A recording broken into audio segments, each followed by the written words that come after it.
Hey Froggy friends, Kirostyle here, welcome back to Eiyuden Chronicle 100 Heroes.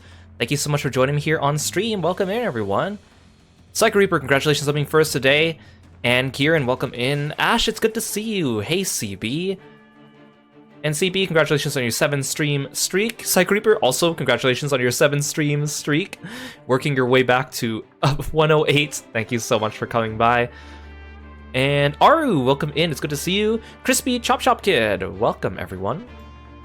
Hope you're all doing well today. Of course, we are back with Eiyuden Chronicle. This will be our last stream for the main story here. Now, before the stream started, I did a bunch of things. I started the game about an hour before stream. First things first, I had to get that Eiyuden Rising script. So I had to reload in Altus Vice probably about 10 times, and I kept seeing that cherry pie recipe, which is another starred item, and I was like, no, I want the Rising script. And then finally, on like my 10th try, I got the Rising script, and the cherry pie appeared at the same time, so I was like, that's lucky. So I got both of them. I also went back to the ice caves, because in the final boss room, there was actually a Fated Book chapter, so I picked this up. And I checked the list of Fated books in this game, and I think I have all of them, except for there's a handful of them that apparently have like a very small percent drop rate, like a 2% drop rate on like certain enemies, which is ridiculous. Or I can't remember if it was an enemy or if like it's like a 2% appearance rate in some shops or something like that too. So I was like, well, I'm not doing that. That's kind of annoying, so I'm not going to get all the Fated book scripts, but that's okay. I went back and farmed a little bit of Sacred Tree chips back at Castle Harganthia. Turns out that if you walk through the entire dungeon once and pick up all the tree chips, and then exit and then go back to the dungeon and then go back through again, the tree chips don't respawn if you do it all like in one shot like that. So I actually had to go there and then go to other locations and then come back for the tree chips to respawn. So I went and got some extra Orichalcum from the Goliath, and I also got some extra Dire Beast Bones from Bounty Hill. While I was in Bounty Hill, I encountered a new monster I haven't seen before. It was like a giant flying eggfoot, and it gave me a champion egg, so that was kind of neat. I went to the rune shop and replaced everyone's runes with better runes for the ones that were a little bit outdated, and I have not yet gone back to the blacksmith and armor shop to gear everyone up. But I will be doing that before we go into the final dungeon, and I think that's about it. Yeah, I think that's all I did before stream, yeah. So, we're here at our base, we're about to head into the final dungeon. There's a cutscene at the Great Hall. Before we do that, let's work on our base a little bit. If we go here to the library, let's drop off that Fated book. I'll take that book off your hands. Can't wait to dive into it. No rush. What book did I just get?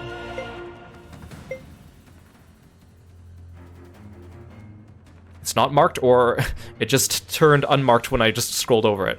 Is it this one? Mysterious Tablet?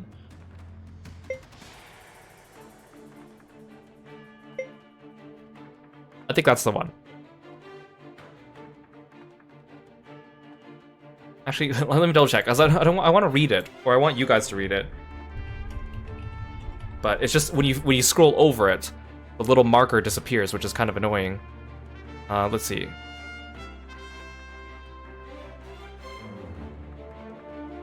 Where's the one in the ice caves?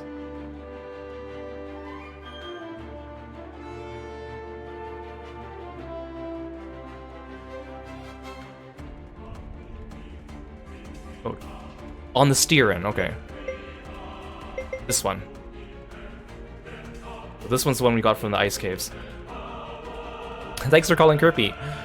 So this one's about the steer-in, the race of people with the the blue skin, and they're gigantic and muscular. Not gonna read it all, but in case you're interested, you could pause the video and watch it. Enemy guide. Let me see if I can find that thing.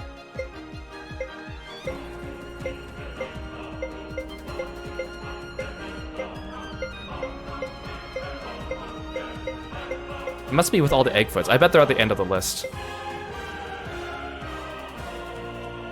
Oh, there's some egg stuff here.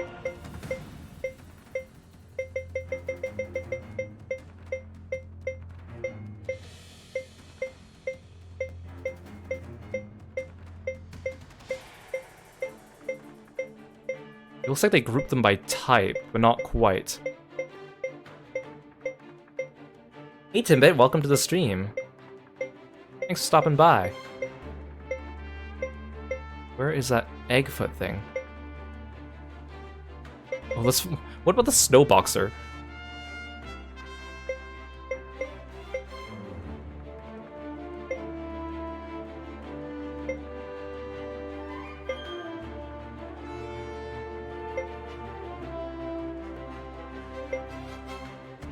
Where is it? I literally just saw it.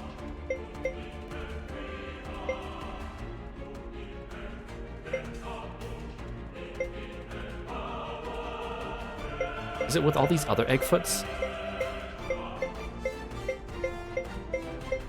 Let's just scroll through them all, I guess.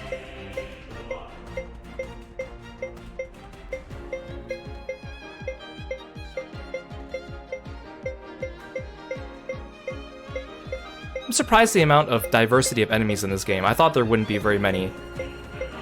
But, like, some people complained that they thought there wasn't enough, but I think this is okay. Oh, it was this thing.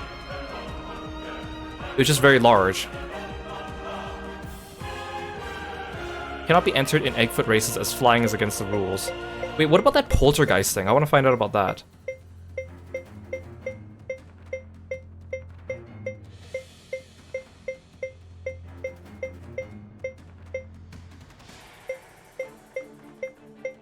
Where's that poltergeist thing? Oh, this thing was cool. Even if it was underwhelming.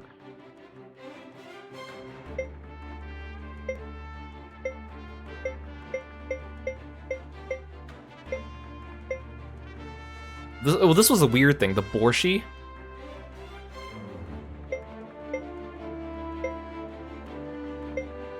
Oh, this one, the Trovegeist.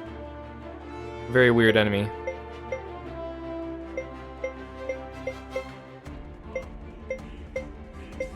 Not that many human enemies, actually. Wait, Zabi, Kogan, and Euthys are not on the boss list? Same with the different revenants, other than the Dead Countess.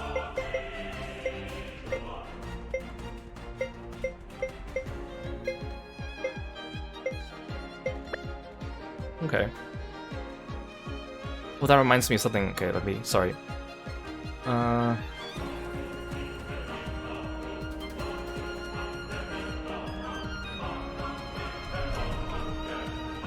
Before this stream, I also prepared my list of talking points for things to improve about this game or things I didn't like about this game. Because I've been just writing them down in order as I encountered them, but then I wanted to sort them in a way that, like, made sense. So that when I talk, it actually flowed a little bit. Can I help you, perhaps? Okay. Let's go to the Rising script. That's our priority.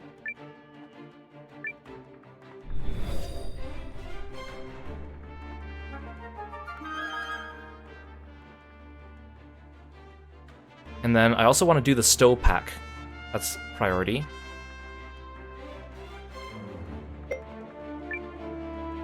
So the Ancient Dragon's Tooth, I found out you could only get it from guild missions, which is extremely unfortunate. Luckily I have 6, but you can't go farm them manually, which is dumb. Big sack, a big bag. Okay, I do want to increase the rune shop. Oh, I don't have enough orichalcum for this smithy, that's so dumb.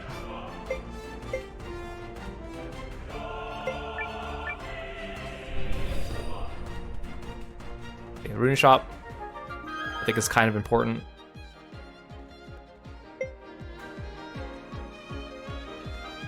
Accessory shop, smithy. I also need to do the landmarks. I don't have enough orichalcum for that, never mind. They're not that important. I don't have enough sacred tree chips for the card shop. Oh, damn it. You know what, I'll save my sacred tree chips for the card shop, specifically.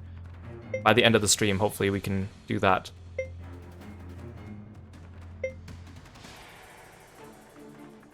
And then I have a couple fishing spots left. And then a bunch of Eggfoot racing stuff. And a depot conversion. Oh, Okay. Let's go do our Rising play.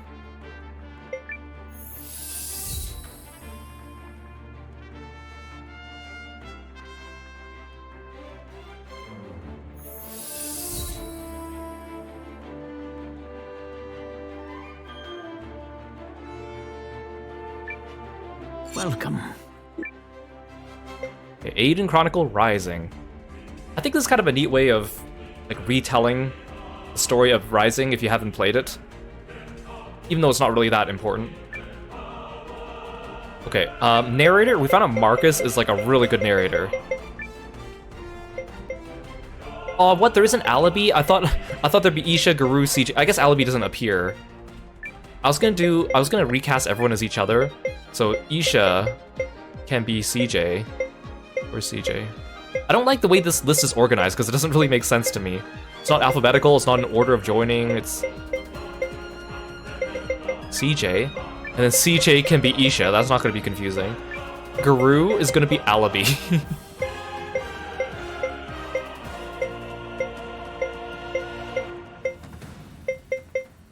Where's Alibi? Here. Now, the evil sorcerer from Rising didn't have a name, but apparently he has a name in the game file, so people were able to find out his name, but his name is never spoken in the game. Oh, even the evil sorcerer might be good if it was Marcus, actually, but I want Marcus as the narrator.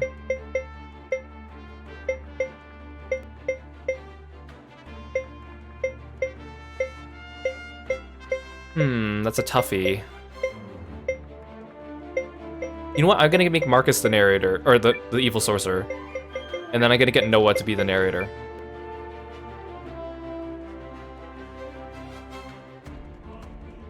I think that should be fine. Let's see how this turns out.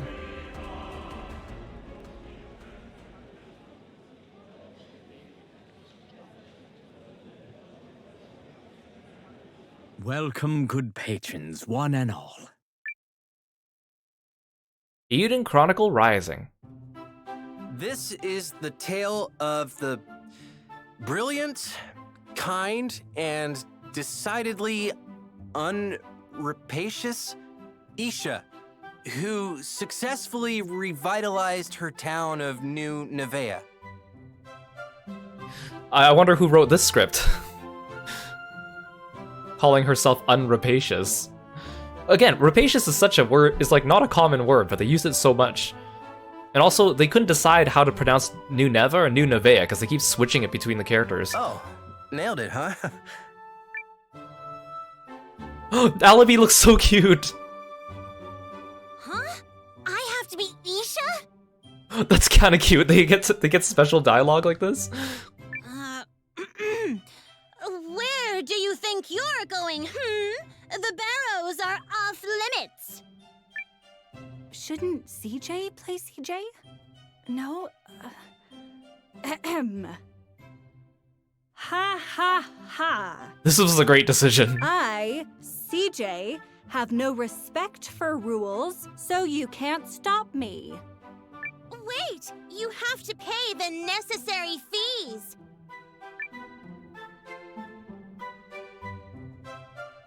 Don't worry, Miss Isha. I'll help. The three of them started out like oil, water, and something else that doesn't go with oil or water. But in time, they became fast friends. Follow my lead. Yeah, let's smack a bunch of enemies to death. Don't worry, you guys. I'll help. Yes, it was a tale of action, adventure, but also heartwarming moments. Wow, Isha, you're such a great cook on top of everything else. Yes. New Nevea's very own delicacy. And affordable, too. They're so good. Everybody should visit New Nevea so they can stuff themselves silly. I like how they don't say the name of the delicacy because you can name it yourself, so it doesn't actually have a name that they can all say. And then, at long last, a final showdown with their nemesis. I love how you can see the ropes holding him from the ceiling.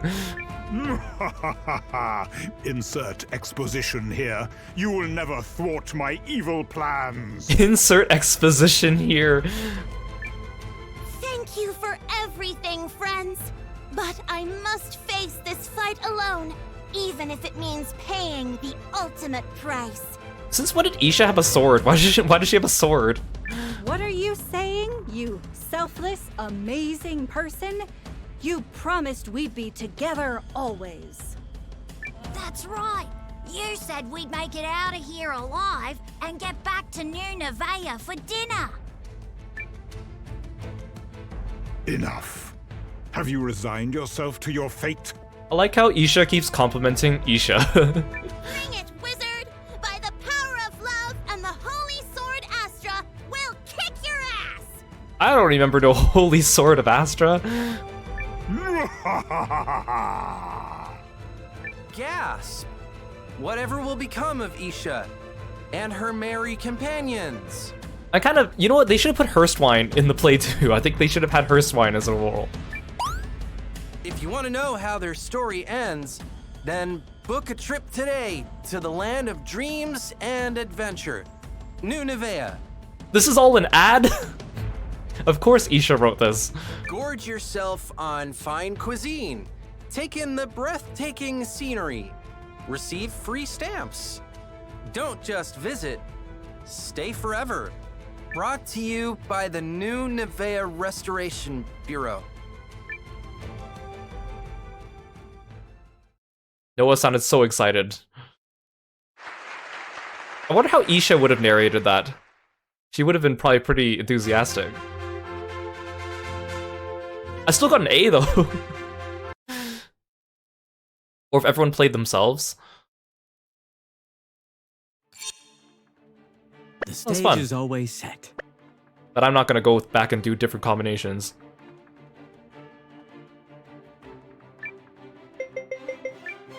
Hey Angora, welcome to the stream. Hey Sophilix, it's good to see you.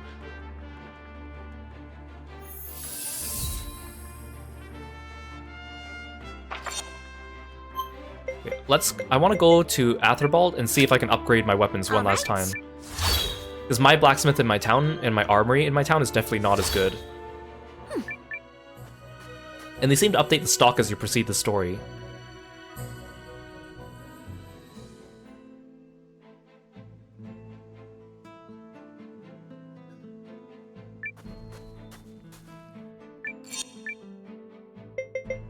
Oh, it looks like it's all the same stuff. Like the dragon stuff is kind of the highest level. I think the blacksmith in the towns is linked to story progression though, so there's probably still going to be stuff there.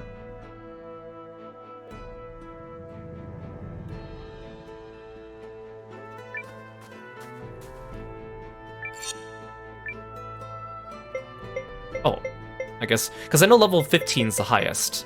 Maybe you could only do that if you upgrade your own smithy to the highest. That's fine. All right.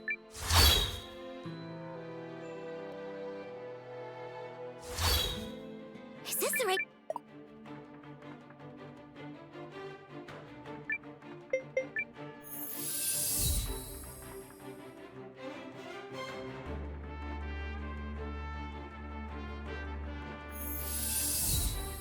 Oh, this is not where I meant to go. I keep forgetting Trade Plaza is not the same as Trade House. But that's okay. I'm gonna give the new recipe to Kurtz. Oh, I do enjoy seeing my menu expand like this. Our eatery is ascending to new culinary heights. Welcome. Thank you.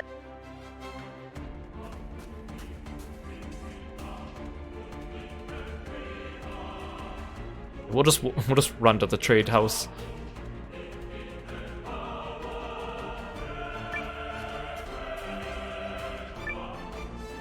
Oh, hey. Okay, so I changed up everyone's runes a little bit, or at least gave them the best ones that I could. Eupharius has a rune of Mighty Power. Actually, I just upgraded the rune shop, so maybe I could buy like a level 3 Well, there's a bunch of new ones now.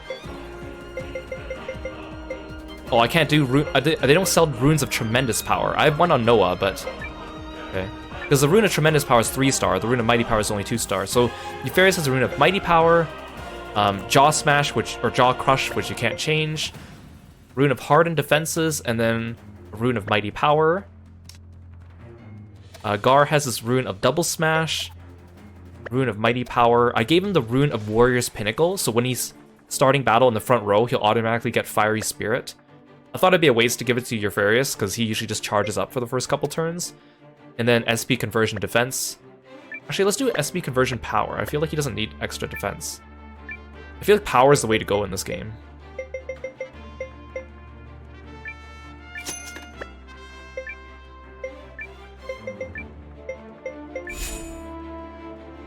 And then Rudy does not have any rune skills, so he just has straight up stat boosts. Mighty power, SP conversion power, just to try to get as much damage as he can. Necromancer's Secrets from Milana, that you can't take that off. I gave her the best dark rune here, Rune of the Abyss. Or the best 3-star one. She can't equip a 4-star one in this slot. Summon Revenant Army. SP conversion magic. I gave her the healing one, Rune of Currents. I could have given her a better water one, but I don't think I need that because it's better SP, or better MP management. And then Skeleton King Flick.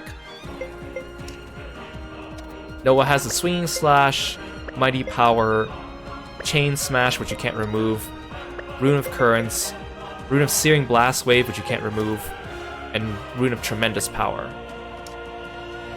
Momo has High Magic, Rune of Currents, High Magic, Arcane Magic, which is a better version of that, Inferno, and Mage's Pinnacle, which activates when Momo starts in the battle in the rear.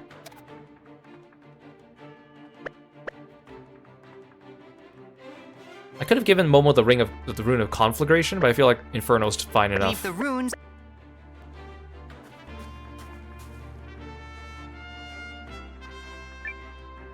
Hey, need something? I'm gonna get 2 more rune shards of return just in case.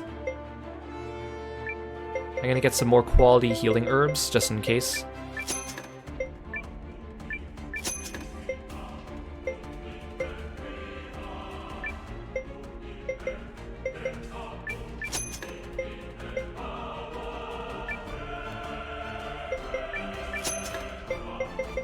I don't need status cure stuff.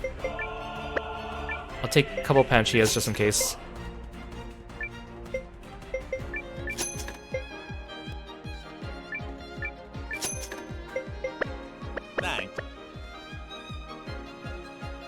Now that my rune bag is bigger, I have extra room.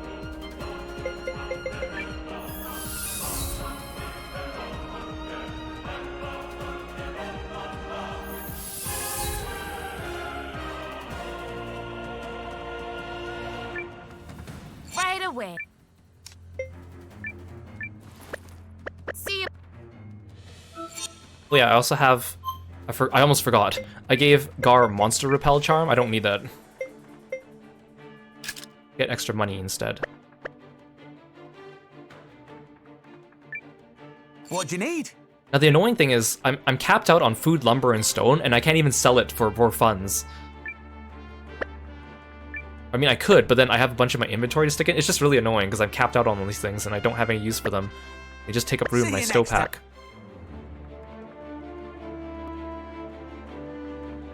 Okay, now we're all set.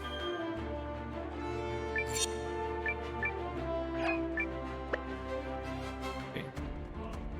Let's get ready for the final battle.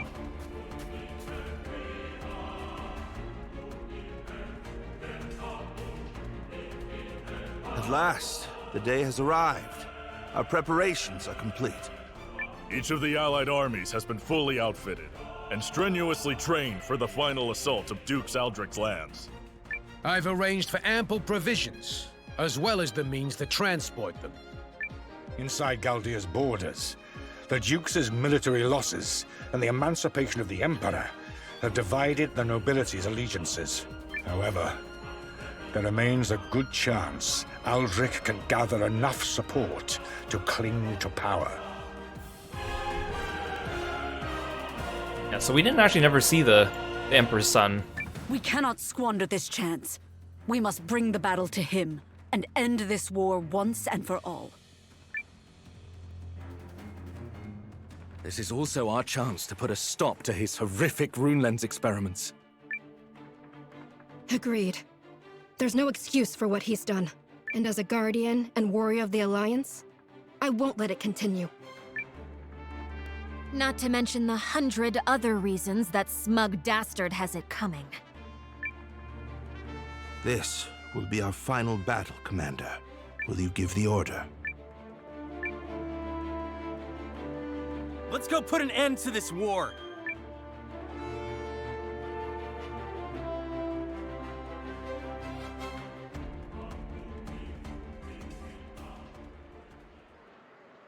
We're about to march on Duke Aldrich's lands in the Chaldean Empire. We faced many battles together, many hardships, and we overcame them all. The battle ahead will be the culmination of the perseverance, diligence, and conviction we have shared. Now who's with me?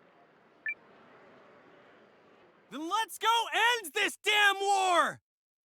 Noah, watch your language. Also, I'm surprised Lean's not in this scene, just because we worked so hard to get her. They should at least put her here to be like, yeah, you're on the good ending path. I mean, I guess Periel's there, so... That's it? That's all you had to say, Noah?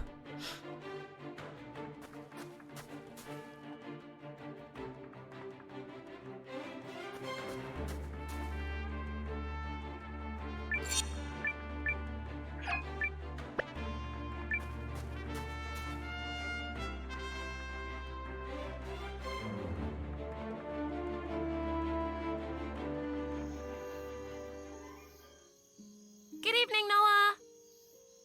Why are you the one talking to me? You weren't very story relevant. Good evening, Sumire. What are you still doing up? I figured there'll be a lot of people coming through the warehouse tomorrow, so I wanted to get everything in order so that I'll be able to distribute things quickly.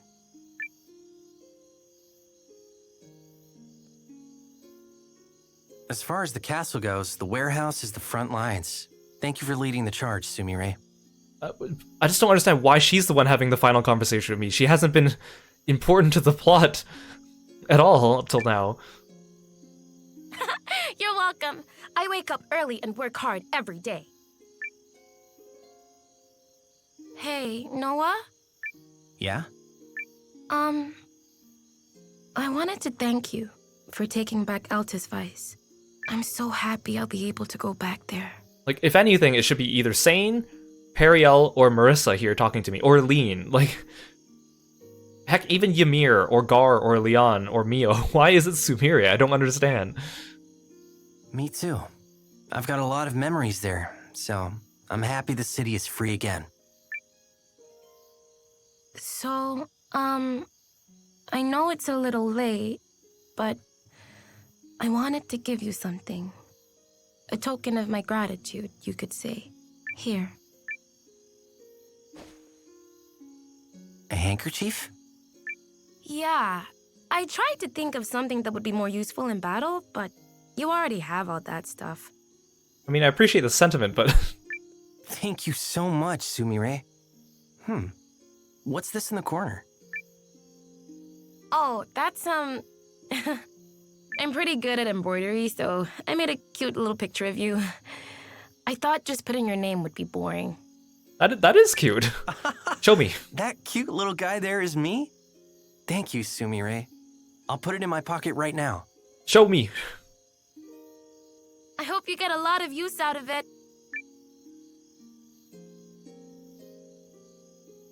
Hey, Noah! I'll be waiting for you here at the castle, so make sure you come back, okay? I just don't know, why is it Sumire? Is there like a hidden affection system in this game and I've like talked to her the most because she was the one at the counter every time I had to store things, so somehow she got the highest affection with me? I don't think that's the case, but it'd be kind of funny. I'll be back. I promise. I don't think that's the case, but I think that'd be hilarious. Let's go back to Altusvice and have more adventures together. Sounds good to me.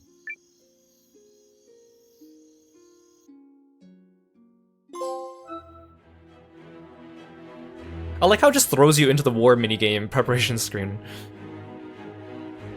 Yeah, we're good. I don't even know why I can choose my initial placement, because there's nothing on the field, so it's not like there's much strategy to, like, what I do here.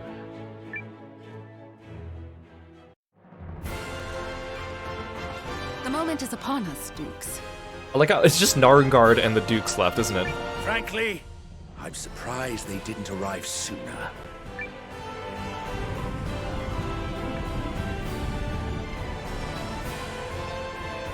There it is. Guardhaven Castle. So that's where Aldrich is conducting his twisted lens research. Colby! Where are the forces of Lord Warwick and Lord Dalburn? On the march, Your Grace. But it will take them several more days to arrive. Bloody fence-sitters. They're playing wait and see. Still, we can force them to action by waiting it out. Time is on our side, so long as we hold off the enemy. You think you can hold me off for a couple days, Dukes? Come on. Aldrich still commands a large host of troops. In terms of numbers, we've little room for error. The Dukes will tighten his defenses and try to stall for time, and he's unlikely to fall for more of our tricks. We made it this far by fighting with one heart and one mind. We can win here too. Summon the giant tree monster. That's the spirit. Galdia must be made a righteous country again. I'm with you to the end, Lieutenant.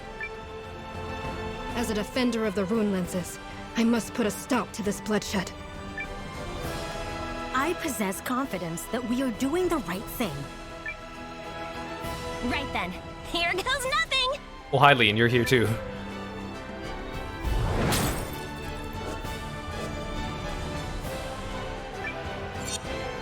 I mean, we seem pretty evenly matched in terms of numbers.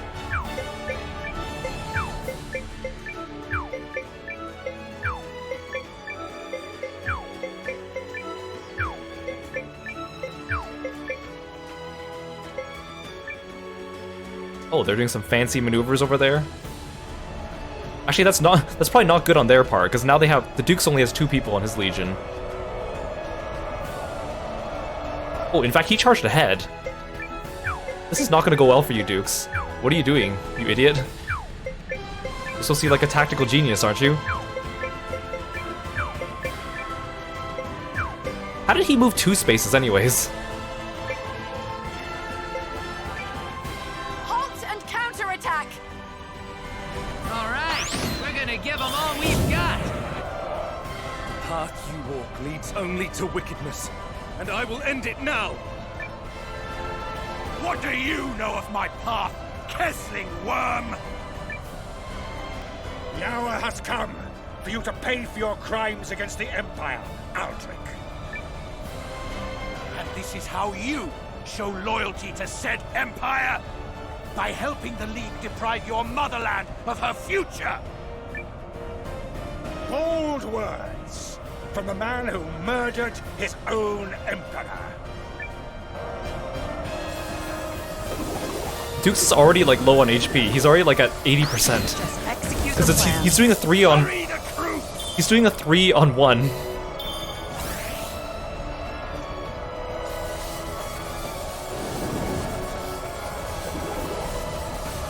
Like he intentionally put himself in a disadvantageous position.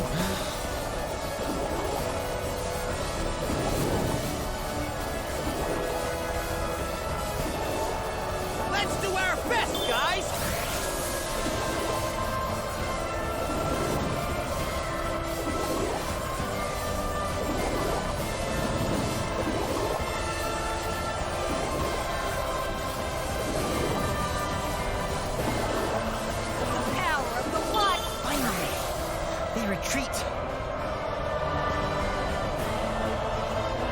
The way this war minigame works is so weird. Like the way when you beat them, they like retreat, but if they're moving into you when you're moving, you can't move, and like you can't occupy more than 4 units in a space. Like, it's very weird.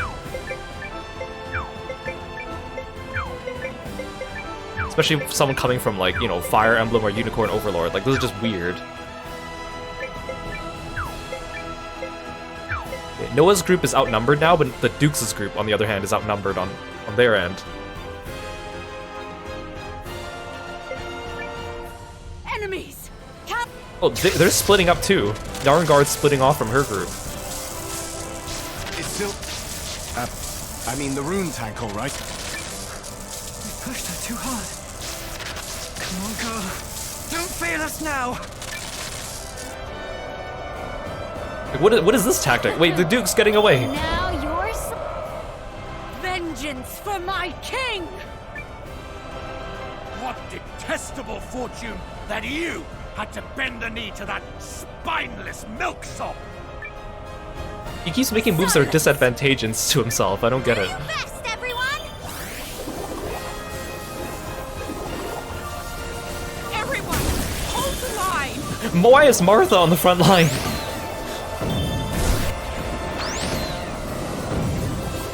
Martha was like right in the fray with the Dukes. The enemy units destroyed. Well done, everyone. See, how did that one unit get away in the middle?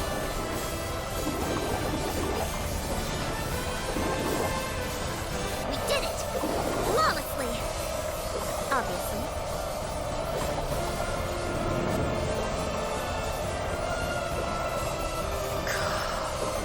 What a disaster. Enemy unit destroyed.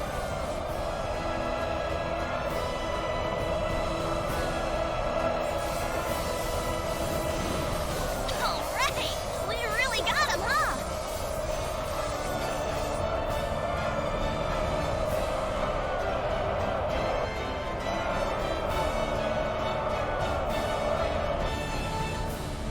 Narengard, are we able to release the Drakkar? It's wounded from the last battle and proving difficult to control. I demanded calibration be expedited, but it's still too soon to consider deployment. Ah, stubborn thing!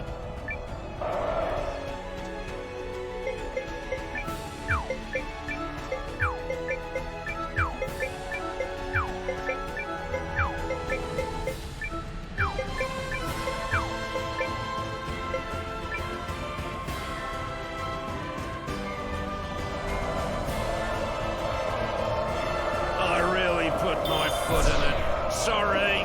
What? Guru, are you okay? Brace yourself for my ultimate strike!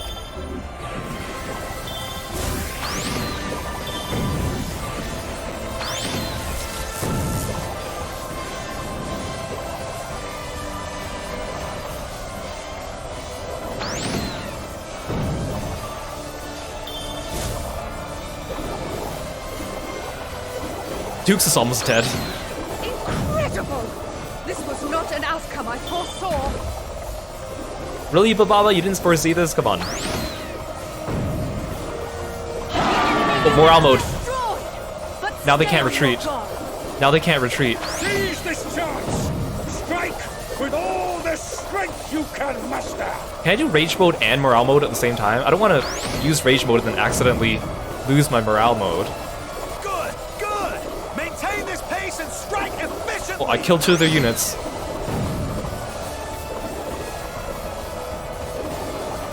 Done and dusted! Where's the next stop? Oh, Dukes is dead.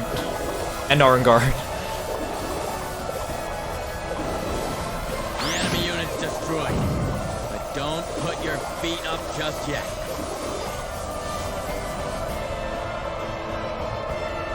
Why am I retreating? They only have 3 generic units left.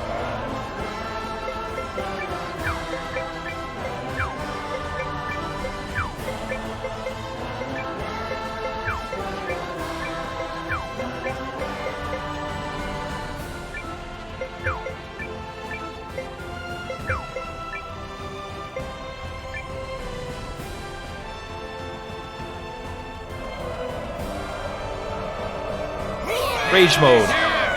Let's get started! crushing blow. A win for the ages, no?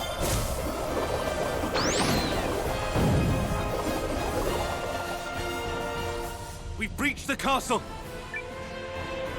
All that's left is to hunt down Aldrich. Kubi! Let's finish this. Yay! Let's scroll through all the Kickstarter backers that died. You would think that the war minigame would get harder as you go through the game, but honestly the hardest one we did was the optional one against Stadler. Which is good and bad, because this minigame isn't really that fun, so I'm glad it's not hard for the mandatory stuff, but also it just seems weird that like, it just seemed to get easier as you did it. Yeah, right? What a nice way to thank the backers, right? Kill them off in battle. Multiple times, I might add, too.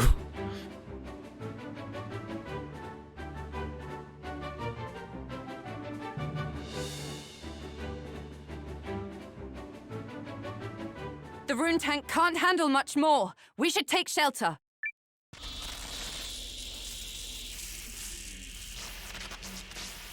Oh, no, Sylvie! Pole's gonna be heartbroken.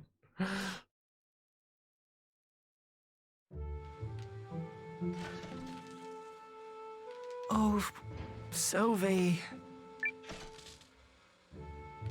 Thank you for everything. Pole. I'll be alright, Sane. I'm going to fix her up. I mean, if our only casualty was the rune tank, that's pretty good. When I'm done, she'll be more lovely than ever before. Just the way I pictured her. So this is goodbye, but not farewell. I'll help you out. I guess I could carry your tools. Oh, very helpful, Valentine. I'll help too. I'm surprised that she lasted this long. We've brought her into, like, 4 or 5 battles now. Thanks. Now let's go put an end to this war. Sylvie doesn't belong on a battlefield. She's meant to make people's lives better. And that's exactly how I'm going to remake her. How exactly is a tank gonna make people's lives better without doing something on a battlefield? Like, what else could you do? Refurbish her into farmware? All that remains is to bring Aldrich to justice. Leave the remaining troops outside the castle to us. I'm entrusting my hopes in you, Noah. We all are. Luck be with you. Thanks. We'll be together in spirit. Let's finish the Dukes and put a stop to his barbarism. We won't let one more life be lost. I'm going with you. I made a promise, and I will see it through. Wait, so is Periel mandatory too? Periel, Marissa, and Sane? And who else will be accompanying you? Oh, Periel's not. Sorry, Marissa and Sane, you do not. Stay safe, Noah. Wait, it sounded like you couldn't take Electra with you, but it looks like she's available. It would suck if they actually made a character like locked out of the final dungeon, especially if it was one that you liked. Happy to help however I can. We'll bring our regulars. Ready to hustle! You got it! I do like Yusuke, but we're gonna stick to Rudy. Hey, Marissa! And then Milana. I'll allow it. I kind of miss Wyler, but Milana and Momo are just too good. My power is yours.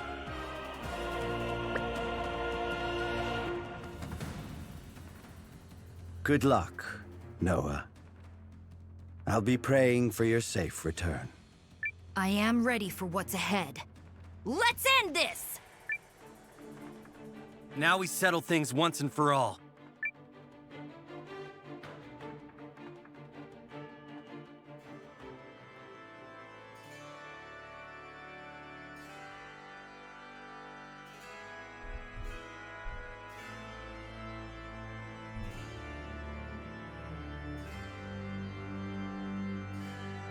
So this is our final dungeon.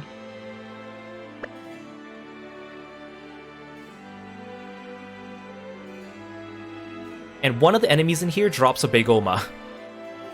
So once we get the Begoma, I'll unequip all the lucky badges on Noah and Momo, because otherwise we're gonna get so many items, it's gonna fill up our item bags so quickly. Plus there's a bunch of chests that we need to open, so...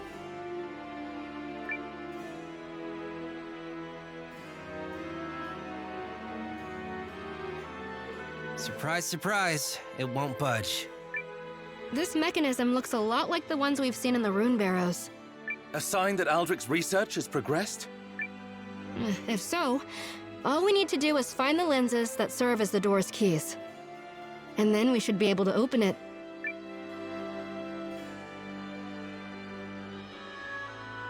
So I'm guessing we gotta go to the East Wing and the West Wing, do something, and then come back. I think at that point that'd be a good time to leave and then drop off our extra items and then come back. Wait, why doesn't my map show... I have 3 guild parties, right? How come it doesn't show the first one? Whatever, I don't care at this point.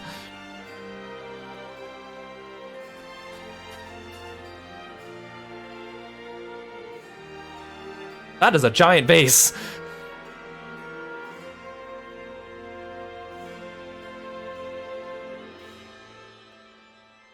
Those are huge! What do they use them for?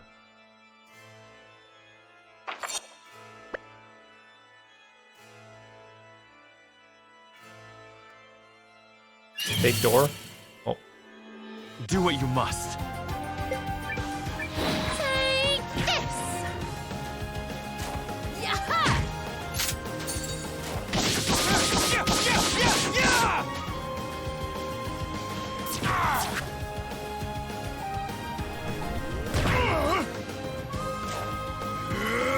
Arise, my cadaverous servant!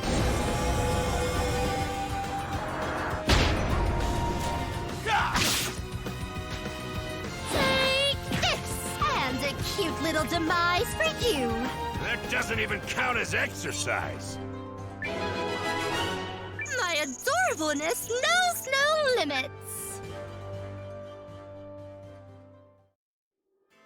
Yeah, at least they don't drop like a million rune shards like those soldiers from earlier.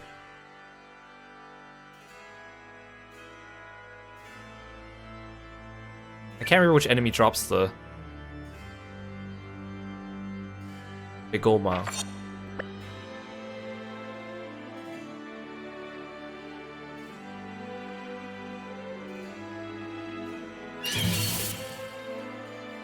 Show me some hustle!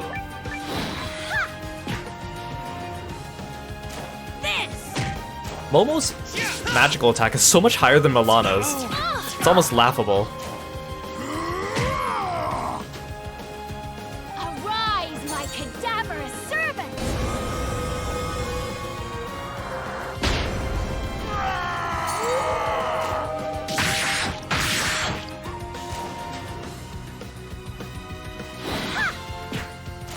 Yaha! Be gone!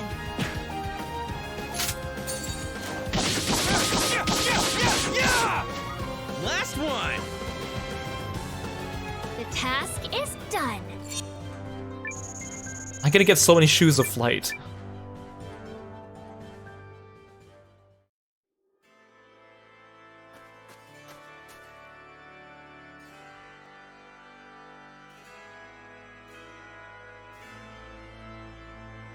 Oh, there's a second floor?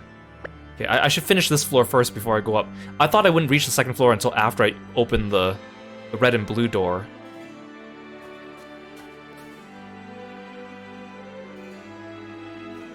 I thought I was going to finish this entire floor first and then move up. Dang it. That means I got to come back here.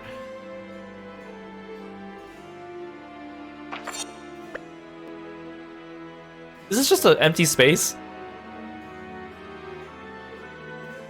No way.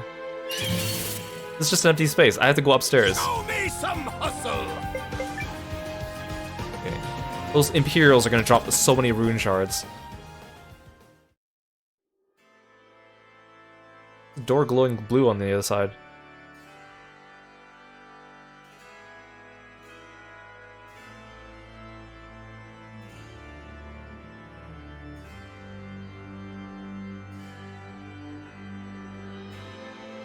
Okay, so maybe we'll finish one wing, come back, drop off our items, then finish the other wing. I don't know how this is gonna work, whatever. Any last words? Fine. Go. Nice try. Nothing. Go. Dear.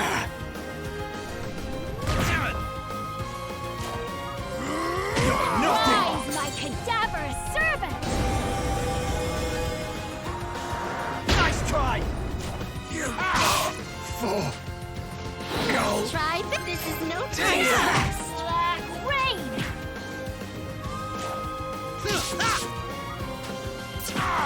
Hustle, strike, smash!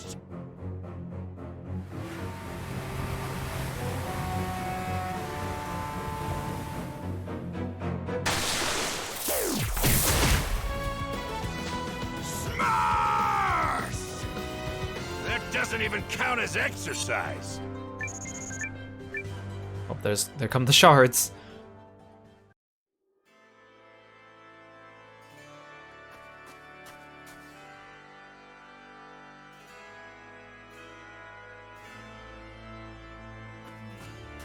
Okay, second floor. Oh, okay, good. We picked the correct second floor, because if we went on the left side of the map, we'd have a lot more to explore. Okay, we'll check all the dead ends, too. I'm assuming they're not going to hide chests in, like, the corners. Like, they haven't really been doing that in this game, so they just put them in the center of dead ends.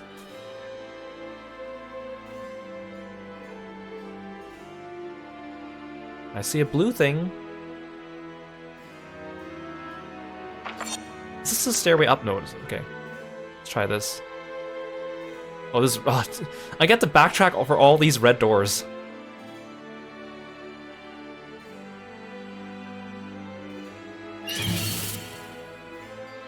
Very well, if you insist.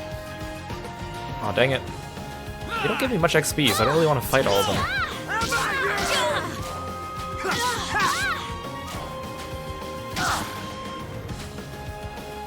Fine.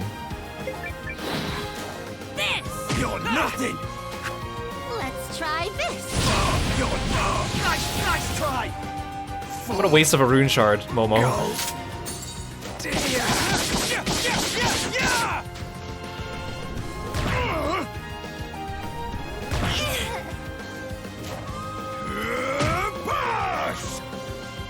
Arise, my cadaverous servant!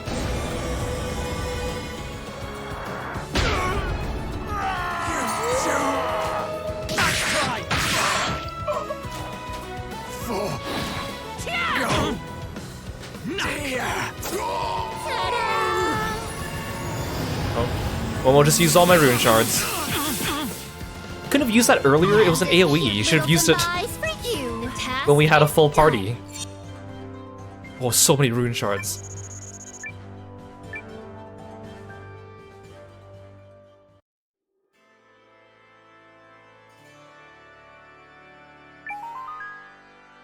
Okay, I can open all the blue doors now.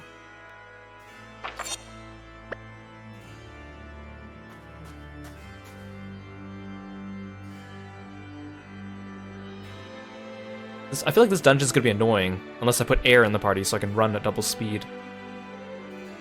But Rowan's too good, because getting heals after battle is just so useful. Rune of Medical Studies. Increases the effect of healing items by 50%. Okay. Useful, but not something I need to equip. Plus, I can't even equip it here anyways. I need to go back to the rune shop. I really don't like that mechanic, the way that you have to go back to the rune shop to equip runes.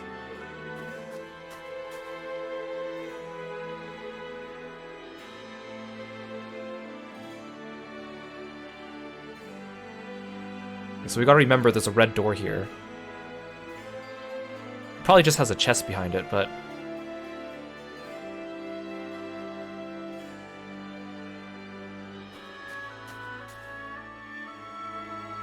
Thanks for stopping by, Sir Felix. Have a good rest. We'll catch you next time.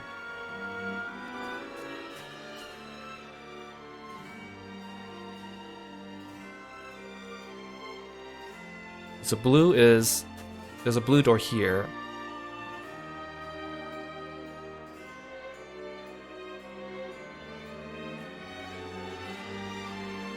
no, that's a red door. Dang it.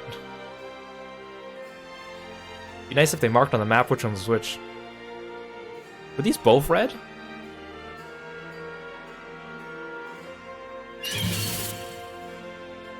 Show me some hustle! Got you now! Got you now!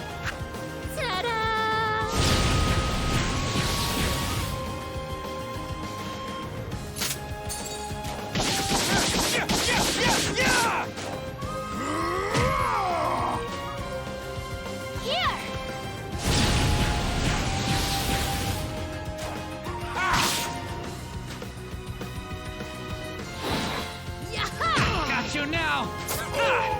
Whoa!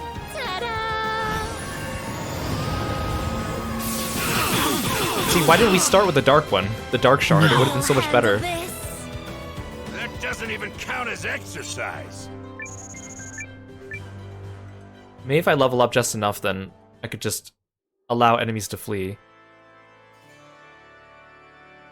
Okay, this one's blue. Wait, are the blue, are they one-time use? I hope not.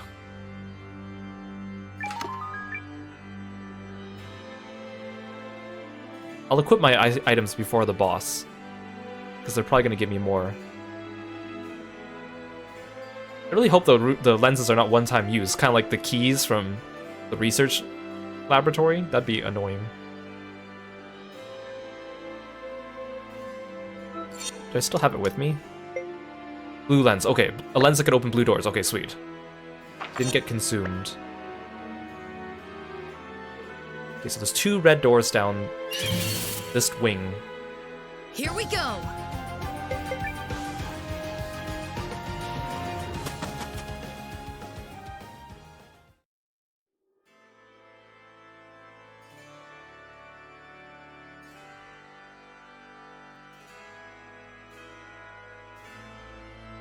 We'll go back to base the second time we pass through the main foyer. We're gonna pass through it again here, but I don't think that's really worth a stop.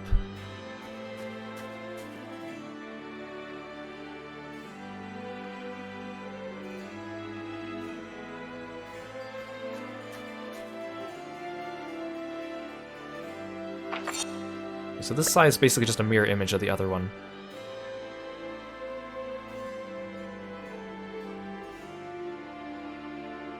You know, this music does suit like a palace, but it doesn't suit like a final dungeon. It just sounds kind of elegant. They should put something like heart pumping. Something like heroic. Very well, if you insist.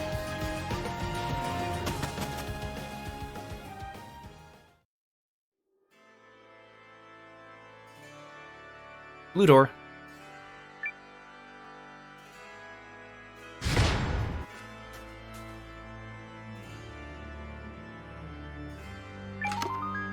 Holy circlet.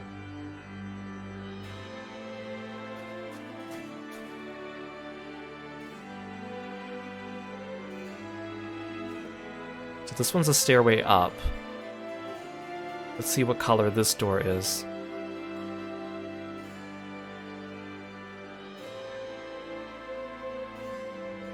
Blue, okay, sweet. Double blue doors on the same side? I'll take it.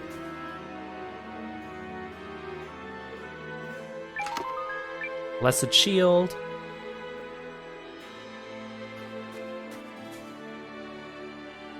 Okay, and I don't see anything. Oh, there's a chest here. How come there wasn't a chest in the other top corner? Unless there was and I just didn't see it. Rune of supersonic speed. Increase speed by 20%. That's pretty good.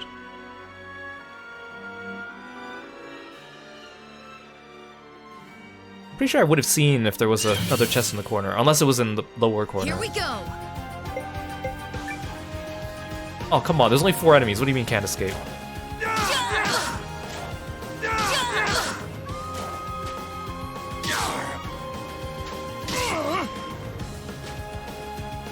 Fine. I outspeed all of them anyways.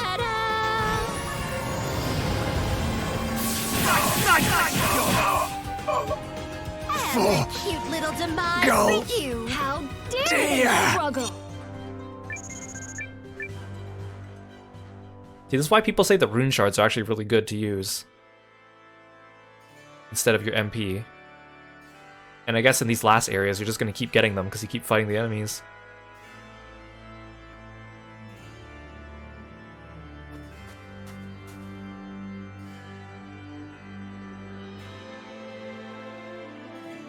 Oh, so I needed to get the blue one first. Oh, it would have sucked if we came all the way here. If we went to the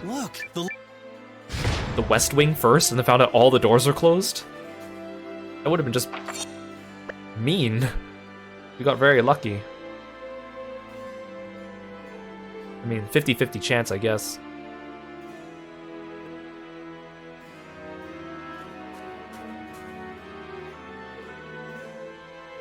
Which means we'll probably have to get the red lens and then go back down the east wing regardless, is what I'm guessing.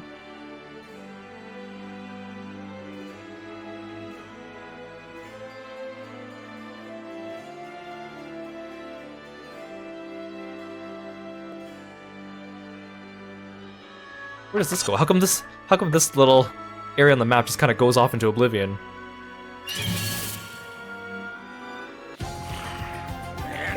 That's a different enemy.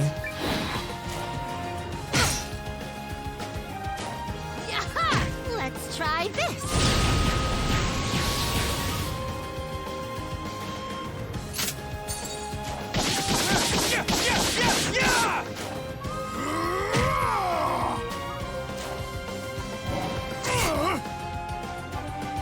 Here.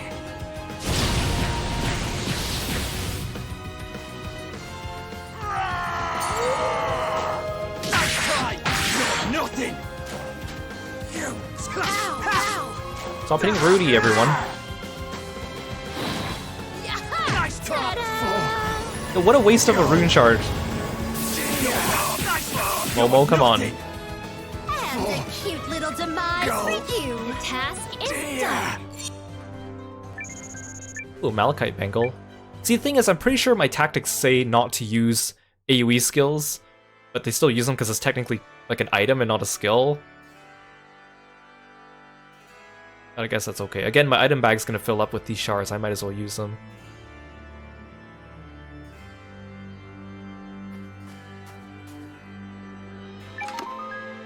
Rune of the Knight's Path. Have strength and magic in exchange for 50% physical and magic defense boost. So it's the opposite of the... I have another rune that halves your defenses and increases your attack, which I don't have equipped, but you could put it on Momo and make Momo even stronger.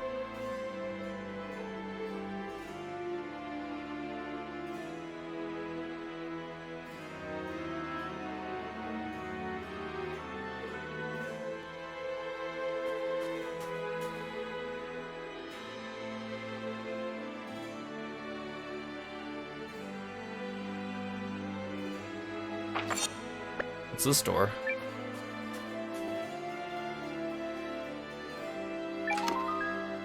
Osechi recipe. Thanks for the recipe, Dukes, I guess.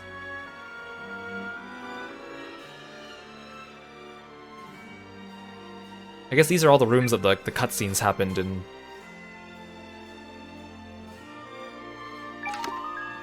Ascent badge.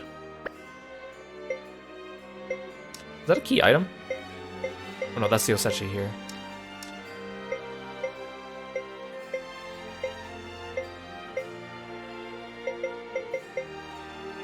The badge worn by trainees greatly boosts experience gains. Oh yeah, I also noticed that if you put Eiyuden in your party as the support character, she increases your XP gain, which is good, but right now we're on level and I don't want to be over level because boss battles are getting too easy. What a first world problem, right? Rune of SP Plus increases initial SP at the start of battle by 2.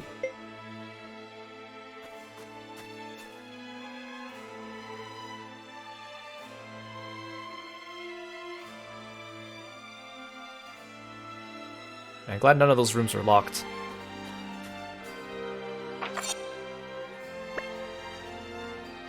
There better be a red rune lens down here.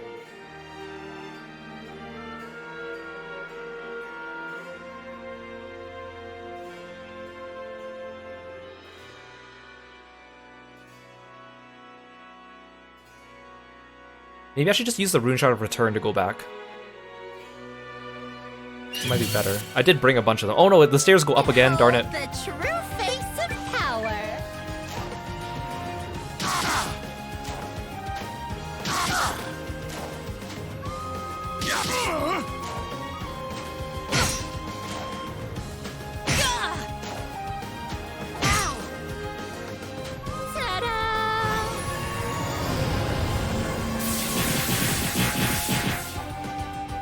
And a cute little demise for you. Well fought, my chum!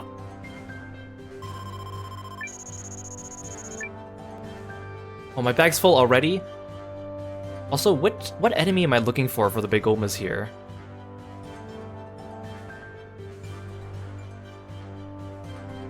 I think it's the Archdemon. I'm looking for Archdemon. Okay, remember that. Okay.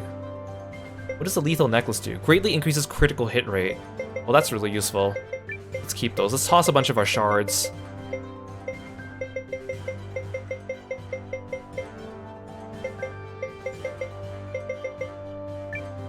The wind shards are useful, but not super useful. Same with the water ones, because they're single target heal. And I have a bunch of those.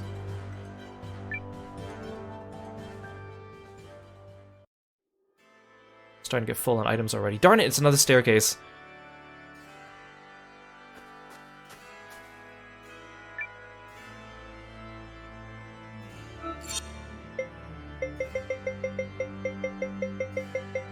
I'll just toss the shards.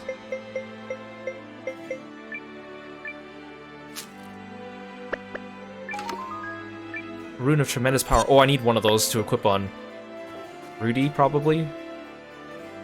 But again, I can't equip them until I leave this place. Oh, third floor is just this. This looks like a boss fight. There's no save point. There's a puzzle.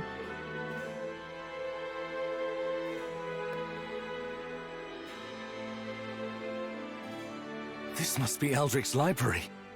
Look at the size of it. It puts some Imperial universities to shame. Yeah, it's overwhelming. It's an eyesore is what it is. Who'll be? It's too bad I couldn't put Periel in the attendance slot, because she's not a good party member. But I would like to see if she has anything to say during these sections. Kind of like how Nil wanted us to take her with us during that one story section, but she wasn't mandatory, so I didn't. It looks like there's a book-shaped indentation. Oh great, we have to go find items and come back. It looks like there's a book-shaped indentation. Yeah, this is a puzzle. It looks like...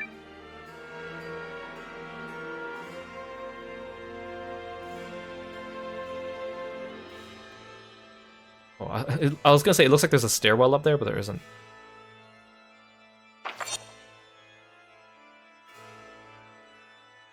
Oh, there is.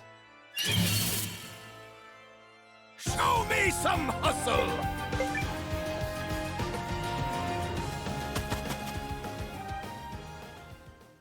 Too bad you can't have double walking speed and enemy avoidance. I guess that's why there's only one support slot, but... I mean, I guess you could have the repel charm equipped.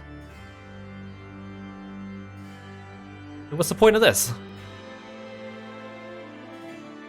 There must be a secret passage here, because it looks like there's a way to walk.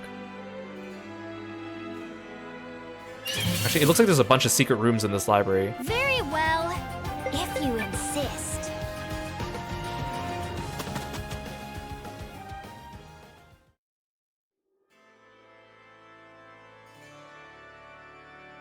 Am I supposed to read the bookshelves? I can't examine them.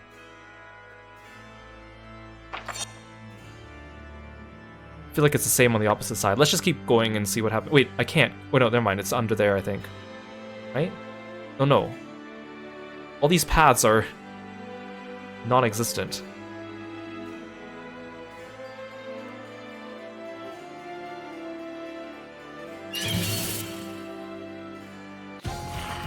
Any last words? Oh no, I think it's because the map must be multi-level, right?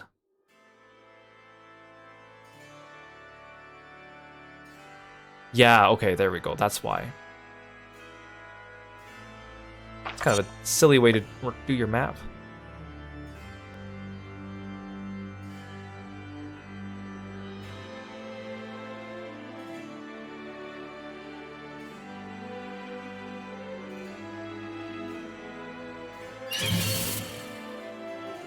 Let's do this. I feel like fighting all these schmucks. I just want the big Oma, and then I can take off my item drop rate stuff. Wait, this is just a dead end with a chest. There wasn't a ladder on the other side, was there?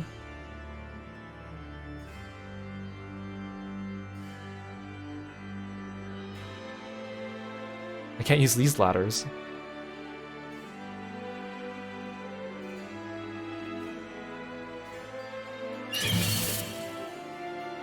Here we go.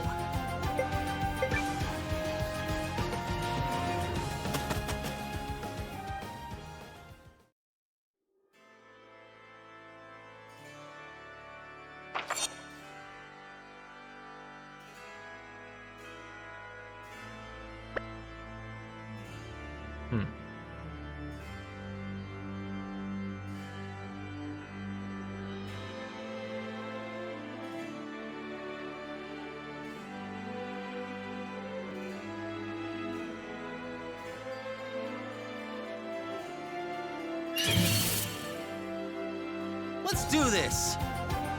Ooh, Archdemon. Give me a big Oma. Ow! Take.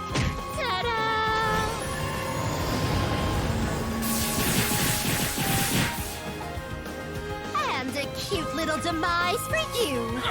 Well fought, my chum. Yes, I got the big Oma. Stronger. I'll swap the antique with something.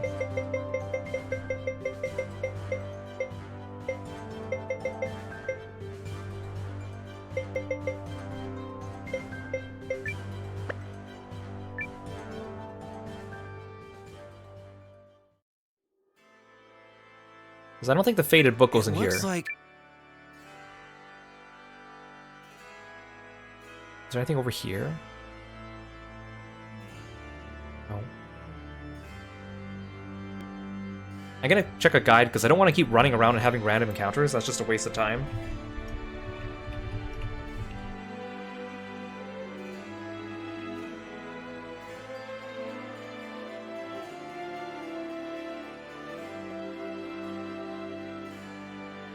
Okay. In the library, it's one of the most annoying areas of the game. That's what the guide says. You'll see why. Okay, first go north and note the book receptacles. We're going to be putting things into them. Head to the left, go up, get the faded book chapter 17. Go back down and go on the right side, interact with the shelves at the prompt. Oh, there is a spot where you can examine the shelves. Okay, so it doesn't mark off where you're supposed to interact with the books. You just run along the shelves until something happens. Which I didn't do in every section. Here we go.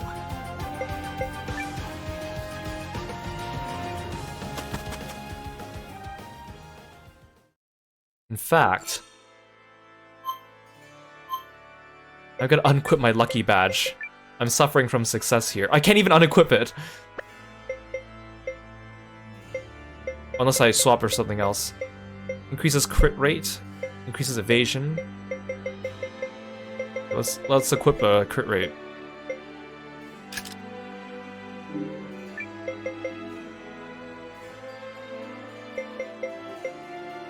Well, this one gives extra HP. That's actually pretty good. 533 HP.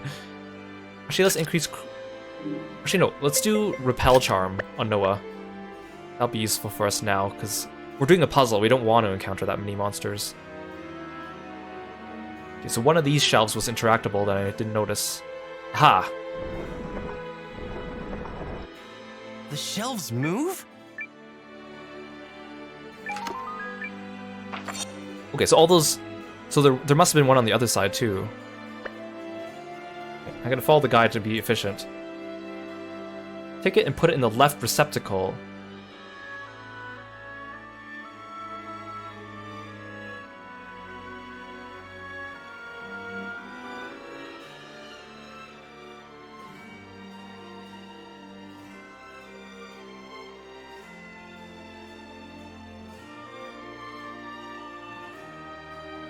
I think this book will fit.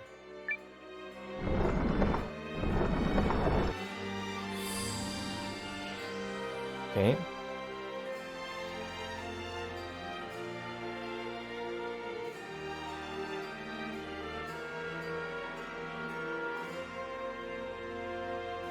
We'll hug the wall here. I'm pretty sure I hugged the wall here earlier, but...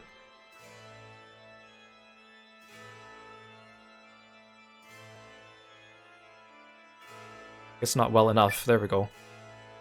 The button is hidden between the books. Press it. Or maybe you need to do them in order. The bag can't hold anymore. Throw away. Ooh, we have 2 Malachite bangles actually. That's really good. If I give one to Momo or Milana, they'll have more HP than Eupharius or Gar.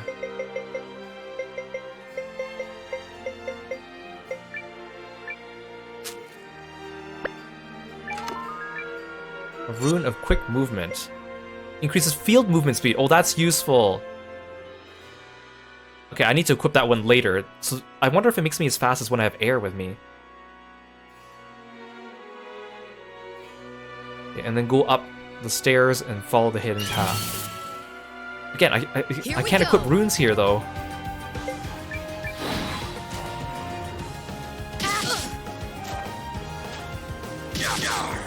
Oh, Rudy got silenced.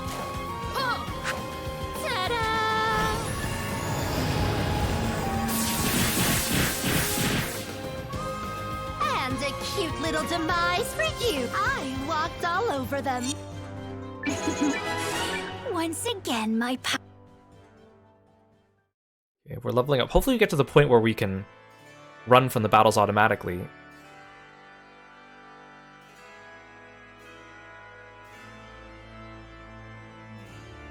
Okay, so up here.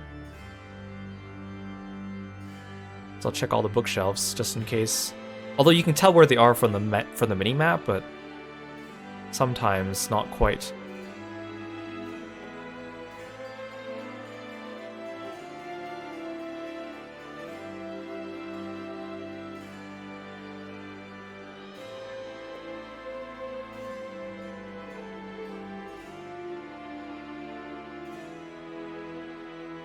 This one goes all the way around.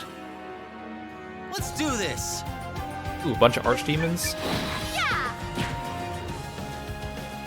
Take grid of destruction!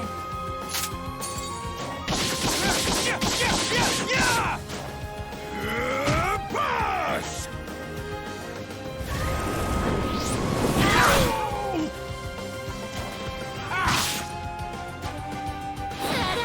Don't be so rash! Well fought, my chum! Ooh, a rune of impregnable defense. Yeah, I'm getting all these like 3-star runes for stats, which is really good.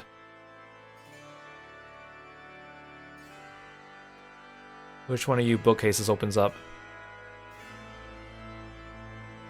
None of them?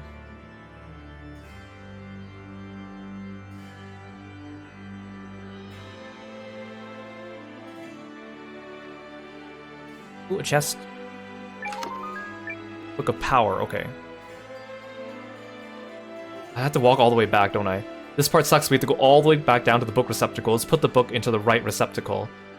And then you have to go all the way back up. You can see why this part is annoying. Gotcha.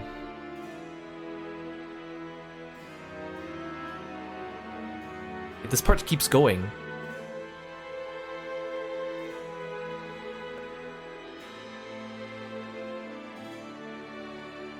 Well, this is probably where I need to come back later, okay. Okay, it's a good thing I equipped that monster repel charm. Very well, if you insist. Take this!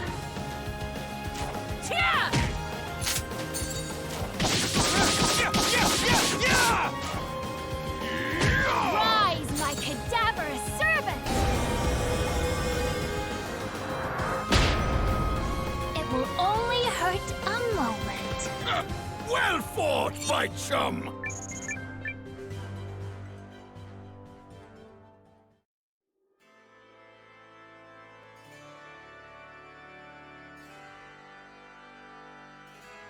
Okay, now I have to go back.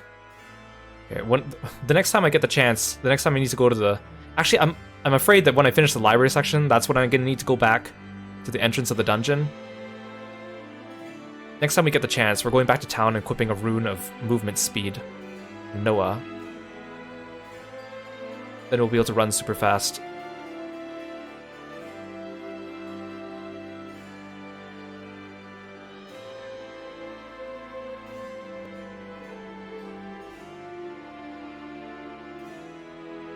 You know, in this game, you can also accidentally throw away like your item drop rate accessories or your encounter modifying accessories,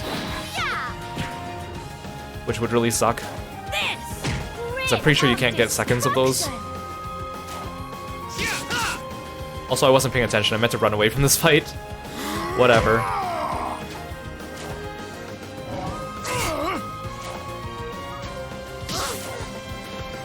Oh, stop hitting Momo.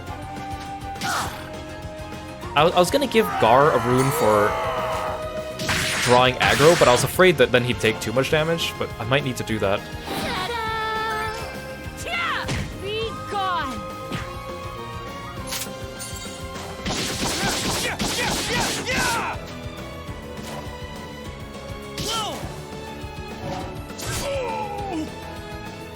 Muscle strike smash!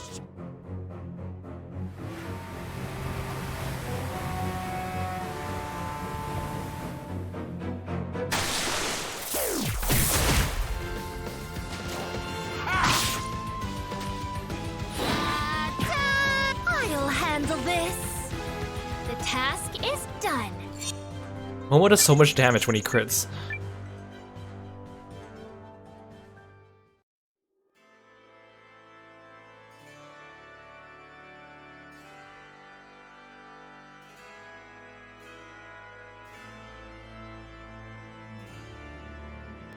I think this book will fit.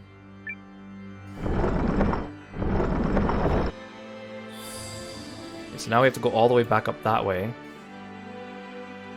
Oh, we're actually... Okay. Okay. I won't say anything because I don't want to spoil you guys, but...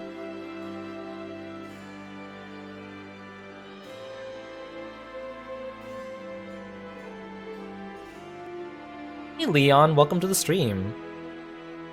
Thanks for stopping by. Yeah, I think that's all the way over here.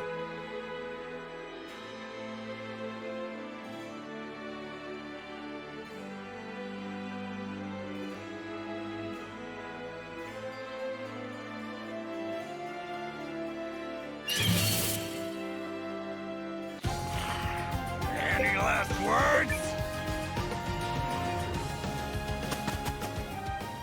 Be gone. I'm glad you're enjoying this stream. Do I have any other games I'm going to play after this one? Well, the next new release that I'm definitely playing is Paper Mario Thousand Year Door Remake. I love Paper Mario 2, so I'm really happy about that. It doesn't come out until May 23rd, so that gives me like a week and a half after I finish this game. So I haven't decided what I'm going to play in the meantime. We still need to go back and finish Unicorn Overlord and Persona 3 Reload, so I might do some of that just to be efficient. But I don't know, I have a bunch of other games I still want to play as well, so we'll balance it. I do want to finish Unicorn and Persona 3, so I think that's a good time to slot in just a little bit of that, but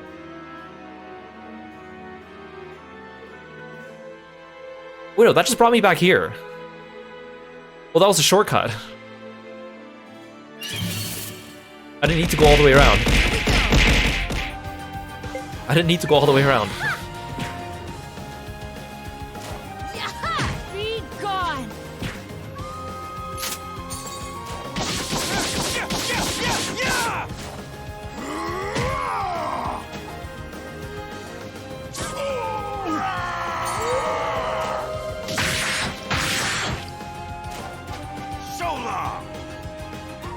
See? Nothing to it. Oh, I'm definitely going to play Hades 2. I'm interested in Hades 2. I did a full playthrough of Hades on my channel, but I know it's in early access now, and I'm just wondering, like, I want to play it, but I'm wondering if I should wait until the full release, just so I can fully experience everything at once, instead of little piecemeal at a time. But I want to play it. I don't know if I should be patient. I don't know. It's a tough call.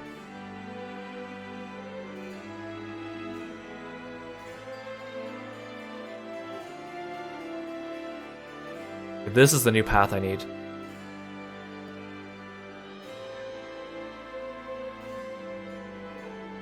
Wait, this one just brings me here. Wait, no, I haven't been here yet. This is new.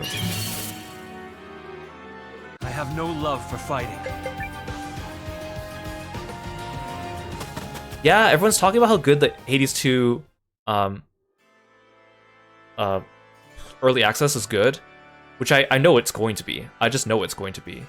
I remember, like, with the release of Hades 1, like, there were so many changes they made between early access and the final release that you not have to not say inefficient, but there's definitely like parts where you have to like redo stuff. But it is a fun game. I wouldn't mind. Those games are fun to replay. They're meant to be replayed like that. So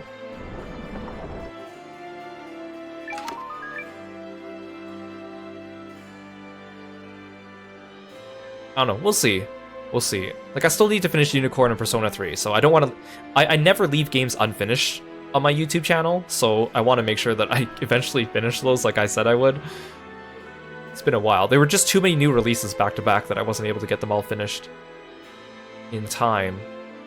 Especially FF7 Rebirth took up so much time. I did not think that game would be that long. It was great, but man, it took me, like, double the amount of time to beat it than I thought.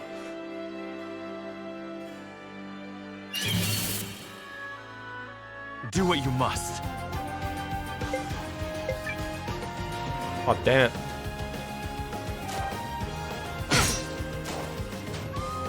I'm glad I played this game though. I think this was a pretty decent length for what I expected. There were so many good new release games this year. Ever since November, I've pretty much been just non-stop playing new releases. On release too. They just come out and I beat one, and then one comes out like immediately after.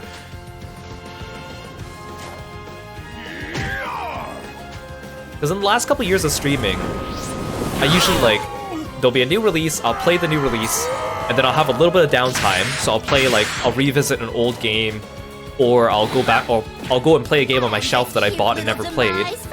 That's what you get. And then I'll do that until the next new release. And then I'll repeat. But ever since November, it's just been like, new release, new release, new release, new release. I think I've streamed more in the last like 3 months. Like, usually I do like 5 days a week. I've been doing like 6 or 7 days a week for the last like 3 months just to keep up. And crazy.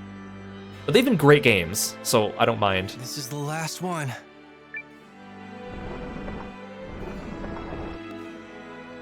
Over there, in the back. That's our way forward. Finally, okay. Let's get out of here.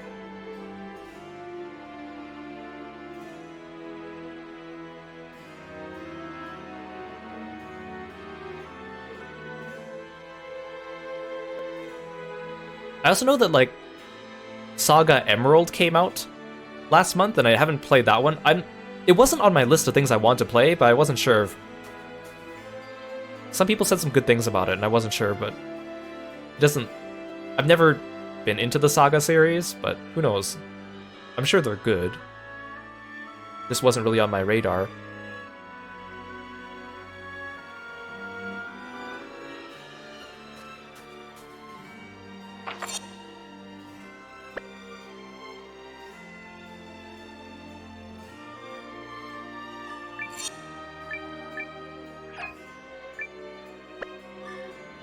Yeah, thanks for coming by, Leon. If you're ever curious, my YouTube channel has all my VODs on it, because, like, I stream, like, a Let's Play style, right? So, I think I haven't counted how many games I've finished on stream now. It's getting close to 100, but it's not quite there. We're over 1,000 videos now, though. I need to go back and check. I need to keep track.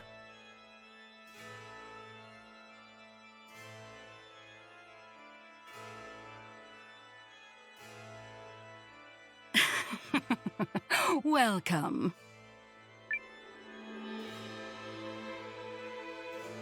We meet again, Mask.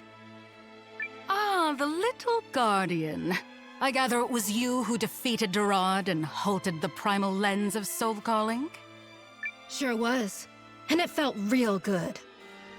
I remember you from the Tree Folk Sparrows. Who are you? An envoy of the Conclave of the Dawn. A group of mine whose motives run contrary to the Guardians. Like, there's an entire, like, side story about the Conclave of the Dawn and the Black Crystal Society, and those never got integrated smoothly into the main story. Like, it feels like there's a lot more story to tell. But I don't think it's setting up for a sequel. They're a bunch of thieves who want the lens's secrets. Is that why you've been helping Eldrick? The future he seeks is of great interest to the Conclave. And I suppose you don't care how many people die to make it happen. We believe the rune lenses are at least that valuable, yes. But enough chatter. It's time I repaid some of the Dukes' charity. Oh, you're gonna fight us all alone? That didn't go so well for you last time. Even with help.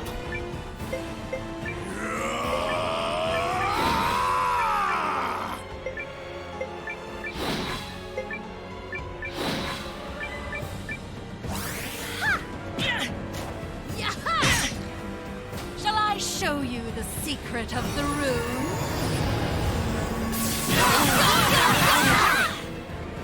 Well, that did quite a bit of damage. Arise, my cadaverous servant!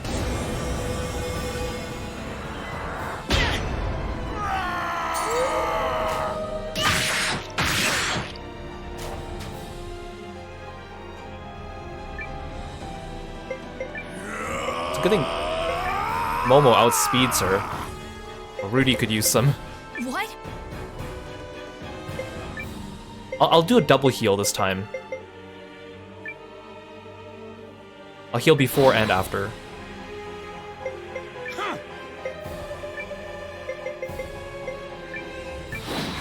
I'll help you. Don't be so Shall I bad. show you the secret of the rune? Shall I show you the secret of the rune? Does this work? Better?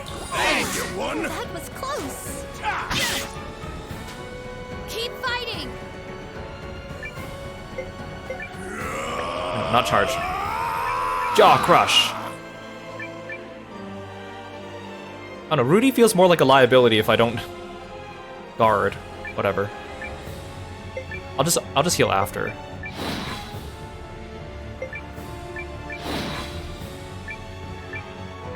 Take this. Yaha! Please, I insist. Please, I insist. As long as she doesn't do her dark AoE Hold on. too often, I think we'll be fine. That was close. Strike, smash!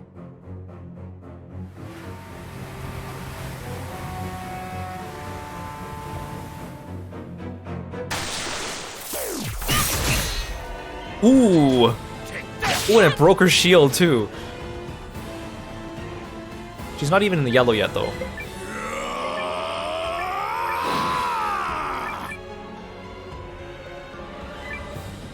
The nice thing is Momo always goes before her and Milana always goes after, so If I don't heal one turn, I'll be fine next turn.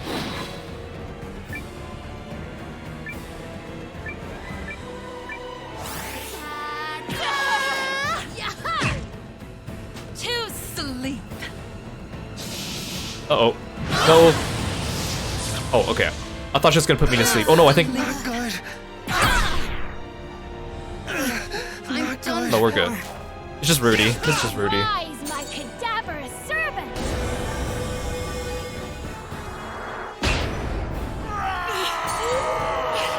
Wait, no, don't kill her. Rudy needs the XP. Careful! We're in bad shape.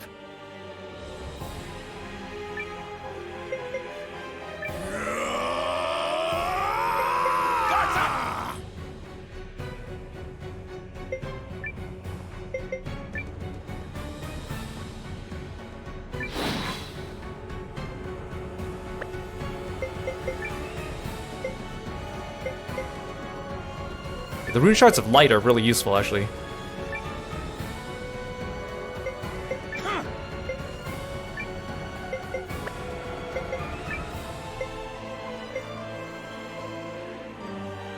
Oh, I could use a rune shard of earth and nullify all attacks for 3 turns. That seems OP.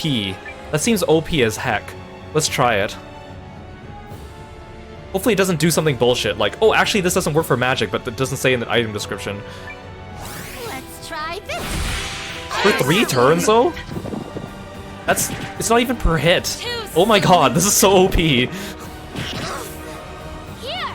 Better? Thanks. Ooh, I do really like the rune shards of light.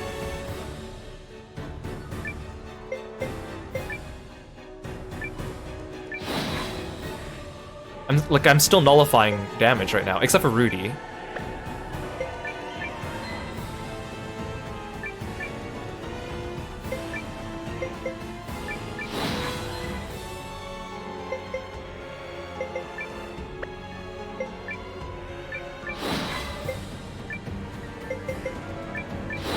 I'll help you.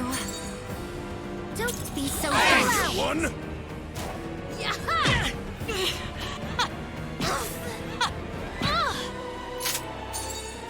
Oh, it still hit Momo. Whatever, that's fine. Better? Hey, you one. That was close. So strike, smash. This is gonna destroy her. This is gonna be like overkill right here.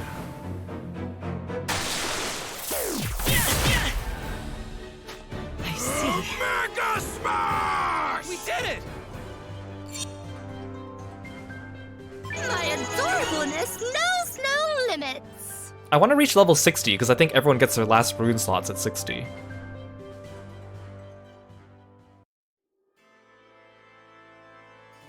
Oh well, I suppose that should be enough. What? Come on, you should be angry that we beat you up. Is she just gonna escape and then that's like a loose plot thread for whatever sequel they might be planning, if they are? People like you come along, defile the barrows, and twist ancient knowledge for your own benefit. And it's the Guardian's duty to make you pay. Oh, you'll not be striking me down today, little one. What the? Ah, good. They've released it. I was hoping I'd bought enough time. I can't get over the fact that she has lipstick, but just on her bottom lip and only like in the middle. So from a distance, it looks like she's constantly sticking out a tiny tongue on her portrait. Now I must away. Don't you dare! Until we meet again, little guardian. No! She did it again! Well, the thing is, like, I'm not sure. Marissa's a DLC story. I thought it's gonna happen as a prequel or a midquel. If it happens as an epilogue, maybe Narngard would be in it again, and that's where they finish her off. I don't know. So what was all that rumbling? Like, I just assume Marissa's DLC is gonna be the story of her meeting Nil, because we never found out about Nil. Mysterious tremors. Never good. All the more reason to hurry.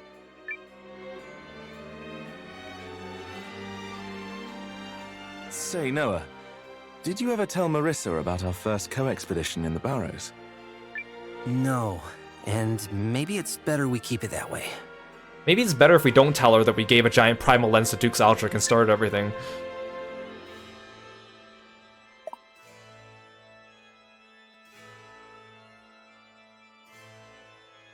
Wait, where'd the save station go? There was a save station here, now it's gone.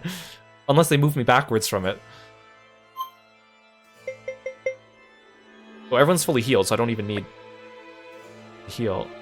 Where's the save station? Is it back here?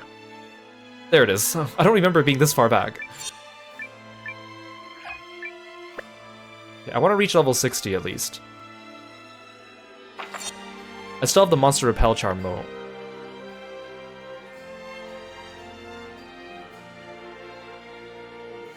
We still didn't get the red rune. I mean, I bet Duke's Aldrich is on the first floor. Past that red rune. Red and blue rune. Oh my god, we walk so slow. Show me some hustle!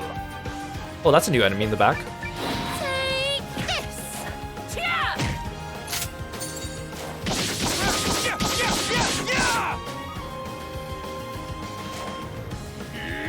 Rise, my cadaver servant!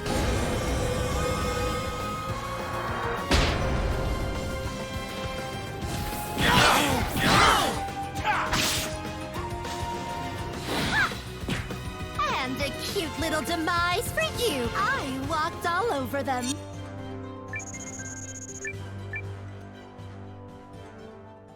They don't really give me that much XP.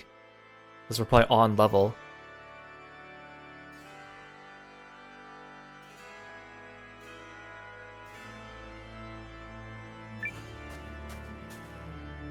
There it is.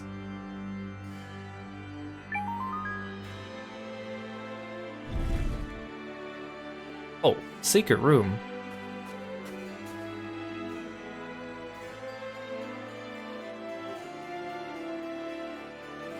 Does this go back to the first floor? Oh, maybe this goes back to the other wing. Past that red door that we couldn't open before. Oh, that's nice.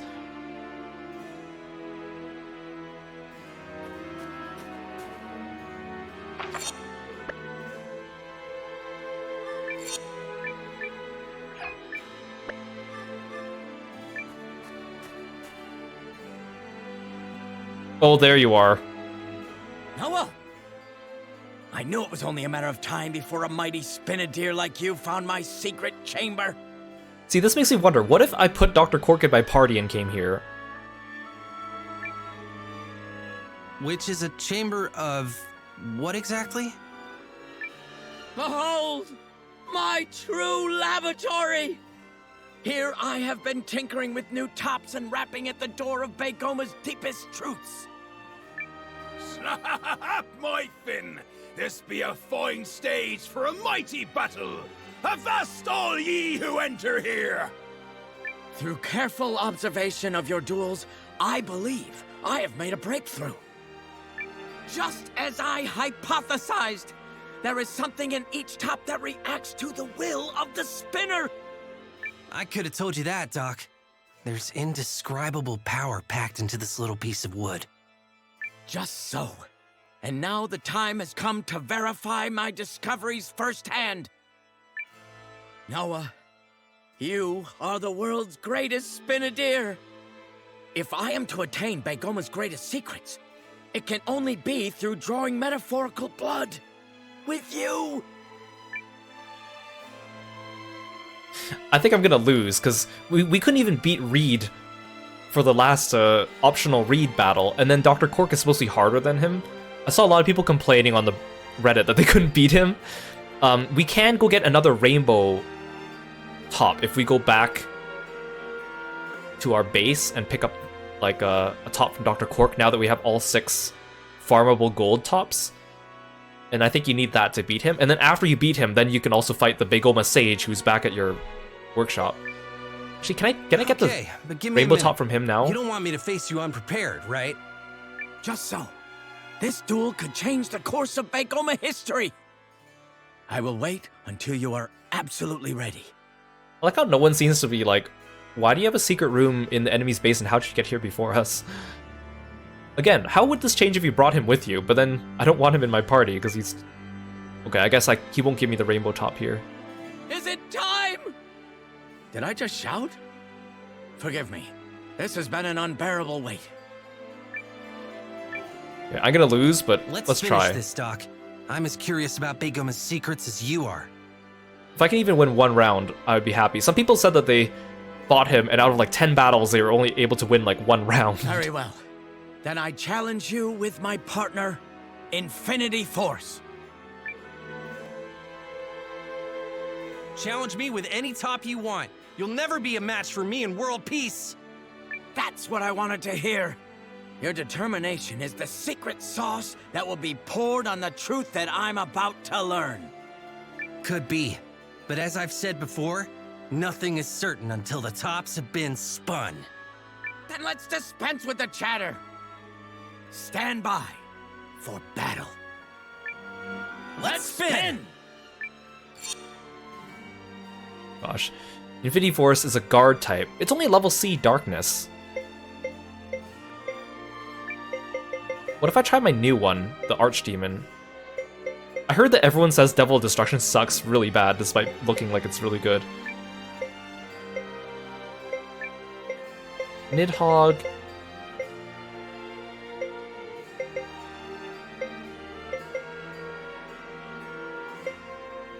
What if I do another defensive type? No. Okay, defense, magic, balance. Okay, let's try this. I don't think I'm gonna win, but let's try it. Okay, guard the first, or defense first one, offensive the second two.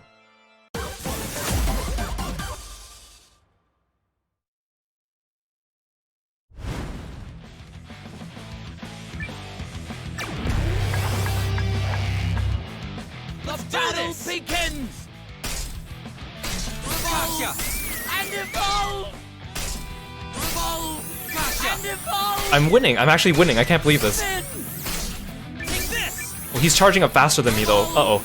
And evolve! Okay, never mind. I'm losing. Just no use.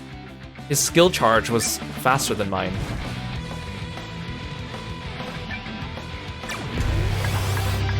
It's hard to force the clash, too. Oh, clash.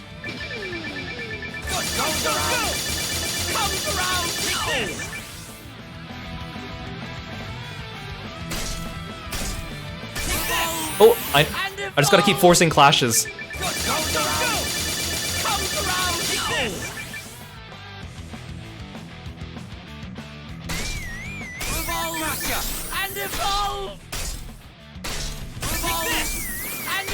Uh-oh, he's still winning. He's still winning. Oh god.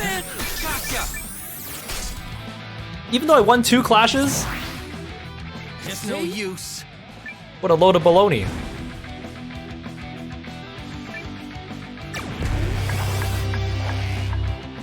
The battle begins! Take this! Revolve! And evolve! Okay, he's just impossible for me. And evolve! Just no use. I win! I lost. Wow, I got wrecked. Yeah. End of game. Game over. We were unable to save the world from Duke's Aldrich because we couldn't win Big Oma. More, Noah! Give me more! I'll never unravel the Big Oma enigma with a battle like that! Fight me again! Together we can still reach the deeper truths we seek! Okay. What if you're just stuck in an infinite loop against him after that? Okay, we'll buy Dr. Cork.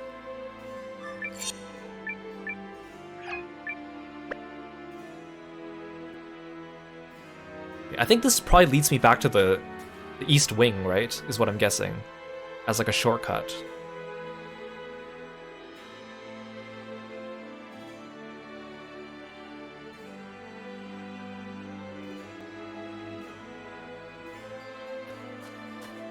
Yeah.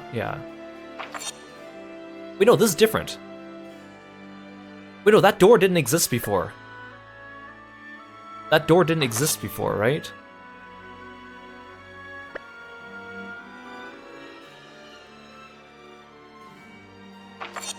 Yeah, because that's where I picked up the blue one. This is a red door.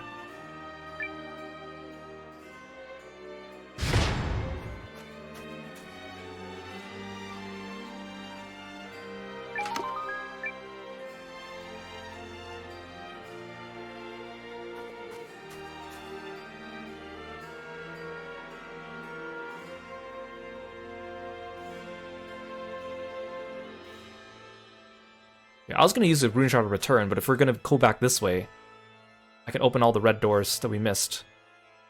There are only 2 of them, so it's not a big deal.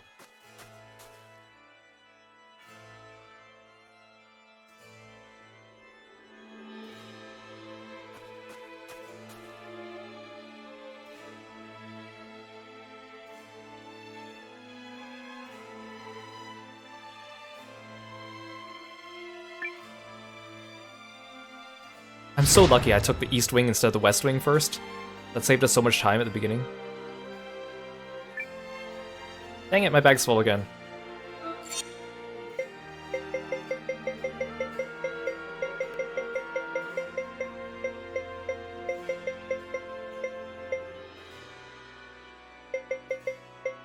don't know what I should throw away though. Maybe a magic drop.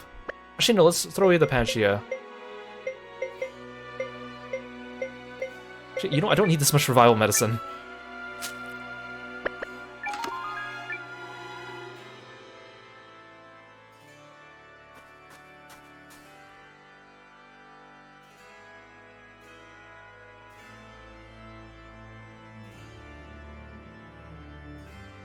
Okay, now we go back to the entrance.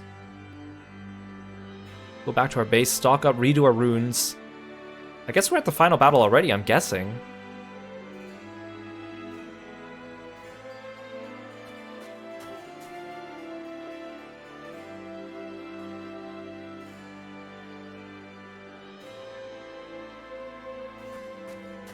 At least it's an easy way for you to exit the castle. Oh, I could store stuff right here. Actually, you know what? Let's go back to the base first. See you again. Aha.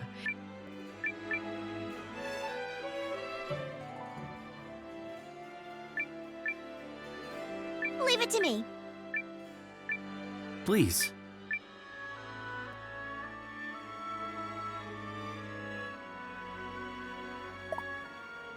Oh, you're bringing us. You can at least bring us back to the inside.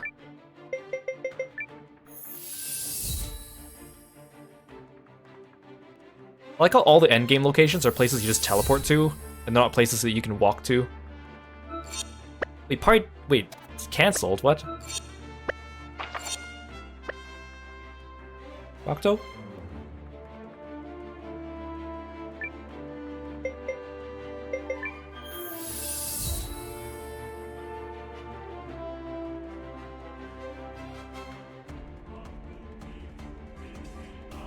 Oh, nice, it shows all 3 heroes running there. If I have all of them in my party, does it always show that on the loading screen?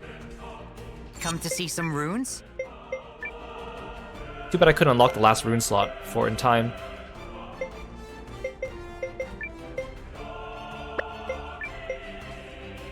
Okay, it's a 3 slot for the quick movement, but that's worth it.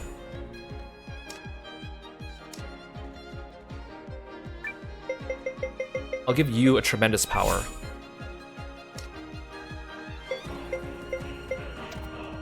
You don't have room for a tremendous power. I think you have room for a tremendous power, right?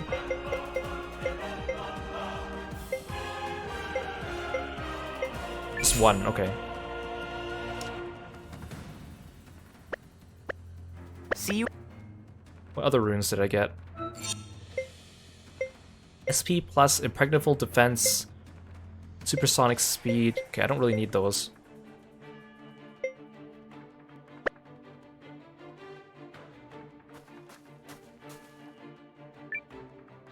What can I do for you? Oh, I have so much money.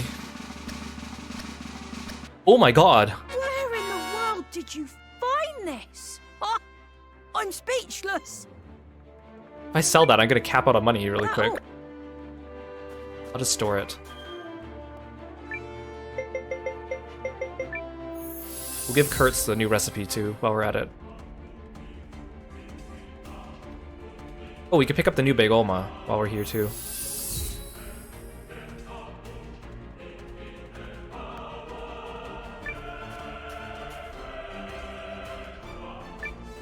What's this? A new recipe? Oh, marvelous! I'll add it to the menu. What can I get you? Thank you! You know, they should have added the chairman to our... If he's gonna stay here, might as well add him to the roster, right? We still never learned his name.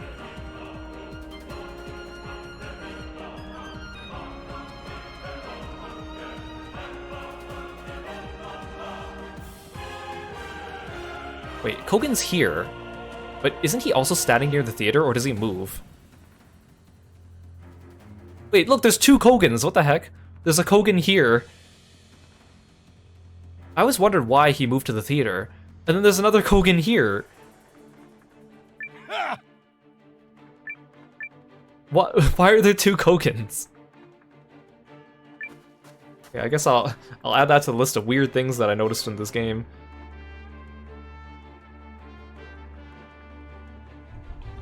So we got the double Kogans. We've gotten stuck in the walls before. We've had the audio cut out.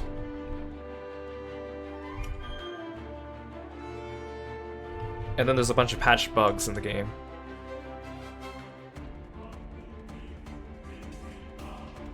What's that? So if I go to the Mythic Tablet... Elder Dragon. So I think this top could beat one of Dr. Cork's, but that's only one round out of 3. You're not going to talk about that? You're off to Aldrich's castle. I myself once... No, it's not important. The Elder Dragon. Balance type, dark type. Okay, and then when you beat Reed and Dr. Cork, then I guess the Begoma Sage spawns in this room. Which we're not going to do, because I don't hate myself.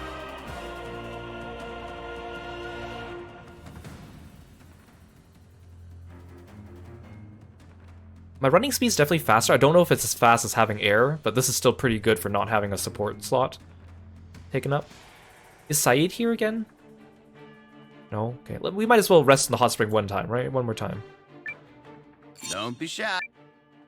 I wonder if there's any more... There must be more items here besides the Rubber Ducky and the Capybara army. What about the Frog army?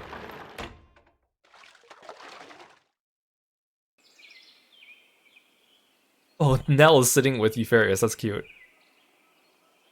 I like how there's like all the tiny pools in the back are like really crowded. And we just take up like these ones all of ourselves. Oh. Oh, Pooby. Wow, have you seen the town? They grew up so fast. Yes, it stands with the best now. Well done, Noah. What are you telling me for? All this was a team effort. You're right, a lot of people built this town. We have to thank them all.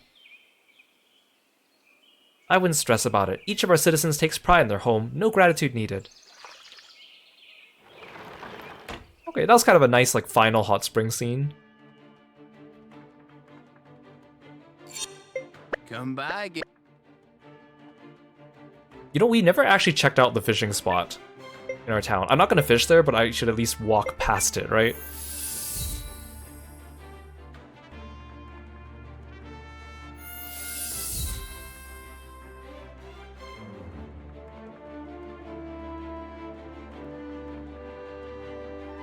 Poor Wong's all lonely down here.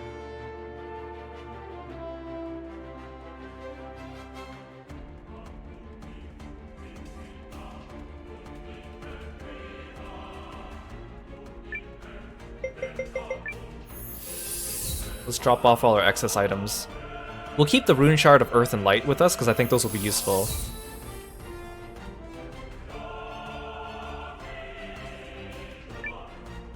Right away.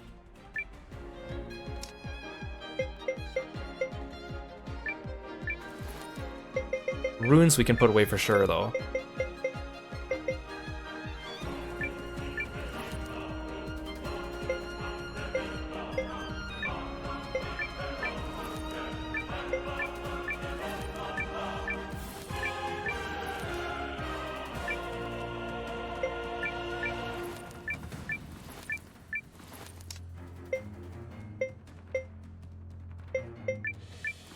Astrolabe we can put away. Thank you. Okay. Actually, I want to quickly check to see if the blacksmith in Aetherbolt has better stuff now that we progress the story up until the very end. Because I want every little advantage I can get. Is this the right? I'm sure the final boss is going to be easy, but I feel like it'd just be remiss of me if I didn't check. I don't think I'm as fast as I am with air in my party, but I'm definitely faster. Actually, I might be just as fast. It's hard to tell.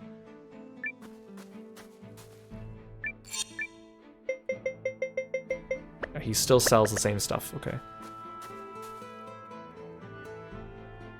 I bet we have new stuff at the guild too now. Although I don't know why I don't have a third group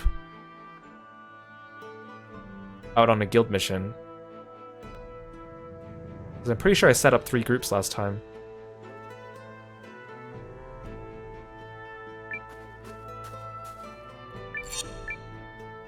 Okay, you know, he won't. All right. I should redo accessories too.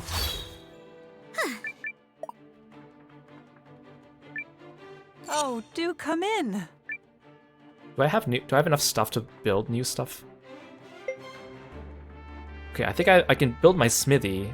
I need more orichalcum. I need 12 ancient dragon's teeth armor shop. I mean, I guess this is like post-game stuff, so I want the card shop at least, if I can. I need more sacred tree chips.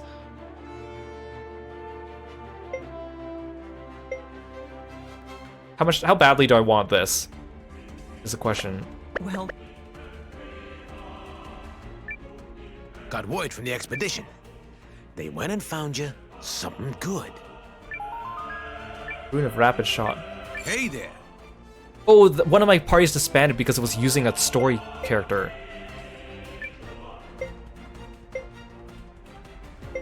Oh, it was the one that needed the ancient dragon's teeth. No wonder I'm not getting ancient dragon's teeth. Oh my god. Oh, it's because I took Marin out temporarily to use her for gathering. Oh god.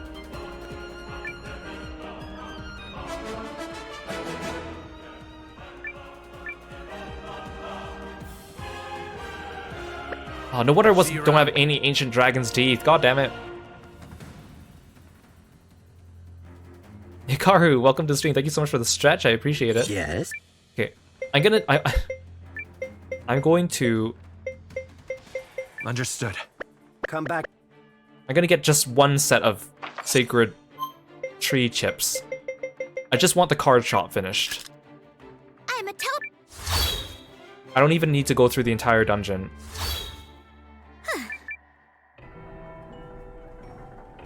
I know this place like the back of my hand now. I've come here so many times.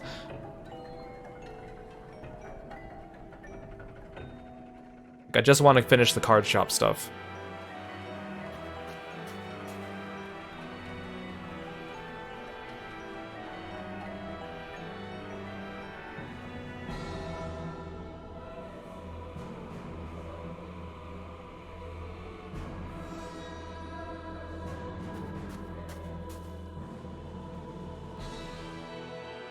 I'm pretty sure I'm just as fast with air. What if I have this and air equipped? I'd probably do like...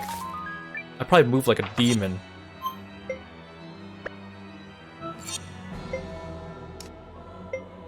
Well, I have a Fated Book to return as well.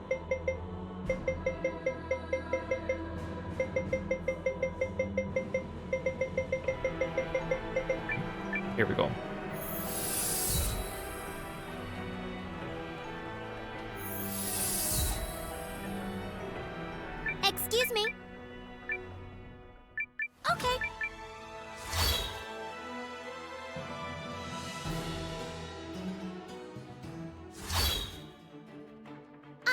always perfect.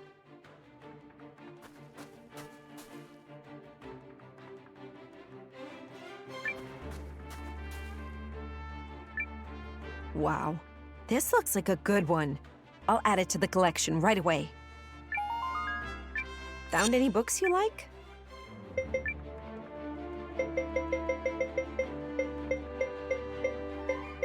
Here, Famous Sites of Alron Part 3. So the rest of these fated books are like ones with tiny drop chances, like 2% drop chances. I can't remember again if they're enemies or if they're from shops. Actually, they might be from shops. I'll look it up now just so I remember.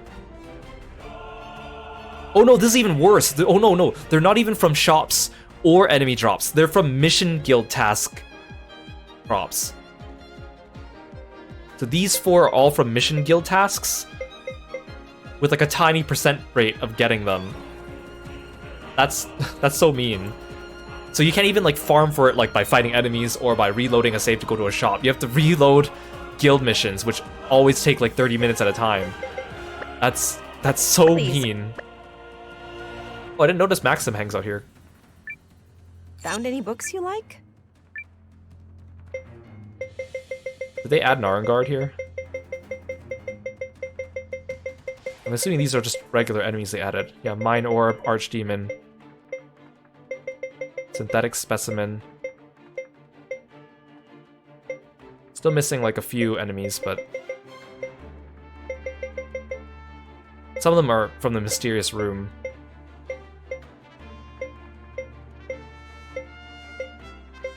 Why is my thing still blue?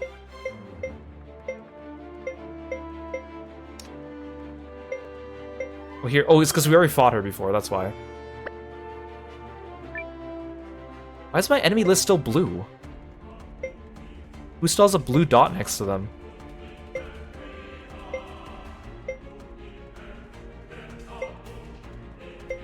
None of these enemies have a blue dot next to them. Why is it still blue? Here, oh, here we go. I'm so confused.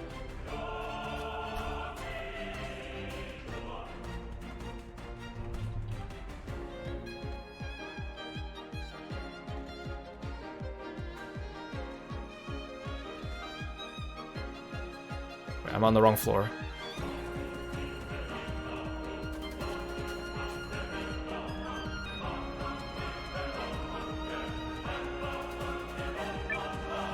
Goods, right? Leave it to me. Let's take out some more Malachite bangles.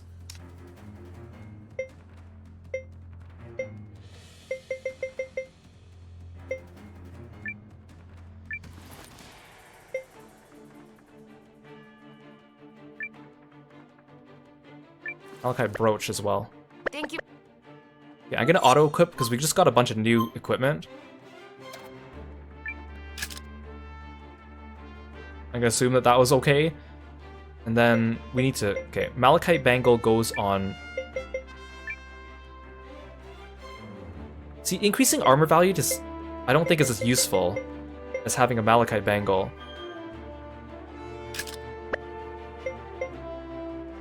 Noah is still gonna have the enemy avoidance charm. Malachite Bangle on you, Malachite Bangle on you.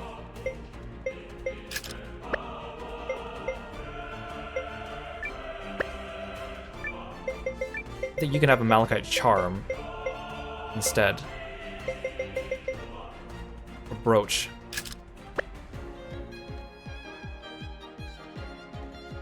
Gar has so much HP.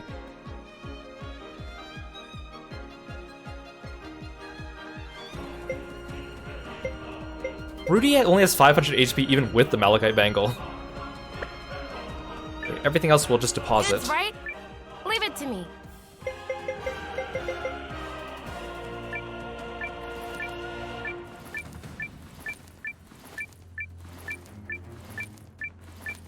We'll keep the lucky badge, the super lucky badge, the winning badge. We'll put the lethal necklaces back. See you. I think that's the last of our preparations.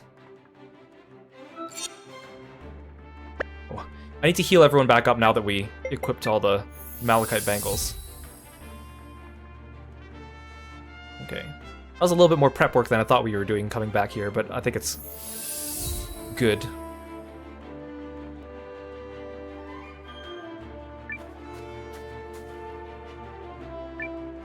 You need a rest.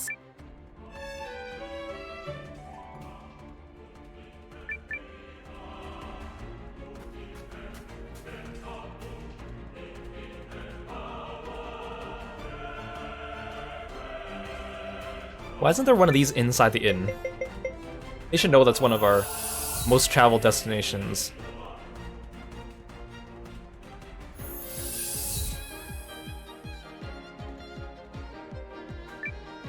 In a building mood, are we? I got those tree...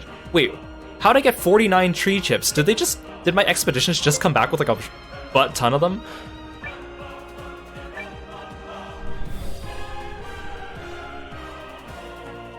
Because I only had like 12 of them, and now I have like 50.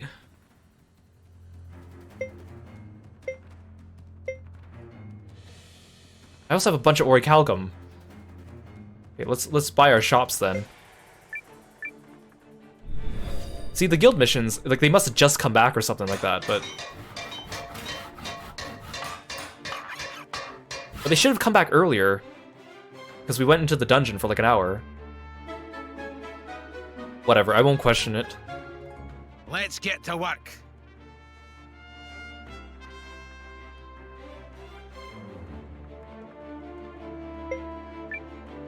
This costs quite a bit, but the smithy I think is worth it.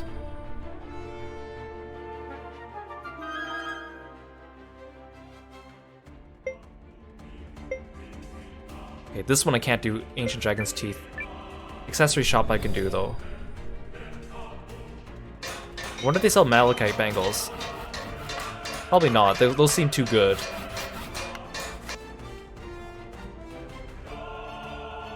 Then again, you do have like a lot of playable characters in this game. Marvelous. So maybe they do sell them just so you can put them on everyone in case you need it.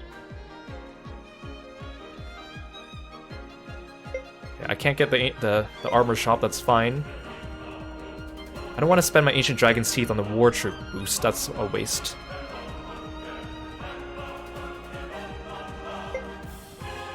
I'm just short orichalcum for the landmark. And the Sacred Tree chips. Okay, but I don't really need landmarks. Conversion Depot, Stables. This Dire Beast Bone.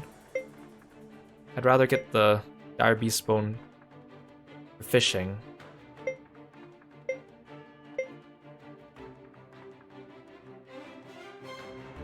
What's down here? Trading specialties, I don't need that. War Troop boost, okay. Let's do fishing spot.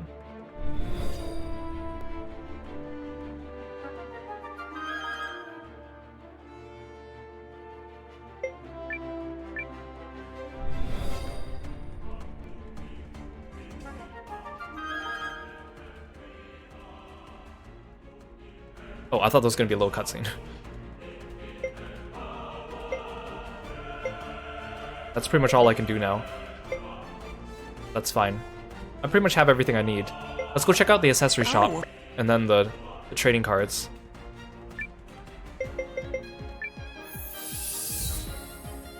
They sell malachite bangles, that's really all I care about. Maybe he sells the repel charms and the item drop rate charms too, in case you've accidentally sold yours. Oh, and the blacksmith. Oh, he does sell repel charms and attract charms. Okay, that's good to know. Most of these things aren't really that useful. They just increase certain resistances. Okay, they sell malachite brooches, but not bangles. Understandable.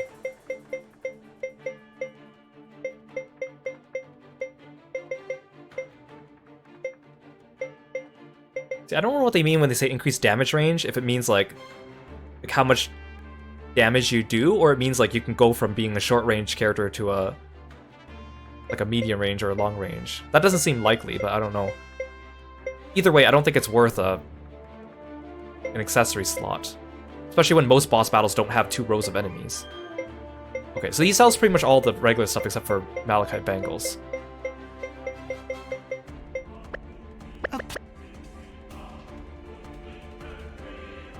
I don't like how the blacksmith is not inside the trade shop. Shop. Oh, for some reason, I keep thinking this guy's name is Max, but it's Glenn. Well, that's why I don't have Dire Beast Bones, is because I spent them all on Extra Pack 4. I totally forgot. Let's open some rare packs. Okay, Lakian's new. I mean, it says there's 160 cards. There's only 120 playable characters, unless they're counting all the default cards. Like just the blank cards, but I don't think they count those, because there should be... I don't think there's more than 40 blank cards, so I'm guessing they must be enemies, but...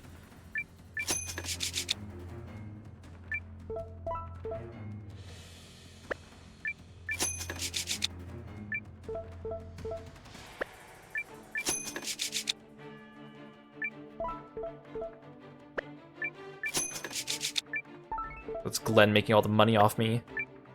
Oh, Wave was new.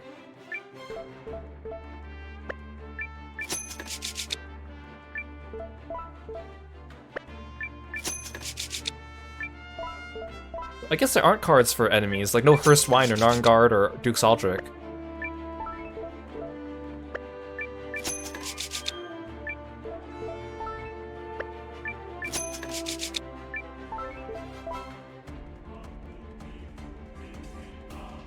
Oh, glitter backgrounds. Does that mean like there's like glittery versions of like some of the characters, and that's why there's double of them? I thought Marissa and El Elicanto and Melora are always glittery, right? So why did I get that message?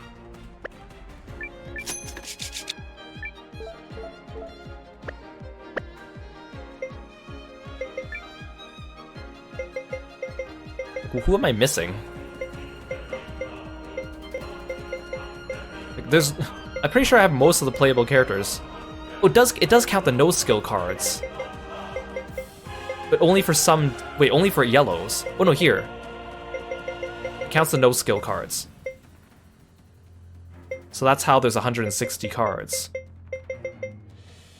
Oh, because the cards only go up to... There's only 10. That's why. Because there's... I forgot, the cards don't go up to 12 in this game. They go from 1 to 9.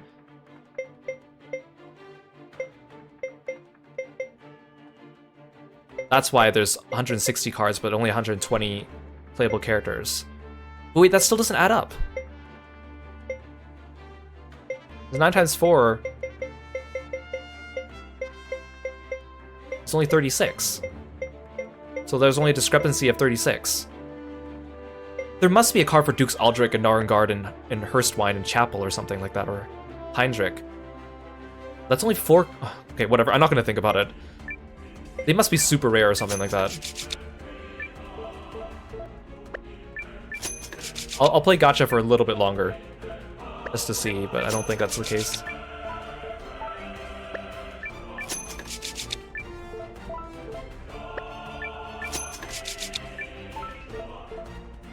Oh, Lean, there we go.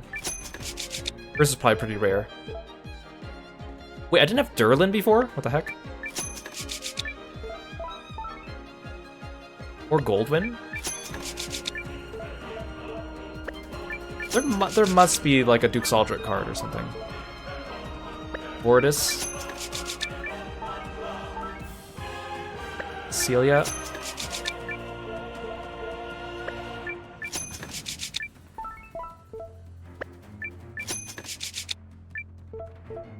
And even if those cards only appeared after you beat the game, that's fine, because they should still appear here as silhouettes.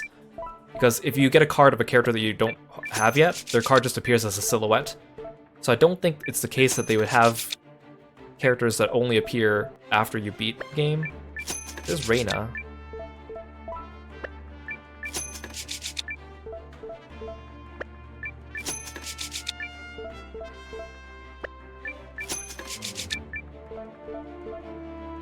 Aoi. I got double Aois.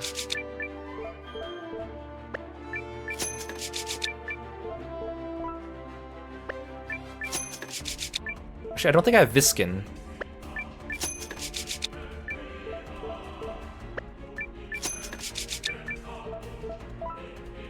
Oh, Momo. Momo's on a shiny card? How dare.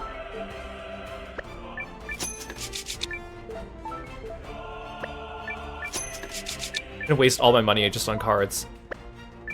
Oh, I didn't have Electra either?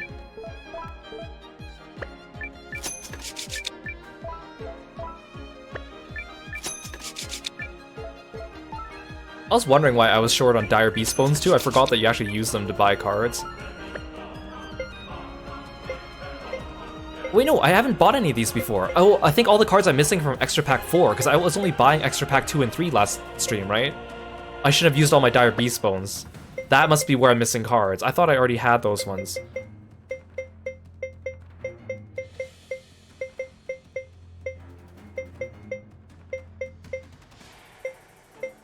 What is the discrepancy between 120 and 160? Unless there's more than 120 heroes. I was just using the number 120 because that's what people have been throwing around. Because there's no card with a value of 0 and there's no card with a value of 10, so... So this discrepancy is only 36, unless there's 124 heroes, which might be the case. See you around. Whatever. Don't overthink it, Kiro. You could easily just look it up later, Kiro. It's not actually important, Kiro. You're being pulled in by the gacha.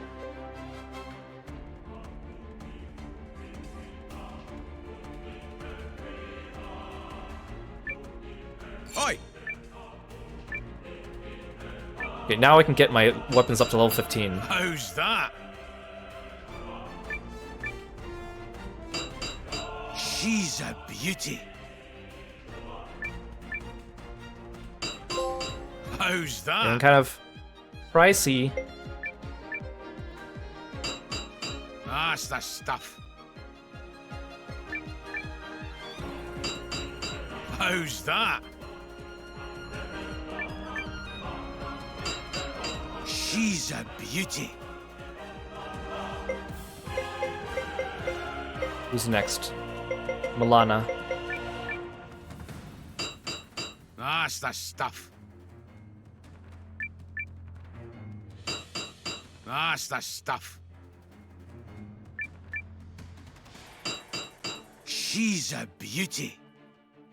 Oh, her weapon turned into incantation of 666. How's that? That's the stuff. Iron Hammer plus plus. She's a beauty.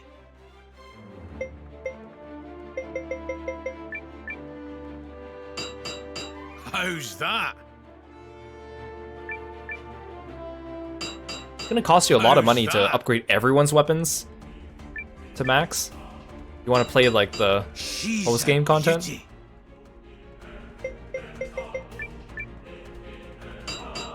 That's the stuff.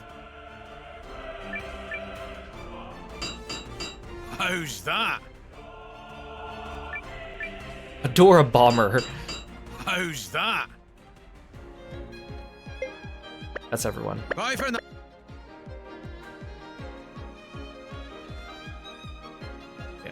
I expanded the workshop, so I bet there's new items here too. I just want to look at them.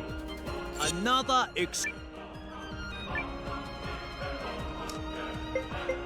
Oh, maybe not.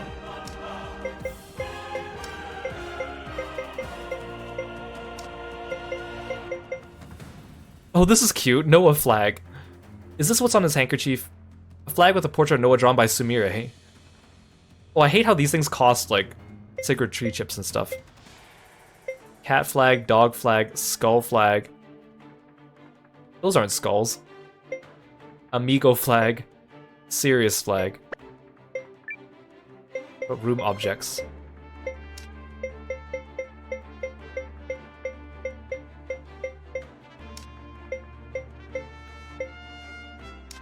I want the punching bag and the frog.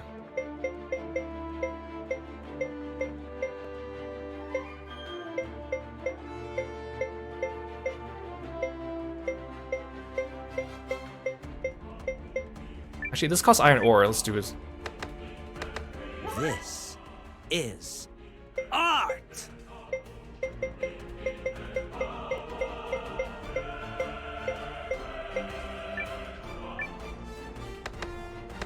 Art is explosion!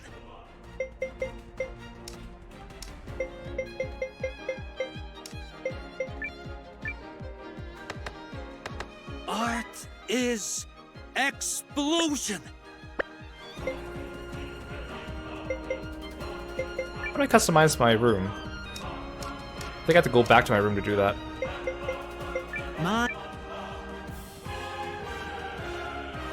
Okay. Sorry for the diversions, oh my god.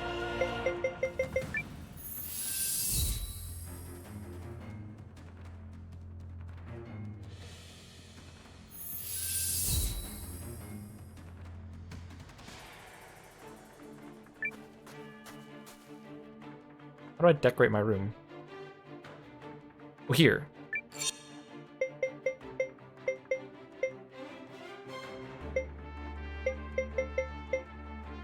Wooden box trinket. Wait. Frog figurine. Oh, there it is. Oh, I got the new Neva clock tower. That's what it's for. I don't know if I want my frog figurine there, though.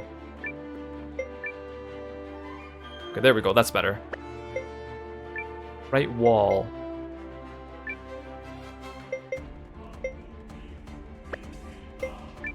Left wall? Oh, let's do it there. Wait, where does the punching bag go? Hanging. Oh. That's the only place to put it? Here.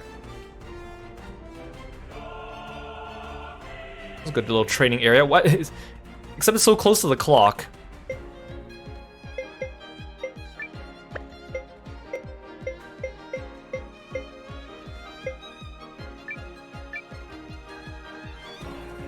That makes a little bit more sense. What about the clock tower? Okay, never mind. Oh no, I put my frog thing back. There we go. There, my perfect room. The Impertiarch thing would have been cool too, but I don't really need it. I need to put Rowan back in the party too. Still have Karen. Changing things up, hmm? Lead the way then. Come back. Okay, that was quite the detour. I apologize, but we got a lot of stuff done. I was probably gonna do most of that stuff after we beat the game anyway, so it just saves us time now.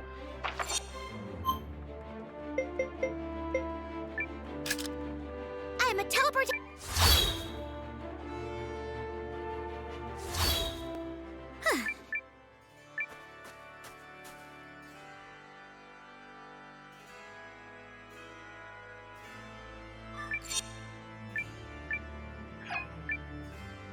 And on top of that, I'm pretty sure we have all the items in this dungeon.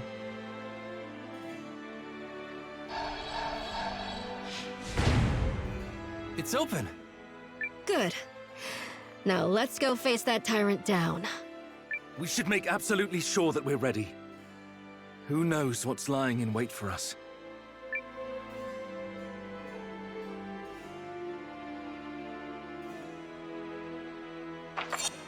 There was an area of the roof that we couldn't get to, though. Oh, I bet we teleport up there or something afterwards. What was that? Some kind of creature. Sounds like the Dukes has one nasty pet. Doesn't matter. We're still coming for him.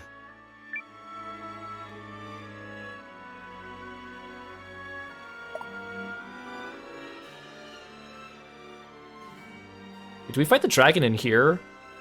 I'd expect to fight it on the roof. Unless it's like a oh no, it's an elevator. Bad Lork's not here, he'd love this. I can't examine it. Oh, there we go. That does not look safe. Duke Saltric probably could have killed us right there with a trap if he needed to.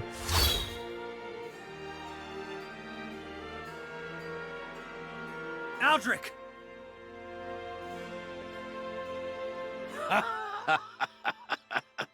Of course it's you. To think my grand aspirations would be derailed by some nameless whelp. Today we set the Empire back on the path of righteousness, starting with your death! The secrets of the Barrows and Rune Lenses aren't meant to be heedlessly shared with all. As their defender, it falls to me to strike you down. Kubibi!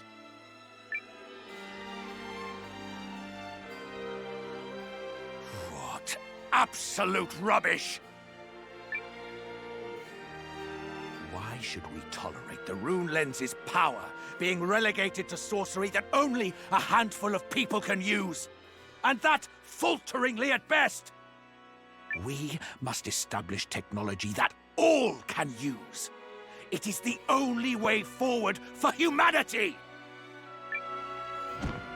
How can you fools be so selfish as to insist it stay hidden away in some dusty old ruins? I will not permit such intellectually deprived insects to stand in my way! It will not happen!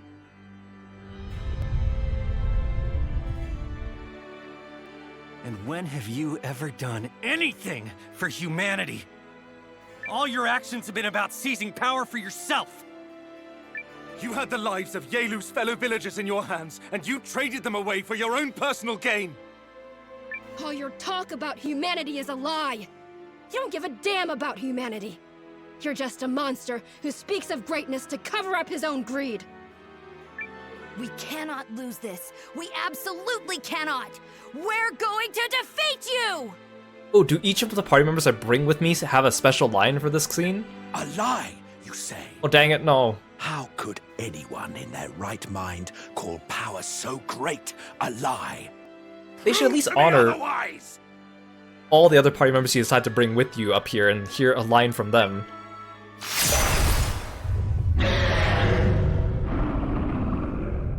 What's happening? What is that?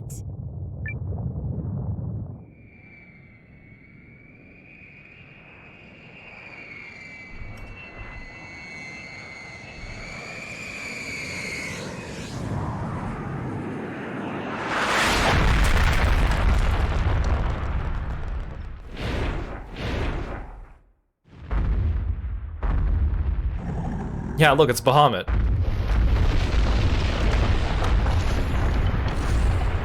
Well, you just trapped yourself on the other side, Dukes. Show me some hustle! Oh, I should have brought Earth Magic to dispel his shield. Oh well, not necessary.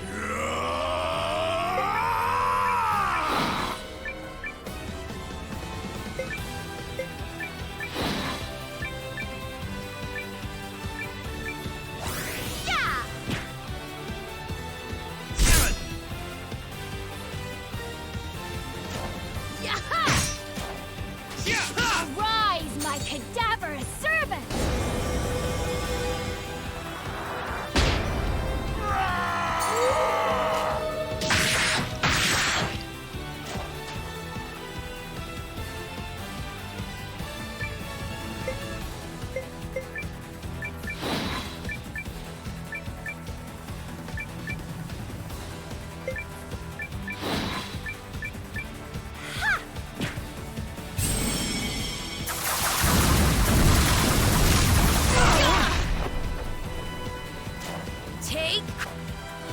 Come on, Rudy, don't miss. Hustle, strike, smash!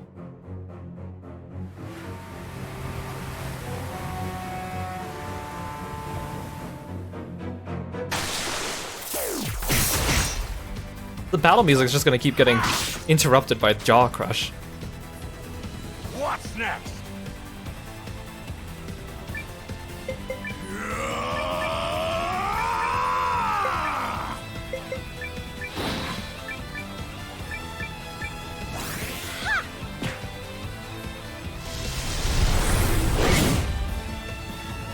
Oh no, Rudy! Look at him spin. Hold on. Better? Oh, he didn't get the heal. He didn't get the heal inside it. He looks so funny in there.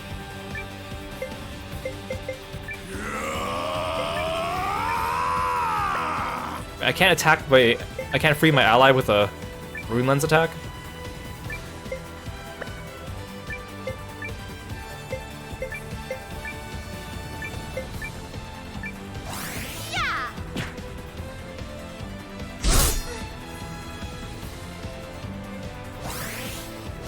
Oh, it heals him when he's in there.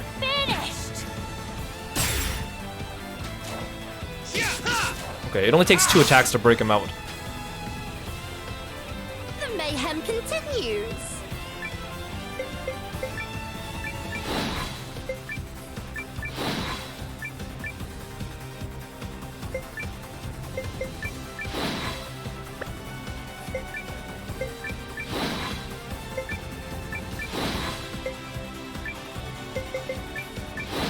I'll help you. Don't be so One.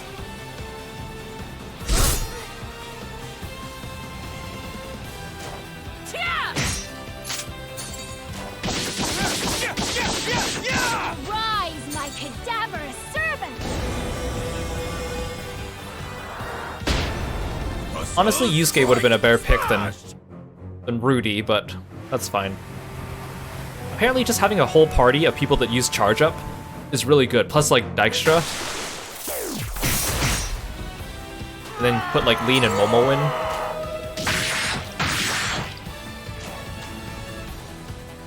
That's fine. He's already in the yellow, so...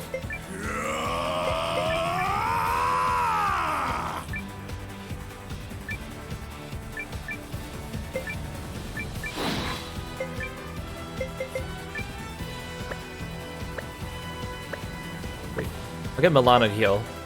She acts afterwards.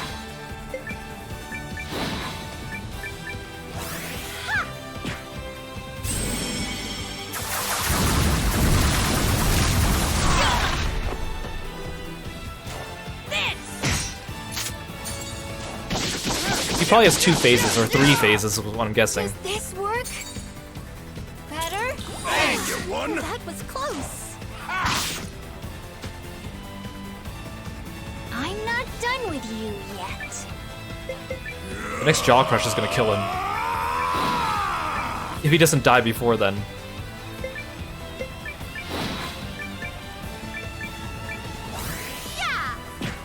I'm impressed by Momo's speed. Oh my god, we're already killing him. We earned that win. He's just frozen. I feel stronger. I'm impressed by how fast Momo is. 313, I guess that's why he acts first. That's good though.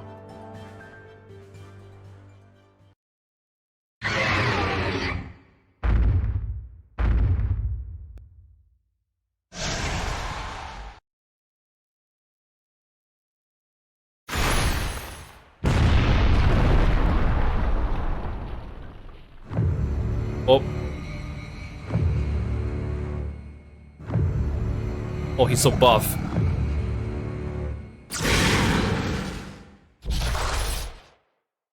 Is no one in the party gonna say anything about that? Where it counts, Noah. Come on. Wait, we're fighting him floating in midair? This seems safe.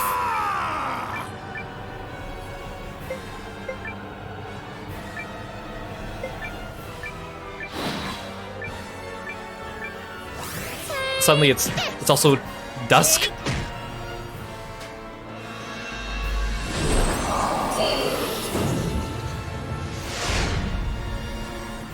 Oh my god, is he gonna have this long ass animation every time he attacks?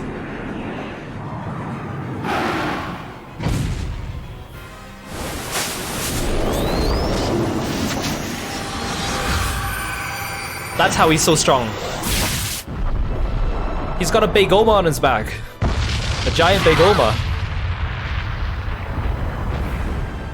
Wait, ow, I saw someone get 700 damage.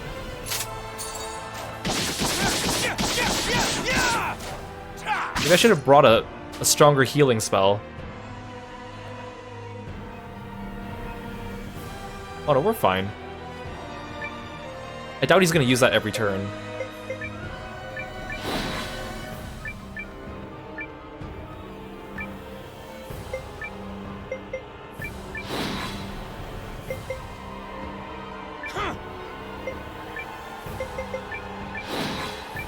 Leave it to me. Don't be so One. This!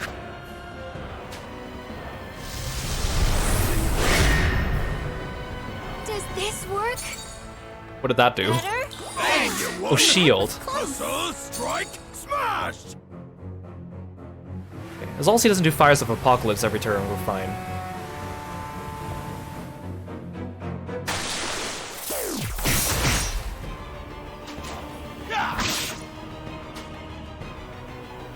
Fight! Fight! Yeah! Oh. This music's not as good as the first phase. First phase sounded heroic. This one sounds like, you know, obviously you're fighting a tough opponent, so it's like, you know, intimidating music, but I don't know, it doesn't sound good for a final boss thing. Unless he has another phase, which could also be very possible.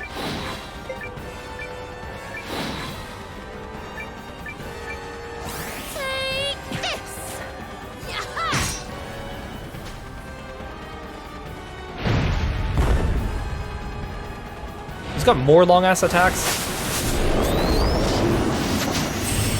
It's a good thing I equipped the Malachite Bangles.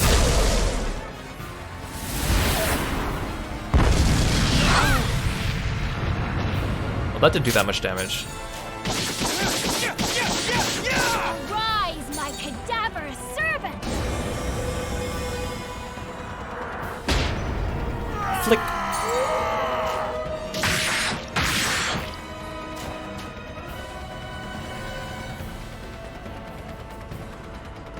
Oh, I bet the color of the runes behind him tell me what attack he's going to use next turn or something like that.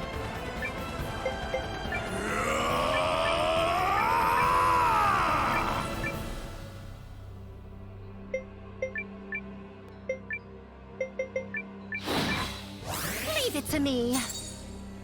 Don't be so One. Take.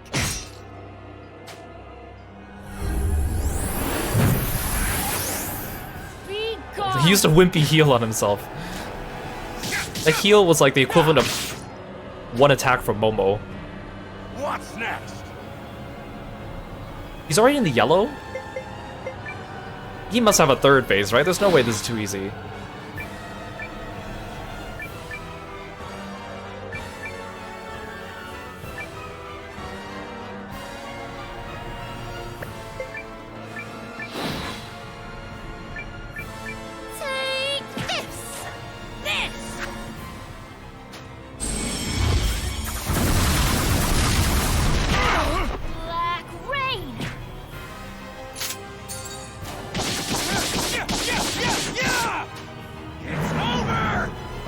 Wait, already? No way. I didn't even use my Jaw Crush on him. He didn't even go into the red. His HP was in the yellow. We did it! What? No way. No way. There's a third phase. Once again, my powers grow. Oh, dang it. Rudy and Momo still aren't level 60.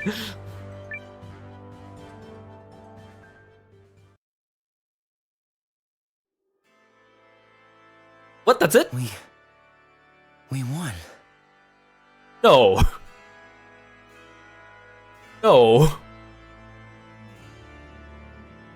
I mean, we're gonna fight the Dukes after this, right? So maybe there's definitely something else. Like, the first 2 streams, maybe the first 3 streams I did of this game, there were some tough boss fights, but then after that, everything was a cakewalk, and I felt like I was being tricked. And it's not even because I'm over-leveled. Like, I'm on level. I mean, the game does have a hard mode too, but After playing FF7 Rebirth, where even normal mode was quite difficult, I'm not used to this. Now, we just have to take care of Aldrich. Wait, so did we end up on the other side of the bridge that got destroyed? How? The floating rocks? Then this will finally all be over. Okay, nope, he's coming back for more. He's coming back for more. Wait. The bridge! Damn it! Is everyone okay? Did my entire party just die? Oh. Don't worry about us. Keep your eyes on the prize, Noah. Oh no. Oh no. I know what's coming up next. It's a duel mini game. Oh, no! Wait, the game ends on a duel mini game? Don't tell me. No. What? I'd rather have a one-on-one RPG fight, turn-based, than have the duel mini game. I'm coming for you, Aldrich.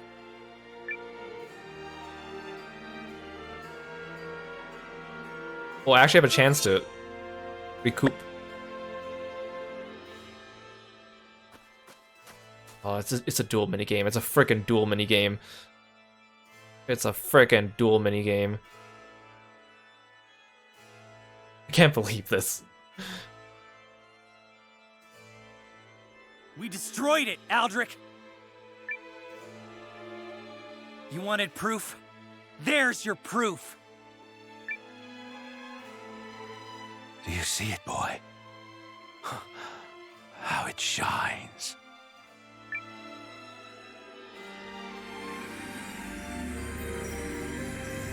Could there be anything more lovely? Don't be all weird on me now and lovey-dovey on me now, Aldrich. He's never used that face before, too. It creeps me out. Looking content. When I was but small, someone told me a fairy tale. Once, in days of yore, rune lenses could be wielded by all. The thought made my heart leap with joy.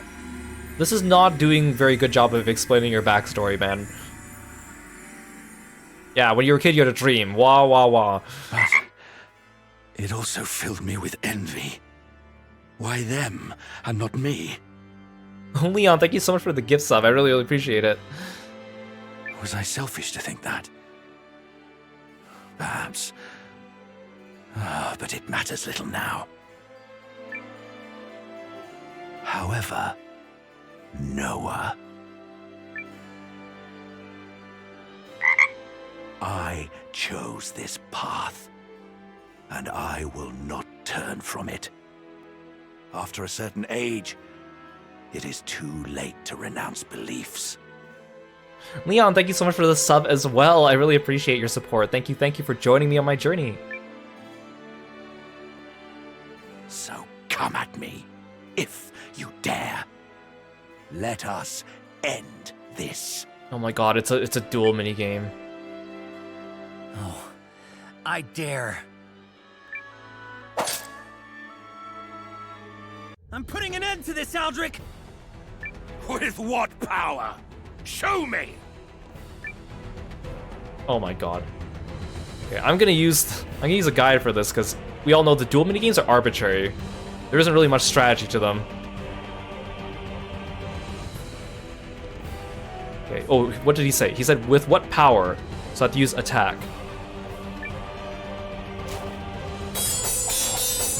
At least they have cool animations for the duels. Pathetic!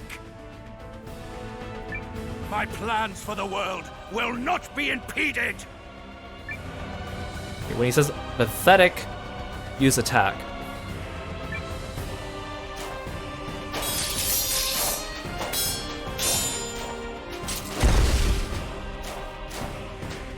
What is it about you?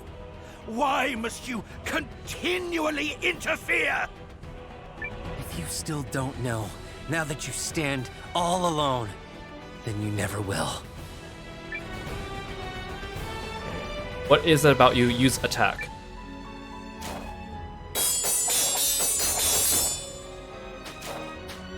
You are no one. Nothing! not sway me from my path. Okay, that's also attack. The only time you use counter is when he says my plans for the world, so I guess we just go full offense. How am I gonna get break though? Pathetic. Crispy Chop Shop, thank you so much for the stretch, I appreciate it. Very well timed. You guys at home, make sure you sit up straight in your seats and take a nice good stretchy. Here I come! Oh, my tension gauge just filled up automatically. Like, what's the point of having a tension gauge fill up if when you reach the break point it automatically fills? I don't, like, just for dramatic effect? Like, I also chose my path, and I will see it through to the end!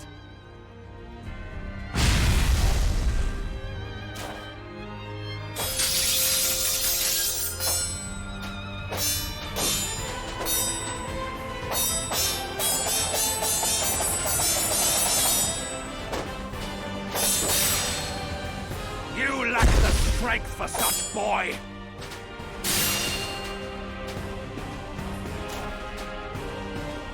Behold, the primal lens's pure and absolute power.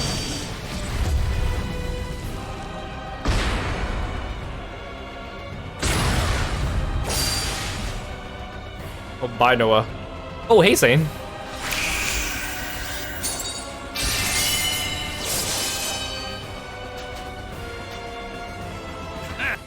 Here to challenge me again, little Kessling. Today you fall!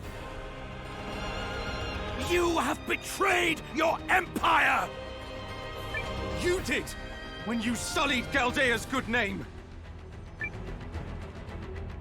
Oh, okay, so remember how Marissa had, like, 2 phases against, Irodne, but her HP remained the same, so I guess this time... Oh no, I was gonna say your HP resets between Sane coming in as a phase transition, but his HP is actually already low. So he and Noah must have a shared HP bar then. Never mind. That defeats what I was gonna say. He said you've betrayed your empire, use attack. Only use counter if he says, I'm weary to death of your preaching or simple-minded whelp. Oh, we never got to see Noah's counter animation against the Dukes either. Nothing you say will ever take the blood off your hands. And all because you coveted the lens's power! I am weary to death of your preaching. We never got to see Noah use counter. Oh well.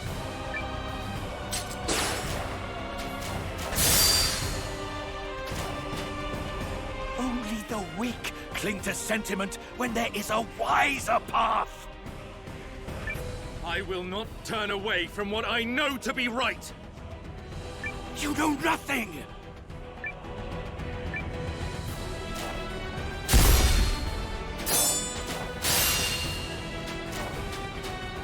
Simple-minded whelp!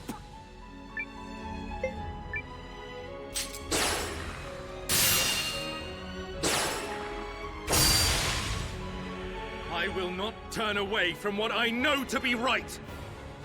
You know nothing!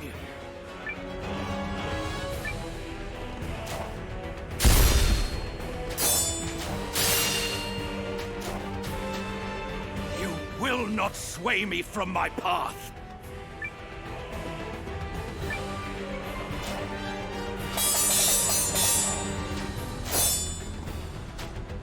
Like, it's hard to tell from the animations to see whether you're doing it correctly or not either, because the incorrect and correct animations both look equally cool. Simple-minded whelp!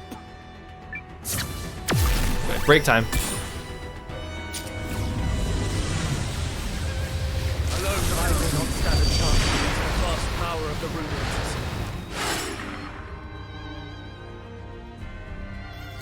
Don't sheath your sword, Sane!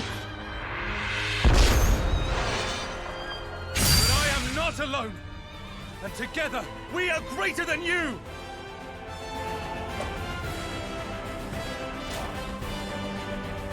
Look at... Dukes looks so funny when he, like, floats towards you. The rune lens's power is that of the world itself! What makes you think you can surpass that?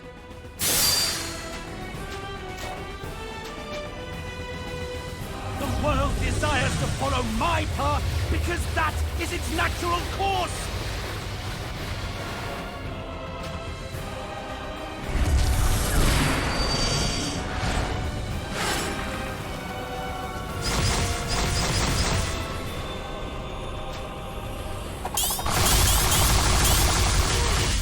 Stop lying to yourself! Foolish guardians! The lens's power could have been your gift to humanity, but instead you kept it locked away! I've heard enough out of you! That doesn't match her dialogue. Even if I wasn't a guardian, this is my world too! And I don't need you to tell me what's best for it!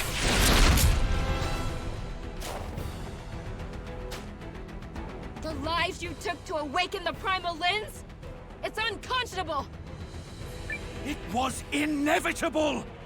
Had I not done it, someone else would have! I like how Poopy's just sitting on her shoulder. Actually, we should do the final strike with Poopy. Oh, see, look, she shares an HP bar with Noah and Sane. That's kind of mean. Because I feel like if you don't do the duel perfectly, like if you don't do every single turn perfectly, which you wouldn't be able to do on your first try anyways, you have no chance of winning. Or you'd have a very small chance because you only have very small room for error. At least that's what it seems like. It'll be hilarious if there was a forest phase where Periel jumps in and she finishes off the duel. That'd be awesome. But I feel like that wouldn't happen. Well, I wasn't even paying attention to what he said. Had I not done it, someone else would. Okay. What was that sound effect? Whew. Oh, look at you! You won't even own up to it! People like you are the worst! I will not be lectured by you, Guardian!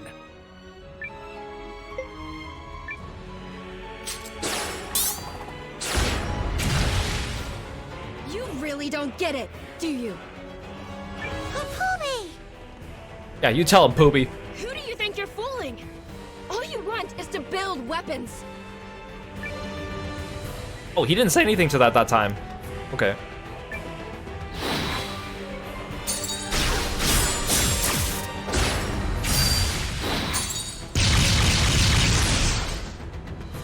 A means to an end. I will not be lectured by you, Guardian! Like, our HP is, like, matching. And I've been doing everything perfectly so far, so... You really don't get it, do you? If I didn't have a guide in front of me, this would just be frustrating. Because it's just arbitrary. Poopy!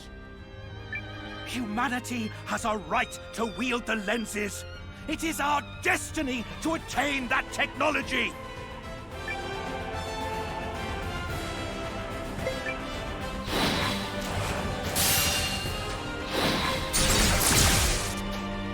I will not be lectured by you, Guardian. I'm really close to dying. Even if I do everything correctly, Really he could still kill me. Do you?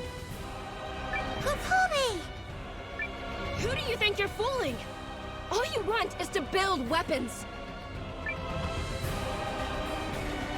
Like, I think it's random which voice lines he uses, right? So if he uses too many of the counter ones instead of the attack ones, maybe it's just impossible.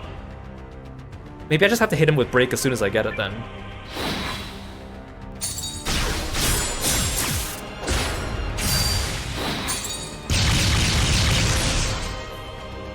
A means to an end. Humanity has a right to wield the lenses. It is our destiny to attain that technology. He keeps using the voice lines to tell me to counter. What if he kills me? My HP's really low.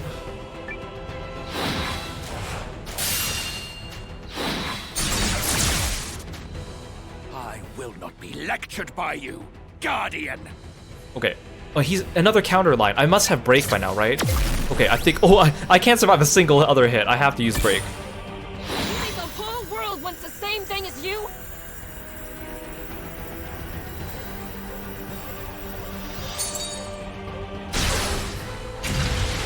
Start wars over the lenses? To take uncountable lives just to unlock their power?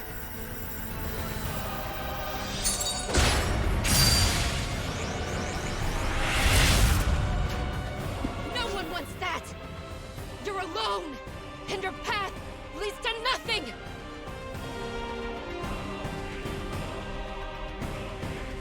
Silence! I call again upon the primal lens!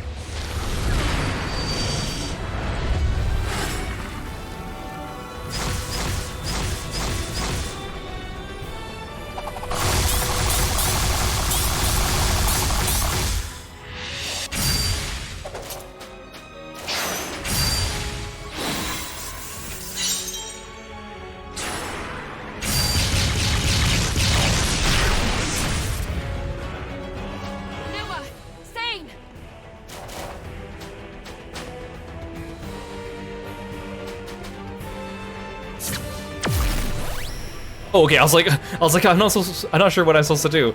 Okay, last break. Hey Mia, welcome to the stream. Thanks for stopping by. Face it, Noah! You cannot defeat me! Your punishment will be delivered by all of us! Every person who wishes as strongly as I do for your tyranny to end!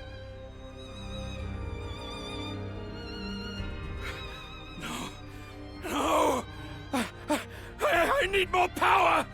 Answer my call! Give me the strength to prevail!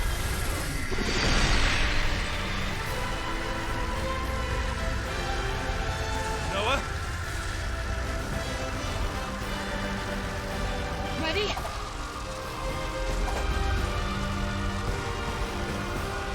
Now!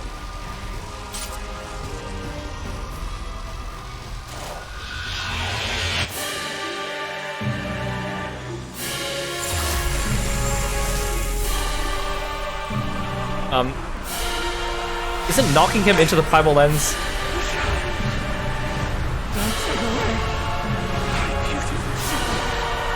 Oh, do we actually get a boss fight against him now? Is he gonna transform into something? We did it. What? No.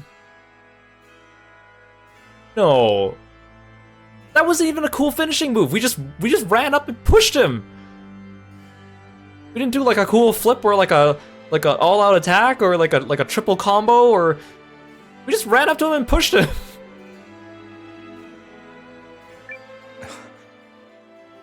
Yes. Really? Of course we did. After all those flashy attacks? We just go up and push him? Probably. What now? The castle is collapsing. Oh, you think? Run!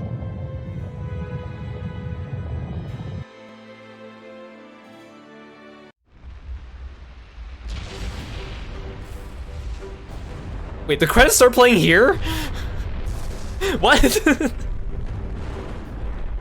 Oh, maybe I should have switched Imperial as a support character during that last save point, just to see if she had extra lines during that fight. Because we didn't need Rowan. This is when the credits play?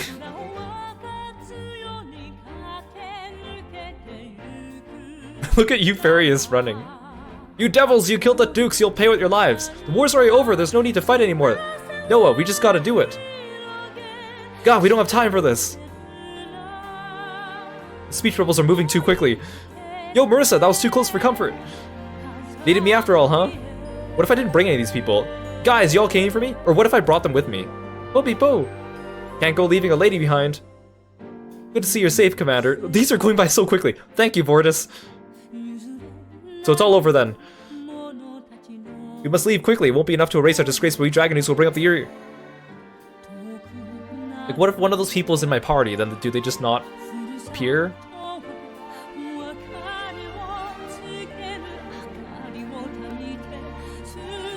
Ah, you sand dogs, you made it. Well done, tremendous.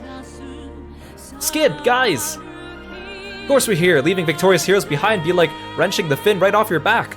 Thank you. We'll clear the way from here. The heroes return in triumph. I didn't get to finish reading that. Why does a random Shiar... Consider it all smooth sailing from here. By the name of House Sawad, I will protect you. Follow us, we have an exit route prepared. Be a waste of a fine man if you bit the dead. I, Master of Death, shall secure your safe return. Never fear, justice always overcomes.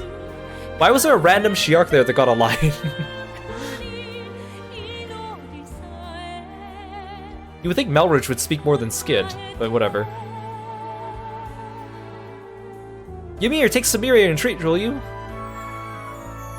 Wait, but then you'll be... No, they'll get back fine. I better secure an escape route. Don't you worry, Big Sis Lien will get Noah and Co back safe and sound.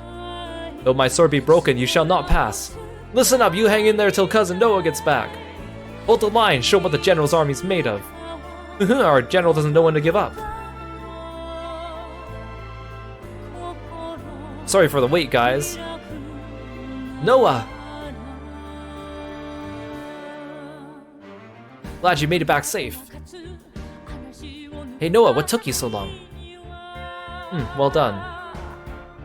You're finally back, by golly, and you defeated Aldrich. Yeah, it's all thanks to you, really. That's Cousin Noah for you, never doubted you for a second. We must hurry, here won't hold up much longer. Oh, that's why those are random Shiar, because I think that was supposed to be Eupharius. And then over there was a random soldier. I think that was supposed to be Gar. So if the person's in your party, they replace them with a rando. Don't let the League vermin escape. God, there's no end to the Blighters. General, at this rate... Traitors, you've no right to resist. I'm under orders to defend to the end. If you're set on fighting, expect no quarter. Saints fighting too, so must I. General Goldwyn. You're that dirty traitor. Lieutenant, glad you're safe. Looks like we caught the whole brood. Sane, thank goodness. Hark, Aldrich is dead. Victory is ours. You have no reason left to fight. Drop your weapons at once. The Dukes. Come on, run. Wah! Wait, Milu didn't say anything. Milu didn't say anything at all. Also, there's no way the path back is this long. The path to the final boss was the shortest path in the dungeon. I mean, I know we're taking detours because the place is collapsing, but... made it this far only to be shut in. Everyone, please stand back. Is this Sylvie? Oh. Good thing we had one last runic charge, huh? That's why you always have an extra. Come on, shake a leg, everyone. Hurry, hurry. I've never guessed I'd witness such a historic moment. Bravo! Crikey, I never thought I'd be so glad for one of those rotten runic charges. I could hardly let you all sleep here. It would ruin my beauty sleep. Let's go, everyone's waiting. Yeah, let's go. The castle's collapsing, hurry. Poopy poo!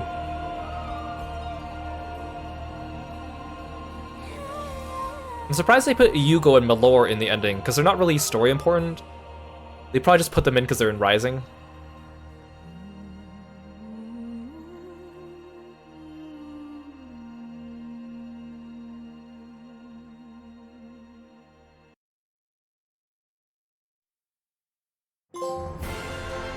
Oh, epilogue.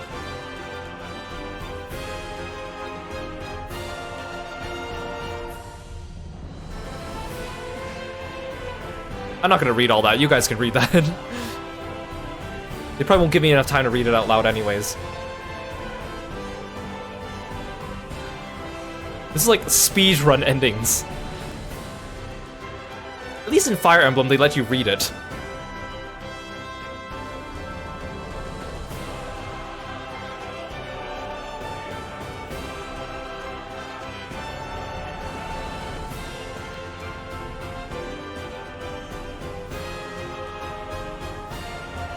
I could barely skim read these.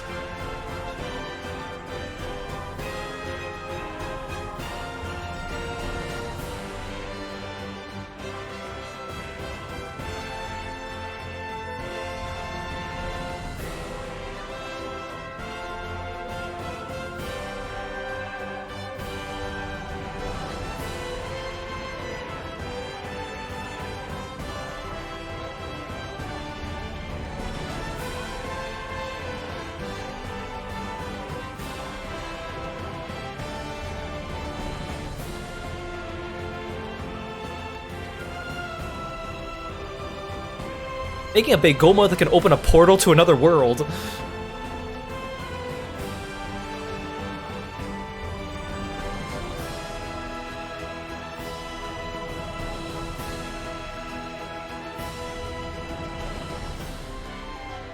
Aw, Calathor.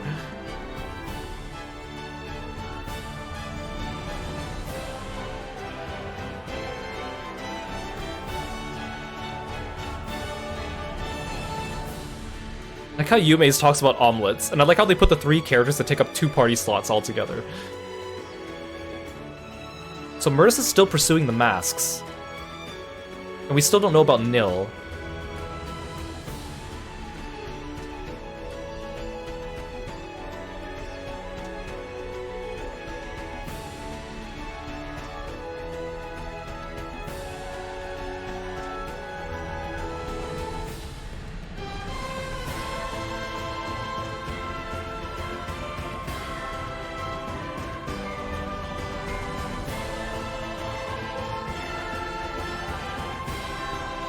Jaxine bought a premium card for 2 million Bakwa. Well, these are the 3 muscle guys. They have like a... Hey, wait, Marius is a PE instructor.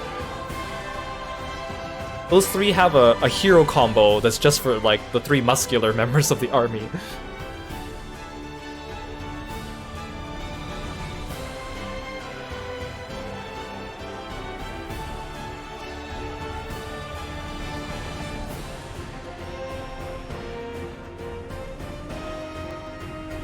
This ugly, cute capybara is a smash hit.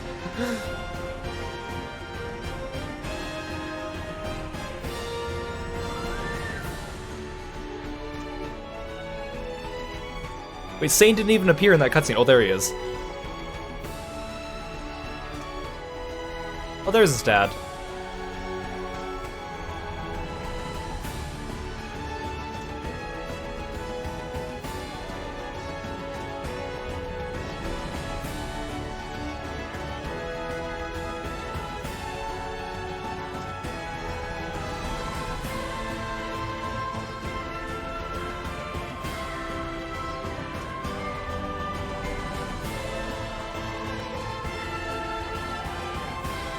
Yulin gets cranky when Yuma visits Altisvice.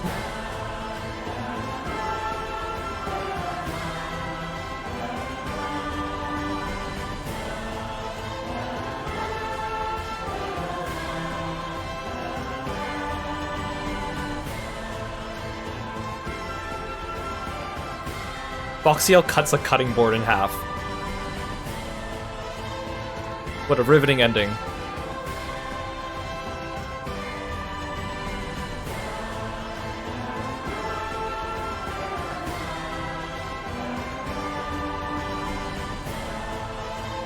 Wait, Reina proves her innocence. What was she convicted of? I never heard about this story.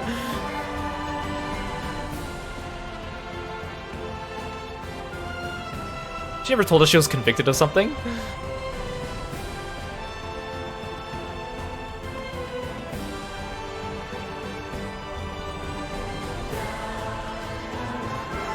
Mariette finally enrolled at the university she wanted. Good for her.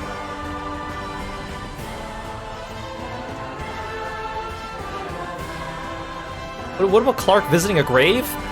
What are all these backstories we never heard about? Milana's on Marcus's trail.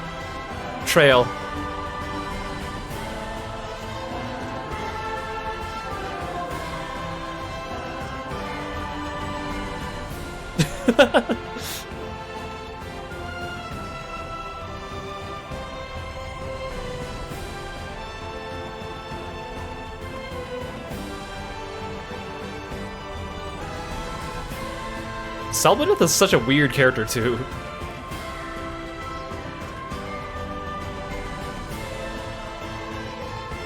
Rudy makes super spicy soup. That's his epilogue. Well, it's too bad Vortis wasn't like a fightable character or like a fighting party member.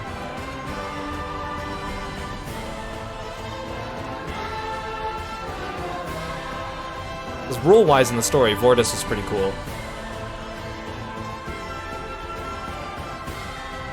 Oh, he proposes to her.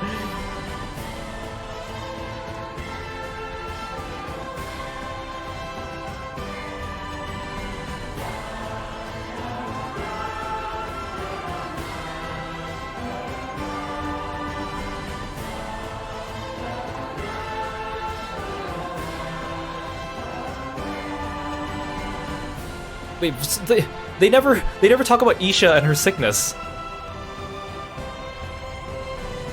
Wait, Alibi wants to be Wave's bride? What? That age gap seems too weird.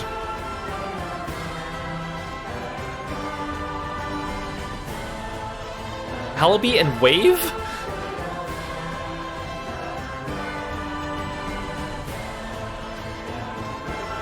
Docto complains about not profiting from the Alliance? Come on, man.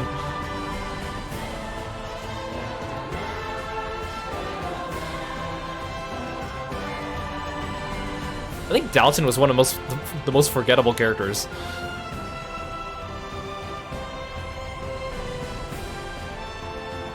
I kept forgetting he even existed, because he wasn't like a support slot or a battle slot.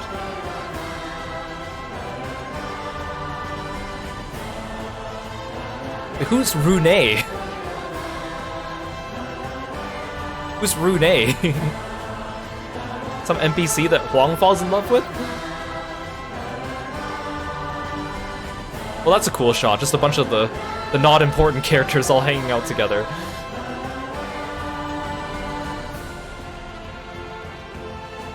Wait, what about Francesca? Why is she... Oh, there she is. She was one of the first party members. How come they saved her for, like, near the end? I wasn't Foward on the same page as the rest of the healers. What about Leon's story, too? There's so many stories that just never got told.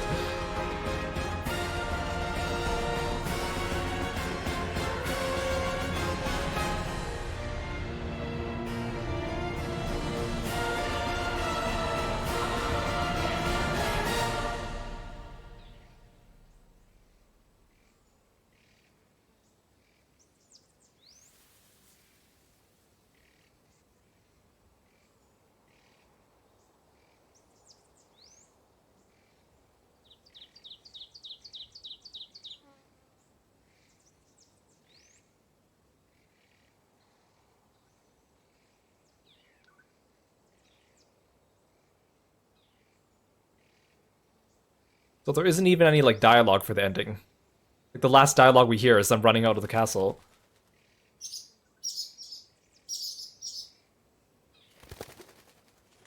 Oh yeah, Noah saved a bird from an eagle in, like, the first cutscene of the game.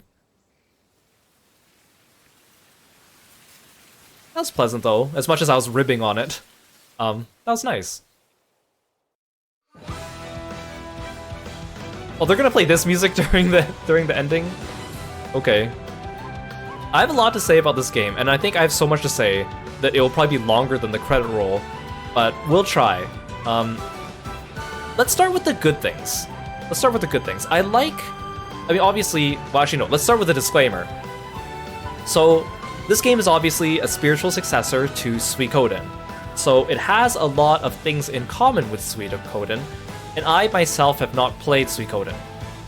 That being said, my review of this game is going to reflect that. A lot of people, you know, have been posting their grievances about this game, or things that they liked, or things that they didn't like, and a lot of times the very stark, valiant defenders of this game will come out of the woodwork and say things like, well, you can't hate on this because that's the way Suikoden did it, or you can't compare that because that's the way Suikoden did it. Now, being a spiritual successor, I think it's perfectly fair to compare the two games together. But I think that excusing things that are bad about this game, or bad game design decisions because Suikoden did it, is not a very good argument. Just because Suikoden did this doesn't mean that this game had to do this, right? And I think a lot of my grievances are going to be things that people might argue and say, well, Suikoden did this way, that's why they did it this way. And I don't think that's a good, strong argument. I think there's certain things that you can't compare between the two games, and certain things that you can compare. That being said, like, playing this game, it was fun. I enjoyed it. There were parts that were more fun than others. And I think if they release another Eiyuden game, I mean, obviously I'm going to play the DLC, but if they ever release another Eiyuden game, I would play it. But this game does not make me want to go back and play Suikoden. Like, I just don't really have the interest in that. So, that's where I stand regarding that. Now, I think that if you like, or here, another thing I want to say, sorry, I keep getting off track. This game was also kickstarted, right? Smaller studio, indie studio. I'm still gonna critique it, but I understand it's not a AAA studio with all the money in the world and all the resources in the world, okay? I understand that. So, some of the things I might complain about are things that would be solved with more money, for example. But that being said, I still think that, I mean, they did a lot in this game. They voice acted everything, too, nearly everything, which is amazing. So I think that, you know, a lot of the time, I think if they just pooled around the resources in slightly different areas, then, like, I think some of my grievances could be solved. Also, I know that the director of this game, the creator of this game, the creator of Suikoden, unfortunately passed away in February before this game got released, which is really sad. I didn't talk about this during the first stream, but that's really sad to see that his, like, newest work after so many years and so much support never got to see it come to full fruition. So, God rest his soul, and thank you for giving us Suikoden and Eiyuden, because that's amazing to bring your idea to life there. And if you go back and, like, read about him and his bio, like, he had a very interesting approach to game design and JRPGs. So, thank you. Do I think this is one of the games that will be put back on the library right after finishing it, or are there going to be plans to revisit it? I think my only plans will be to revisit it for the DLC. I know there's post-game content here with the Mysterious Room and, like, the roguelike mode and the hard mode of the Mysterious Room, and there's also some replayability in it. I don't really see myself going back through it, at least not in the very near future. So other than DLC, I think this is going to be it for this game. But, you know, especially lately, nowadays, you know, I'm older, I have, you know, when you're young, you have a lot of time and not a lot of money, right? So you play games, you don't get very many games, and then you want to replay them over and over again because you don't have the money to keep getting more games. But now that I'm older, I have more money, but I don't have as much time to replay games. So unless I really love a game, especially since I play story-based games a lot of times, I'll play a game, get the story, move on to the next game. I have more games than I have time to play now. But I can definitely see replayability in this game, but I can also see areas where people might not want to replay it. Like, for example, the lack of a fast mode in the battle system is a big one that will prevent people from going back and replaying it. But I could definitely see people doing it, and I could definitely see the post-game content being very worthwhile to repeat. The Mysterious Room stuff sounds very interesting. It's too bad there isn't, like, an actual post-game dungeon, even though the Mysterious Room has, like, floors in it.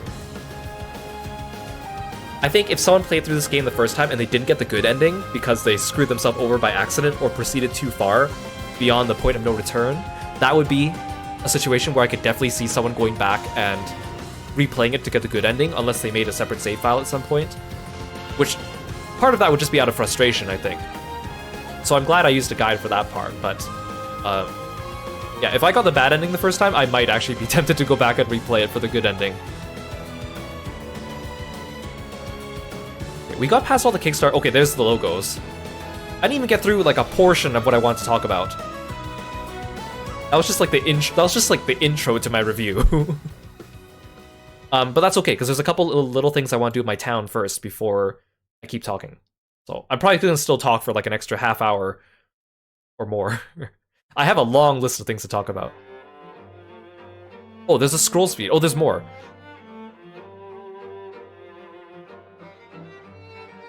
I thought they already... Oh, backer heroes. They already listed a bunch of the backers, but these must be the ones who, like, paid a higher tier for things. Like, these are the ones that died during the battle. You know what? I'll do scroll speed. I still want to watch the credits, but I don't want to sit here for too long. There were a lot of backers. I mean, this game was very anticipated, which is great. I love to see old series coming back with new stuff with Kickstarter. Like I mentioned before, like Penny Blood, I'm looking forward to greatly, and Armed Fantasia as well. But It's nice to see old series coming back, series that people actually really enjoy and want to see more of coming back. Just because a lot of them, were really good, and it's a shame to see them not continue, mostly because of corporate decisions, I think. Maybe I shouldn't have fast-forwarded through this. I feel like I probably could have talked through all of this. But, I mean, we're at the letter J already, so let's scroll through all these. I just don't want to have to start my review and then have to stop my review, lose my train of thought because we get back into the base. I want to see if I have enough materials to build a couple last things in the base, and I also want to check out Baba's fortune telling.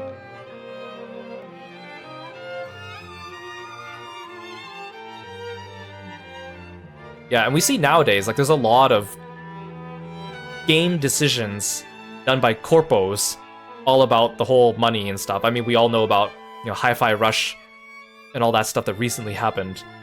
It's just been... It's really unfortunate. What can you do, right? Okay, we're at the letter S, so we must be close to the end.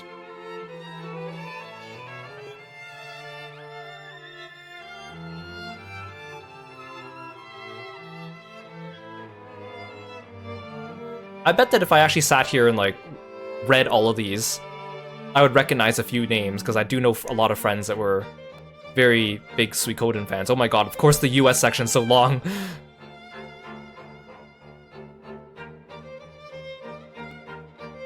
I'll just rest my voice then.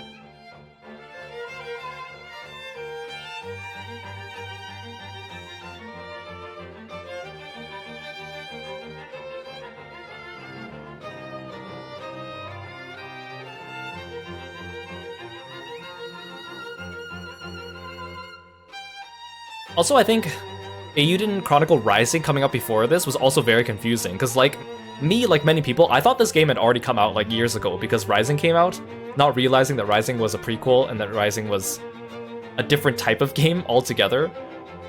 But look at all the backers with just numbers.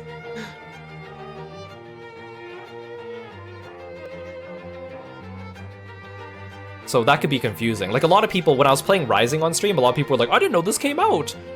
Or, like, I've been waiting for this, not realizing that it was Rising. Or a lot of times there were some people that came in when I was streaming this, and they were like, I thought I already played this, it looks different, because they got it confused with Rising. I think they could have, maybe named the two of them in a different way to make it a little bit more obvious, or at least made them the same genre, I think, would have been nice. I talked about this when I reviewed Rising anyways, so... I think I was confusing for a lot of people that were not keeping up to date with everything. Especially since this game kept getting pushed back, too. Oh my god, look at all these unnamed people. Maybe I really should have done my review during all this, whatever. I'm glad it showed me that I could fast forward, though.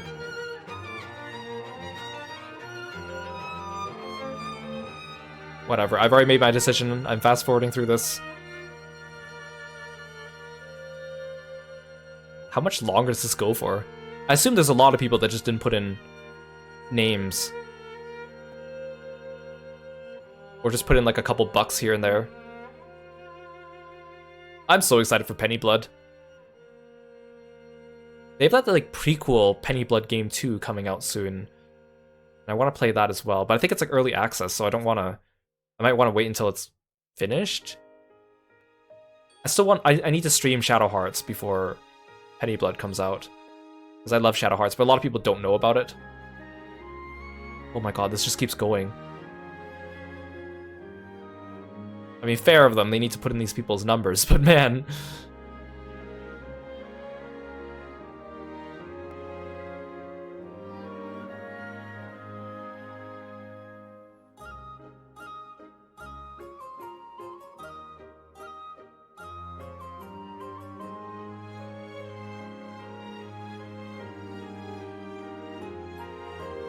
Can I do, like, faster speed? Oh, I can do 3 times speed. There we go.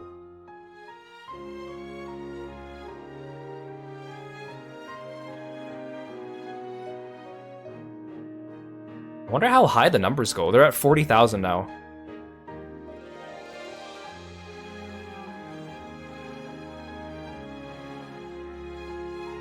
I don't know how many backers there were in total. Let's see. Oh. So I don't think it hit 500,000, or at least I didn't see it. Save the clear data, yes.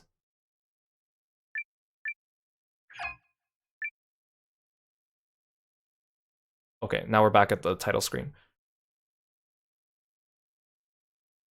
Okay, I want to check Bababa before we. Oh, I want to check the library and Bababa before we review the game.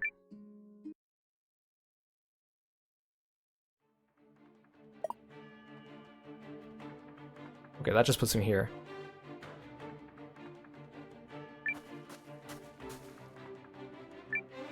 No rush.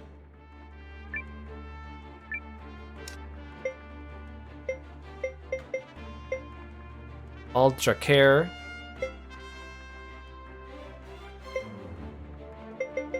Well, I guess Duke's Aldrich isn't here because we didn't actually fight him in a real battle. This one must be like a secret boss in the mysterious room. All done.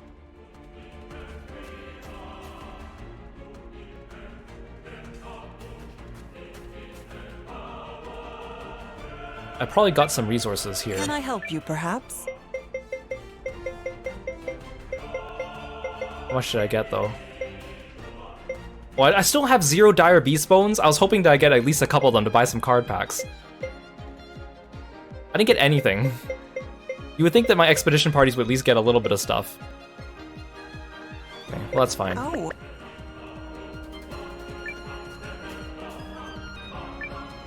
What will you So the reason why I want to talk to Bababa is you can learn about your characters. I want to at least learn about the characters I played as part of my party.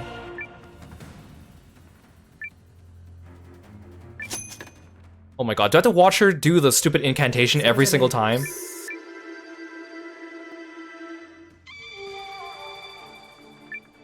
Oh my god, she has to do this every single time? Zippity-lips, so Padamine Shablooey!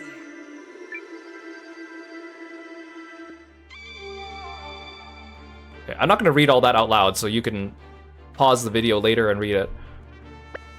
I'm only going to do it for the characters I used consistently. Oh my god. Why does she have to do this every time?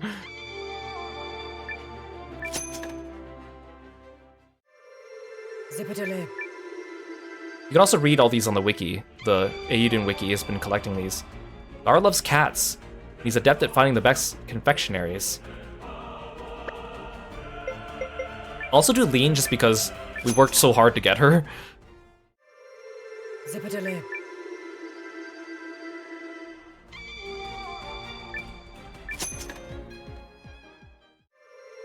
Zippity-lip.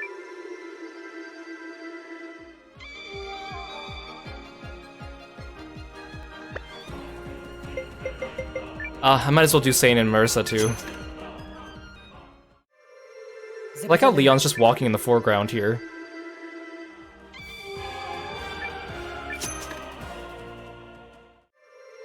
Zippity-lip. The fact that she only has like 1 incantation too. Sane has no sense for romance, skilled with the violin.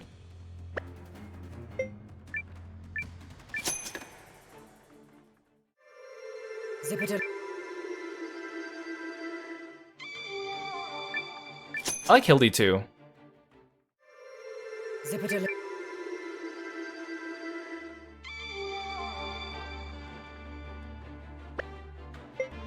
I'm not a big fan of Valentine, but a lot of you in the chat seem to like him, so I'll do him as a little bonus.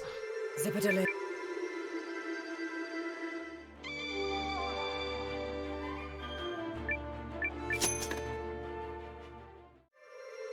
Zippity-lip.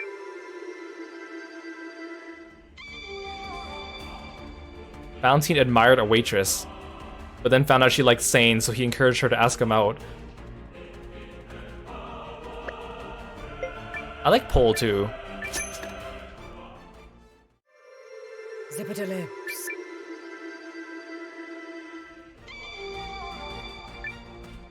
Yeah, there you go. Valentine, just for you, Kieran. Zippity-lip. Thanks for the stretch, I appreciate it. I actually liked Yailu and Milu as well. Zippity.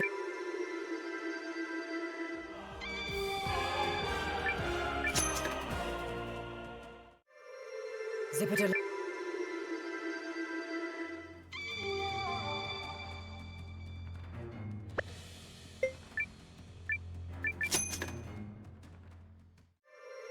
Zippity.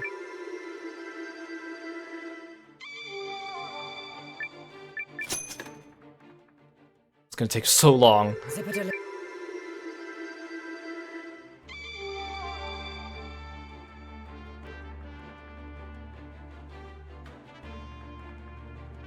I realize I'm covering up like the corner you see their age, their birthday, birthplace, and their favorite food. Oh well.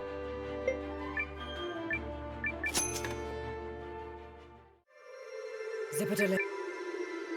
That stuff's all on their Eiyuden wiki anyways.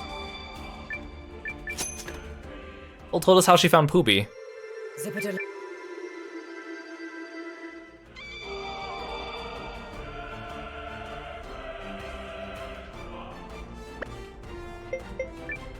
Wave was pretty cool too.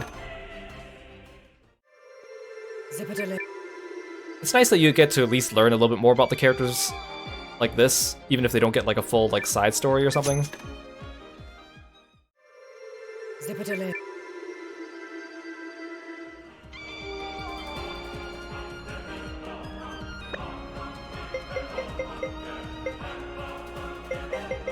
We'll do Guru, CJ, and Isha just for completion too. Zippity.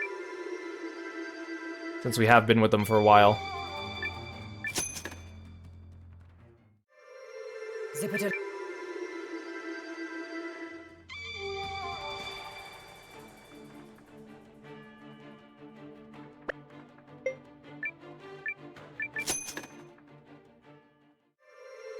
Zippity.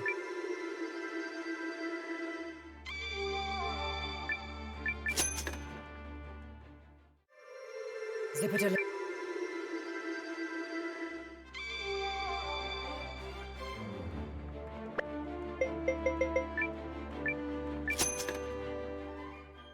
So we never did find a cure for Isha's illness either.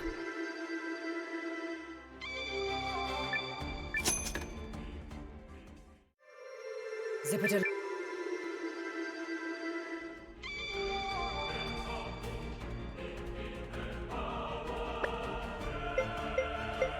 Oh, we use Euthys quite a bit actually. Zippity.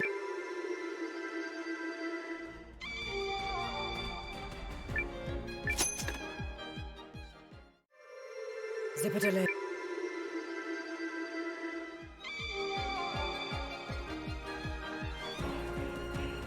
Oh, Zabi was a con man. So this actually tells us like how he met Zabi and Kogan. That's kind of cool. I like Periel as well.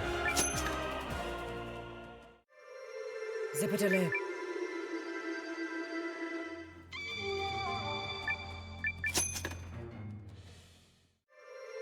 Zippity.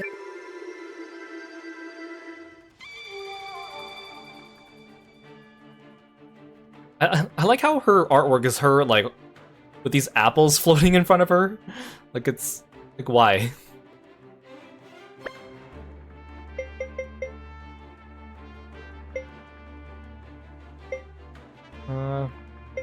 Oh, Eupharius, probably one of my favorite characters.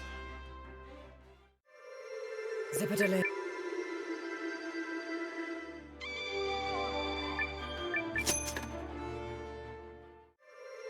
Zippity. He has a sensitive nose prone to hitting low ceilings. Considering stuffed toys are as protective measures, he seeks a solution to minimize discomfort from accidental knocks.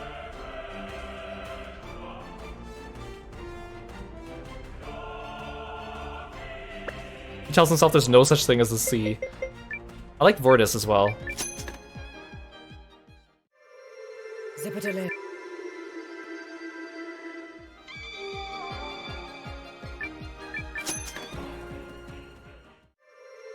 Zipitale.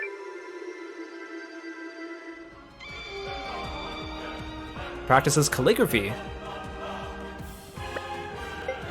Oh, Electra was also pretty cool, even though I didn't use her. Zipitale.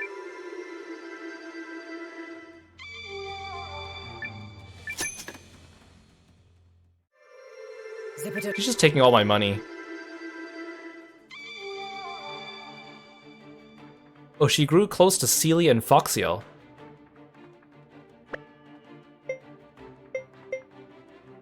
Marcus, of course.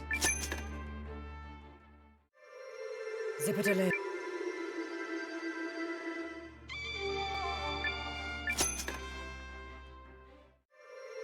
Zipitale.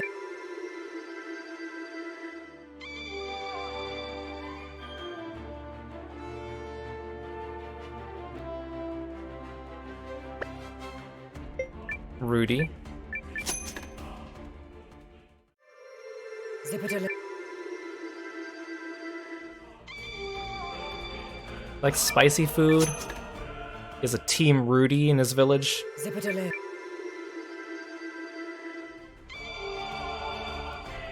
He secretly has a crush on Paquia.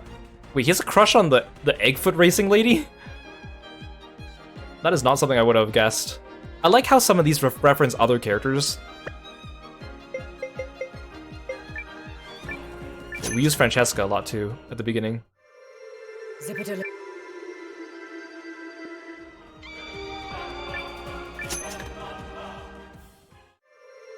Zipitale.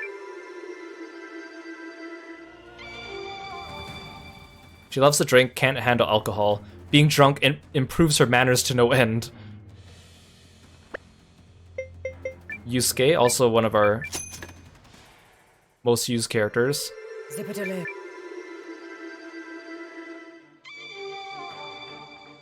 Wait, he fought Yugo one-on-one and was soundly thrashed. And began fighting with only kicks rather than his fists. That's not how I expected him to learn his backstory of fighting.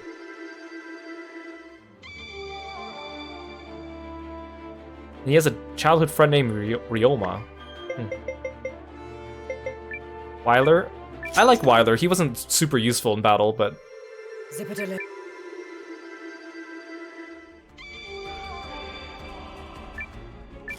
He definitely had... They wanted that character that was like the Syscon, right? He didn't act like that too much in the story, but every like little bit of extra detail we got of him was basically just about him and his sister.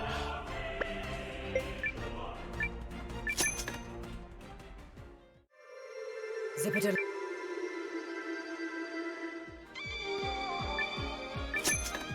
I like Marin's design too.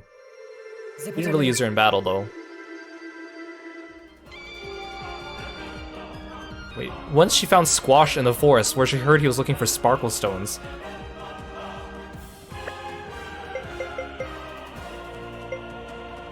Oh, Milana. Zipitale.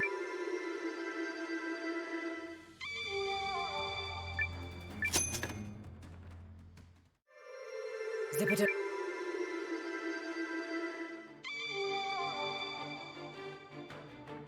Her relationship with Marcus was kind of weird. Wait, she's only 12?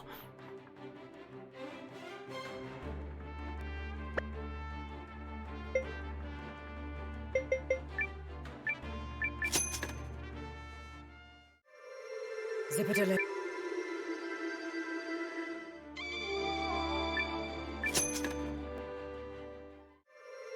Zipitale. Momo must have been inspired by Cagliostro. Like, there's just too many things in common with the both of them. Age unknown.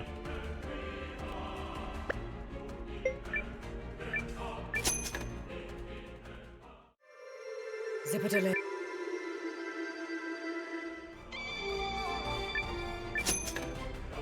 It's taking so long, we're not even doing all the characters. Zipitale.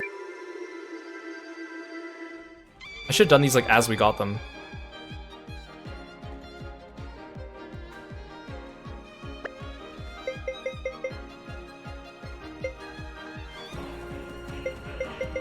We actually used air quite a bit. Zipitale.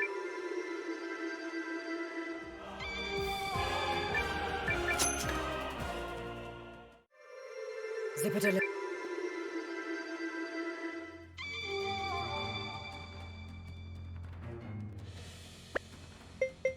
Wait, Pakuya tried to get air into the Eggfoot races? Rowan was very useful. I didn't realize he'd be like the best support character. A lot of people said Cassandra was the best, because then you could switch your party all the time, but... No, Rowan was the best one. Zipitale. And I like him as a character, he was kind of cool.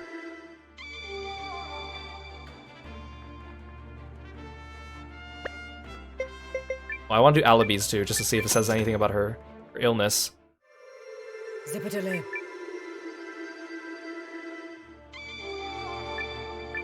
And, why? Eventually she got infatuated with Wave? That's just so weird. She's only 7.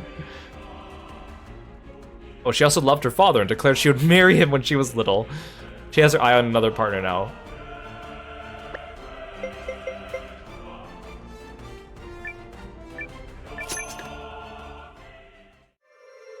Zipitale.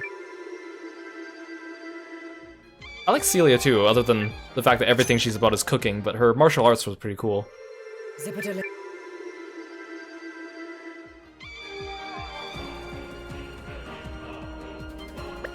I think the Kurt's probably got like some of the most like backstory and dialogue out of all the non-story important characters just because of cooking battles.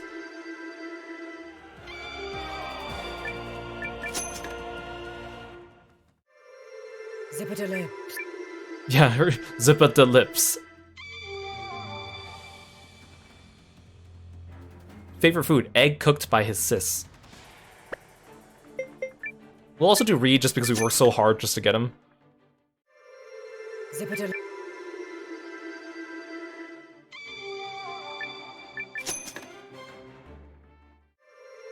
Zipitale.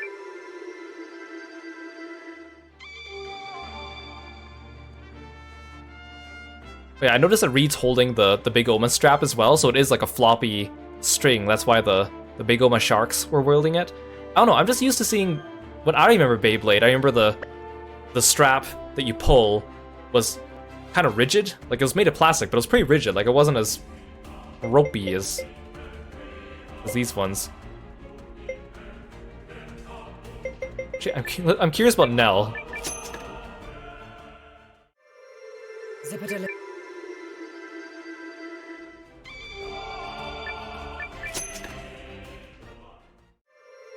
Zipitale.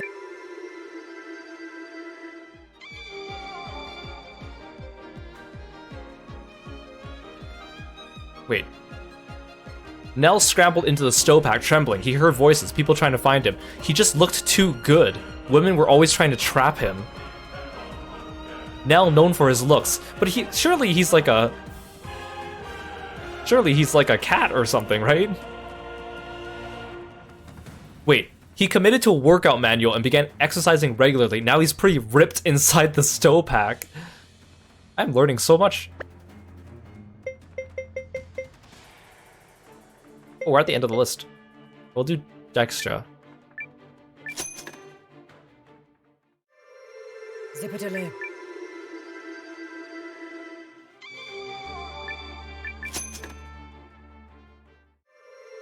Zipitale.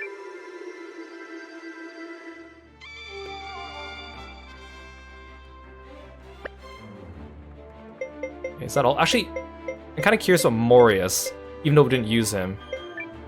He just sounds like he'd have something funny. Zipitale.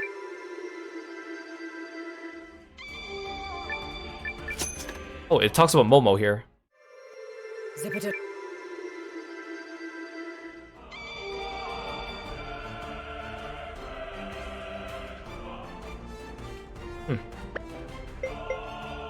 Oh, we also forgot Hakujin. Zipitale. I used her briefly. She was actually pretty cool. And definitely not in love with Mio. Mio was pretty cool too. Too bad she's only good at like level 90 plus apparently. For like endgame stuff. I think that's all that I want to look at.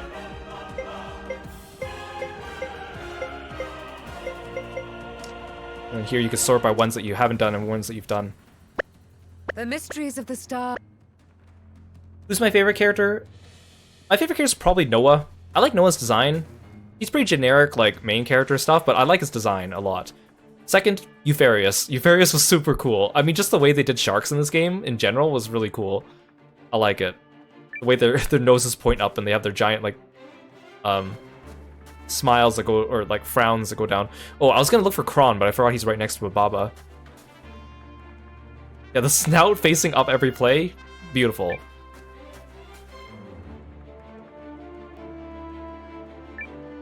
Come in, come in. Okay, let's look at our total stats. Yeah, so there are 120 characters exact. So where do those extra card packs come from? Some of them must be, there must be like 5 antagonist cards or something like that. Max damage in one hit, 1,382. That was probably from Eupharius.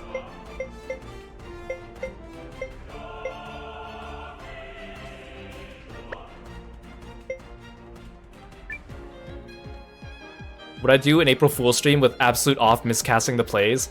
I don't know if I would do that. I think that'd be pretty boring to do for like 4 hours. Yusuke got the most finishers even though we stopped using him like halfway through the game. Or like second most.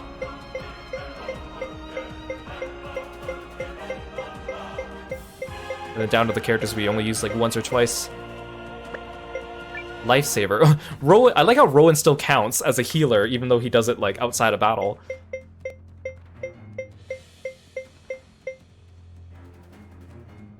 Wait, code L as well?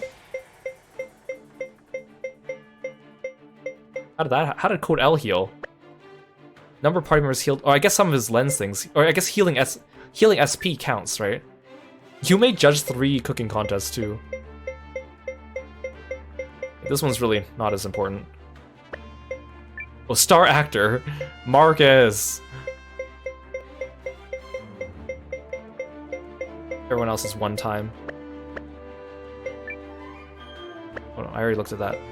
Enjoy. I was kind of hoping there'd be more stats. Did I get a second statue in the courtyard?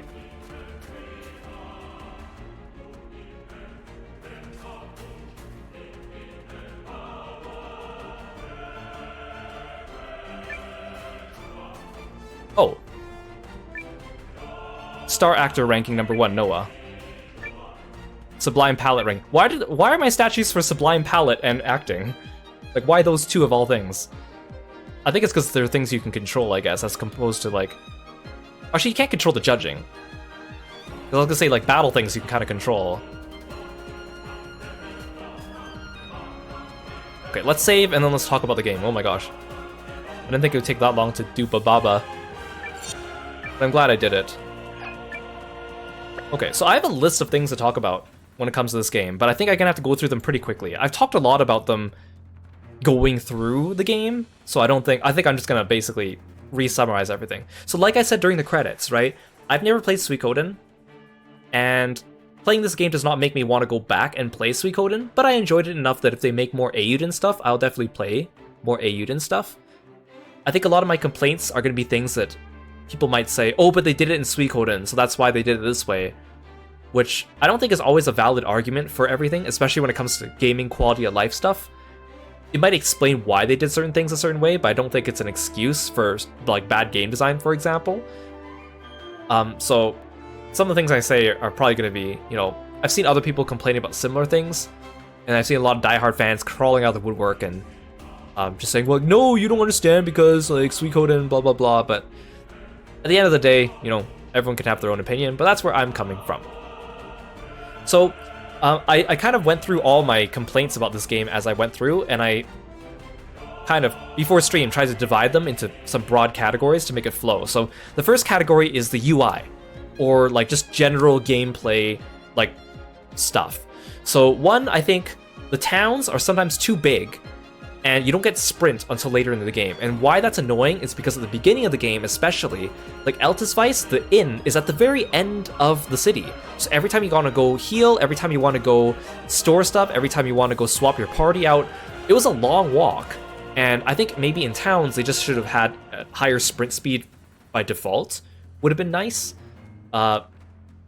Just because at the beginning of the game especially, there's a lot of that. And even before you get carry, where every time you come back to your home base, you have to walk quite a bit to get back to the castle or back to Cassandra's just to heal or swap out your party. So I think that's kind of clunky. I think whenever you get a new character joining your party, you can't put them in your party immediately. You have to go back to an inn and put them in your party. I think that when a new character joins your party, they should open the party menu and give you an opportunity to slot them in the party right away. Because when you get a character, and it's a character you like, you want to use them right away. And sometimes if you're in the middle of a dungeon, you can't do that without inconveniencing yourself, so that's kind of annoying. I think that, I like that there were puzzles in the dungeons, but the fact that the game has random encounters kind of wrecks it, because if you have to do a lot of walking back and forth, then it gets annoying. I think the Proving Grounds was part of that, and the Guardhaven Castle Library are two prime examples of that. Luckily, by the time you get to the Guardhaven Castle one, you can equip monster repelling charms, which helps, but still. The Sand Dune dungeon, especially, because the boss kept moving between sand dunes, and every time you got into a random encounter, he would move, so it was really hard to get to the boss, because the random encounter rate would keep you from finishing the dungeon, essentially. Now, given the random encounter rate was actually not that bad compared to other games I've played with random encounters, they were pretty decent. They weren't too frequent. In fact, sometimes you would go into a place and you want to get attacked so that you can get an item for a quest, and you have to run around for quite a bit before you got it, unless you had a monster attract charm.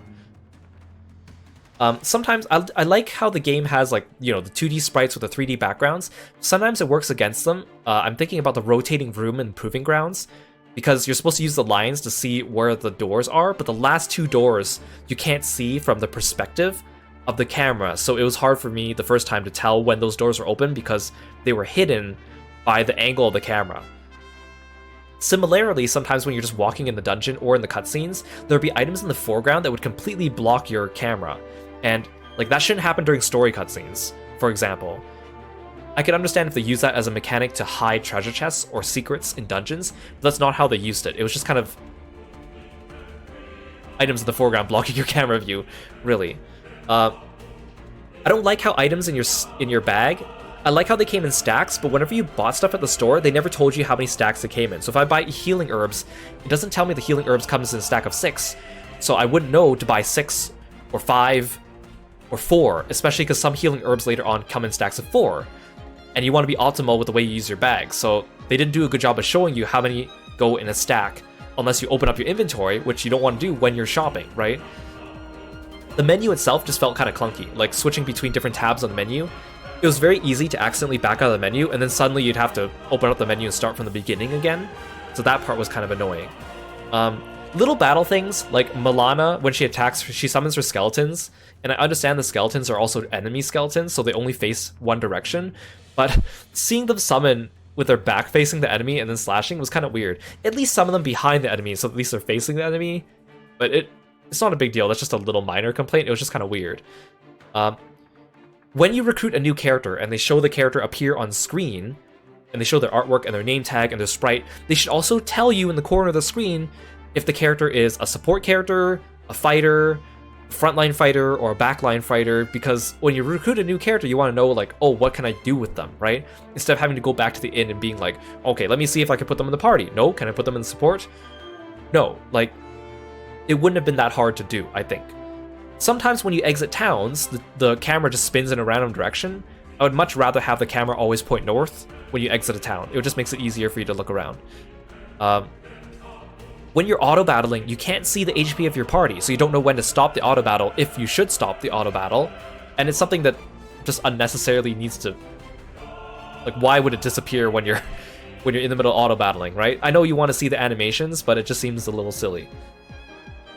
The runes and the item box, very annoying, because the runes take up space in your bag, so you want to store them, but every time you want to go equip them, you have to do it at a rune shop, which is also annoying because when you get one in the middle of a dungeon, you can't equip it right away, and some towns don't have rune shops, and you have to go back and forth between the storage and the rune shop to equip runes.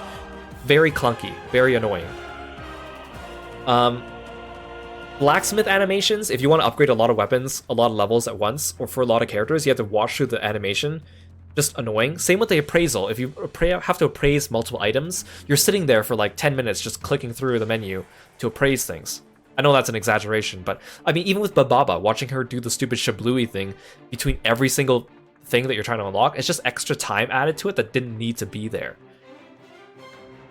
If you have your party and you press auto-equip on something, and then you go into the party and try to change what you auto-equipped, for a brief second, it thinks your character's equipping two things. So let's say I have a monster attract charm, and I auto-equip, and it gets replaced with a monster, or let's say it gets replaced with a topaz bangle, and I want to go in and change the topaz bangle for the monster attract charm again.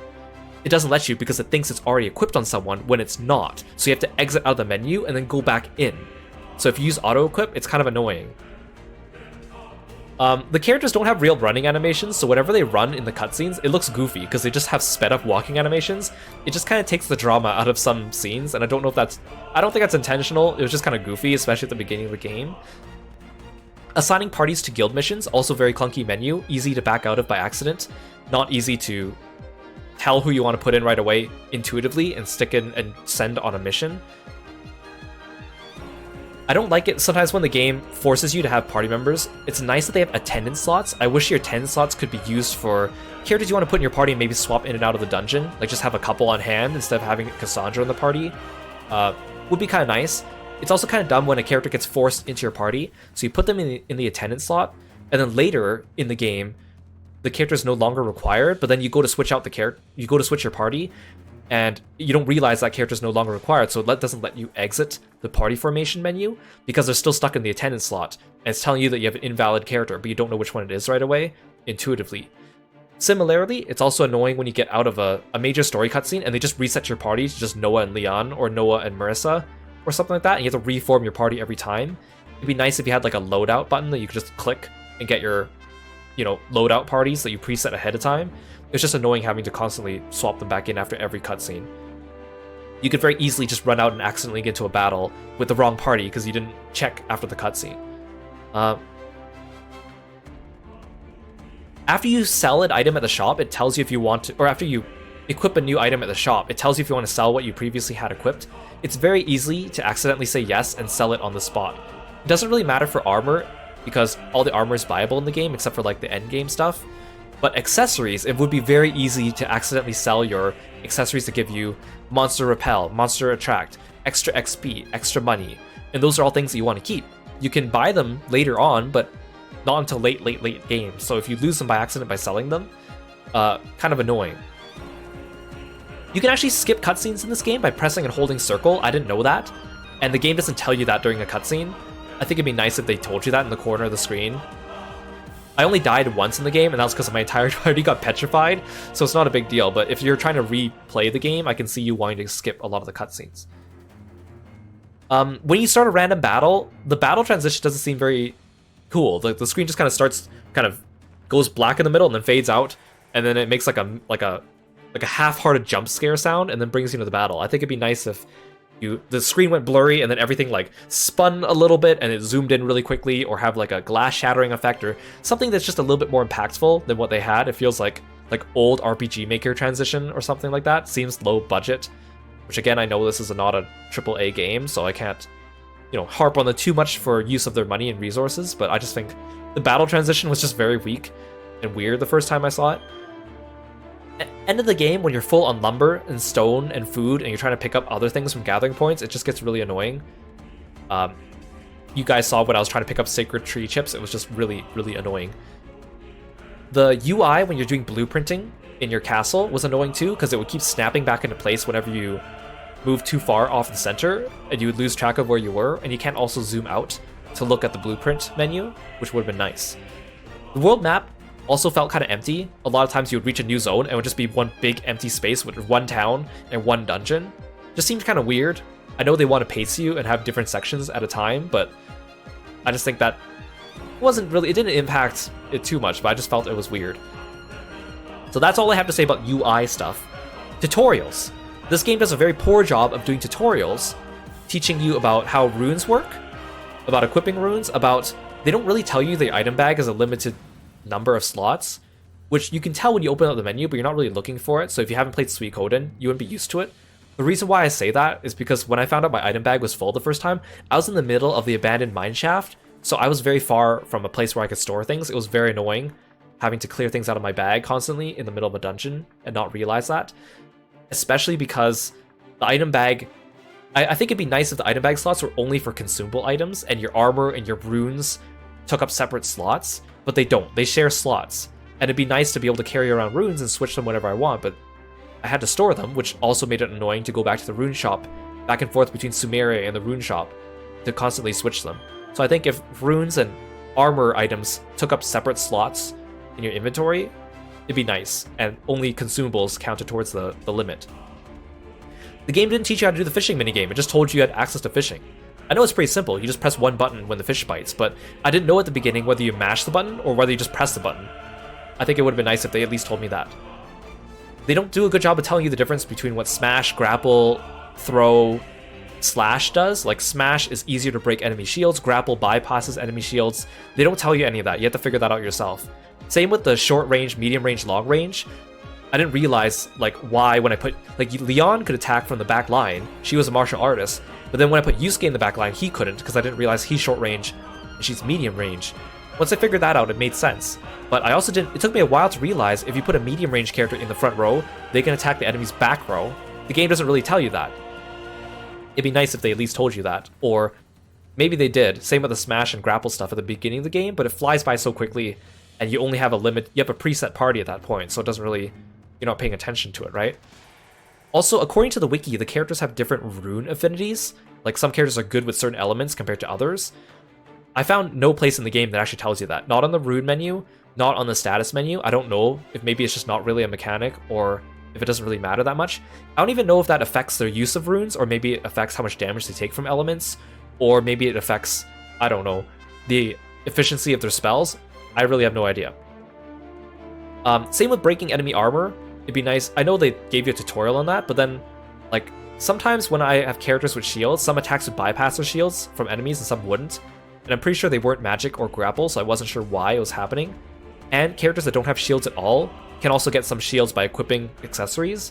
But then sometimes they get hit and then it doesn't activate their shield, but I know their shield's not broken. It was just kind of not really well explained, that part to me. That's what I have to say about tutorial stuff. Battle system. Overall, I think the battle system has interesting stuff.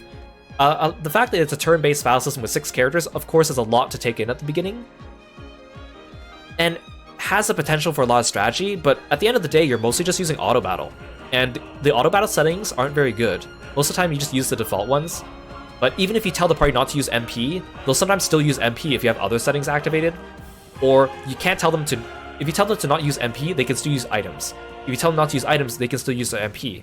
You can't set that individually by character, and you also can't say, like, I want you to not use MP and you do not use items. It's all or nothing. So I think it'd be nice if you had a little bit more customization for that. Not even that much more customization, just stuff that I think would be very intuitive was not in there. Especially for a game that you mostly just auto battle. And it felt like almost like a gacha game at times, you know, ton of characters and you're constantly auto battling, right? I think selecting everyone's turns at the same time has the potential to be very good for strategy, but they didn't really use it in a way that was good for strategy. Like, the strategy is like, oh, if you see the enemy acting on a certain turn, maybe you want to kill the enemy that acts first so they die and they don't get their turn, or you want to stun them, or if you see someone act first, you can get them to heal, or you get them to heal after. But at the end of the day, most of the times, you don't know how many attacks are going to kill an enemy, so you're all going to target the same enemy, and then after that enemy dies, then everyone else's attacks just overflow onto the next enemy. So there isn't much strategy in picking who your target is. On the same point, if a character dies, you want to resurrect them on the next turn, probably at the end of the turn, because you can't resurrect someone and then heal them with a single target heal immediately after. You can resurrect them and then use an AoE heal, but then you gotta time it right. So there is some strategy in that, but it was annoying. And you also, if an ally didn't have enough MP to cast a spell, you couldn't in the same turn use an item on them to give them MP and then have them cast a spell, because it wouldn't let you. So in a way, having all the turns happen at once actually took away strategy from you, because you couldn't do certain things by timing them, because the game just wouldn't let you, right? And I feel like the advantage of having everyone go at once is that you could do some of the strategic stuff. Like I could tell a character to use a heal, even if they don't have MP, and if they get to their turn and they don't get their item because someone got stunned, then they just lose their turn. Would be better than just not letting me use the heal without enough MP. Same with if my ally stunned an enemy, then I would be like, strategically, I'd be like, okay, they're stunned, I shouldn't bother attacking them because they already lost their turn. But your AIs don't know that. They'll keep attacking the stunned enemy, and it's just a waste of a stun.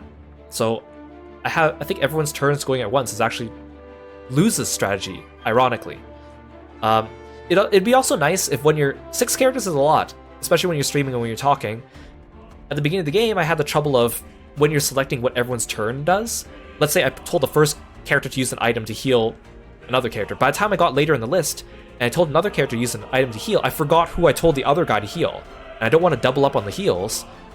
It'd be nice if they at least told me what I already selected for all the characters, so I could be like, oh yeah, this is what my strategy was this turn, because I got sidetracked talking to stream, or something like that. Similarly, if you try to use an item on a character and then they die, your character just uses it on someone random and wastes the item. You also can't select which items they use on auto battle, so if you get hurt auto battling, they're just going to use the best item you have in your inventory.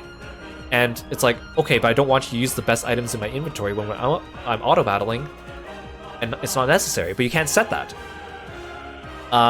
You can't fast forward in the battles. They're just, sometimes you just want to fast forward through the battles, and you can't, so they take up more time. Kind of annoying. Some animations were too long. Like Jaw Crush was really cool, but sometimes I don't want to have Jaw Crush happen and stop the music and watch it happen. It'd be nice if I could skip it.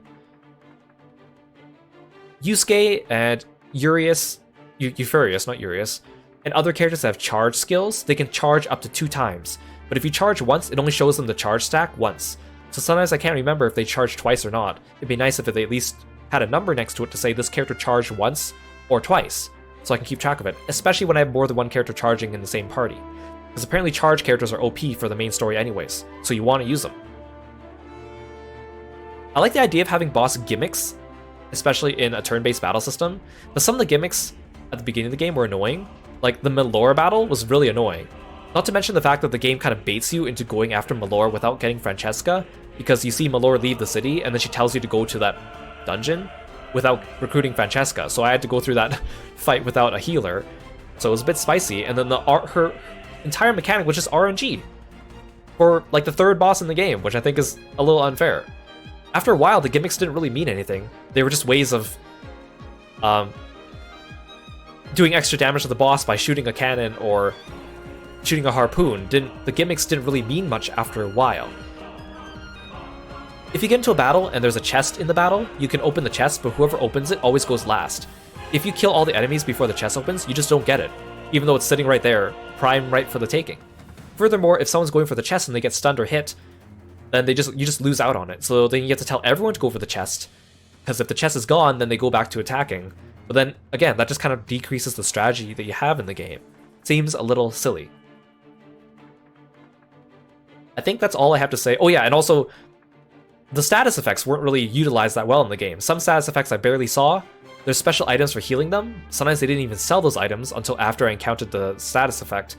And then that one enemy, the cockatrice, just petrified my entire party in 2 turns by using an AoE, which I feel fine. It was after a save point, middle of the game, fine, but still, I feel that's a little mean. Isaki Chu, welcome to the stream. Thank you so much for stopping by. Okay, so that's all my problems with the battle system of the game. Now on to just general problems in the game. And a lot of these problems are problems that could be solved by telling you, get good.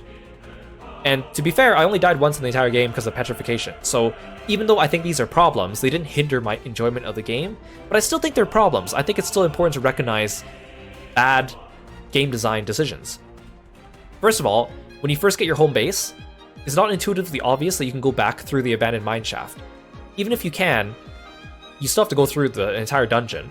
So you don't have anyone in your town selling healing herbs. I didn't have any healing herbs until I got to the Treefolk village, but there's a boss guarding the way. Now, even if you do go back through the abandoned mine shaft, you need to go all the way back through, get Kiro, recruit him, come back to your base, and then you need to collect enough lumber to build his shop before he even sells you a thing. So I feel like that point in the game, they should have had an easier way to access herbs, especially because I couldn't even buy herbs when I was escaping from Altusvice, and I would have expected to be able to buy herbs then, and they didn't have anyone selling them. So it would be very easy to make your game a lot harder by not having enough healing items at that point, which I almost did. It made that boss quite difficult, because I didn't have enough healing items, especially since that boss used a counterattack mechanic. Again, you could just say, well, Kiro, you're just bad at the game, but I still think they should have had I don't think it's that much to ask for an item shop to have at that point in the game. The autosave in this game is horrible. Sometimes the autosave would be an hour or 2 hours behind my save slot. You think maybe it would autosave every time you exit an area? It doesn't. It just randomly autosaves sometimes. I don't know what causes it. The same rune tank battles, you can also screw yourself over and be stuck in an area where you can't buy anything going forward. If you talk to a villager, they'll heal you. If you talk to another villager, they'll give you some free healing items. The bosses along the way drop healing items, but that's it. You have access to no shop. You have to do 4 boss battles in a row with a party you're probably not familiar with. The bosses are probably designed that you could probably beat them even if you're under-leveled and with no items, but it's just unnecessary. Especially if you lose the last boss because the boss had a stupid gimmick. You have to do all 3 fights over again. I think that's just kind of mean. I was told they patched something in the Saiyan route afterwards, but it was the day after I did that section, so there might be a merchant there now, but I don't know. But I just think that that's just kind of mean. It's also an area in the game where you could potentially get stuck permanently, because some people did post about getting stuck permanently.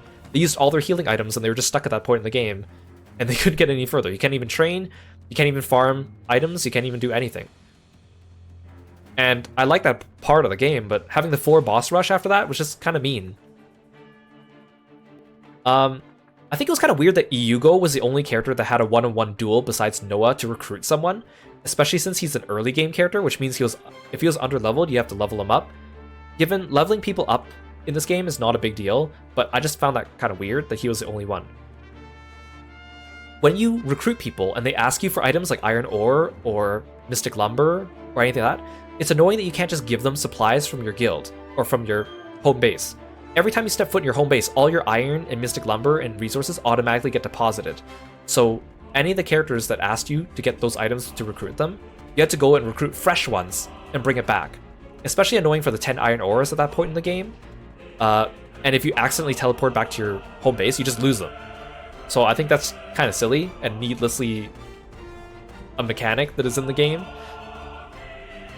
There was also that point when we were escaping Noristar. They gave us a lot of opportunities to talk to Janquist and Hero to change our party and buy items. But for some reason, when we reached Twinhorn, they were just really hard to select. They were like beyond the area of out of bounds, and if you tried walking too close to them, the game would just turn you around. I don't know why that one point was really annoying in placement.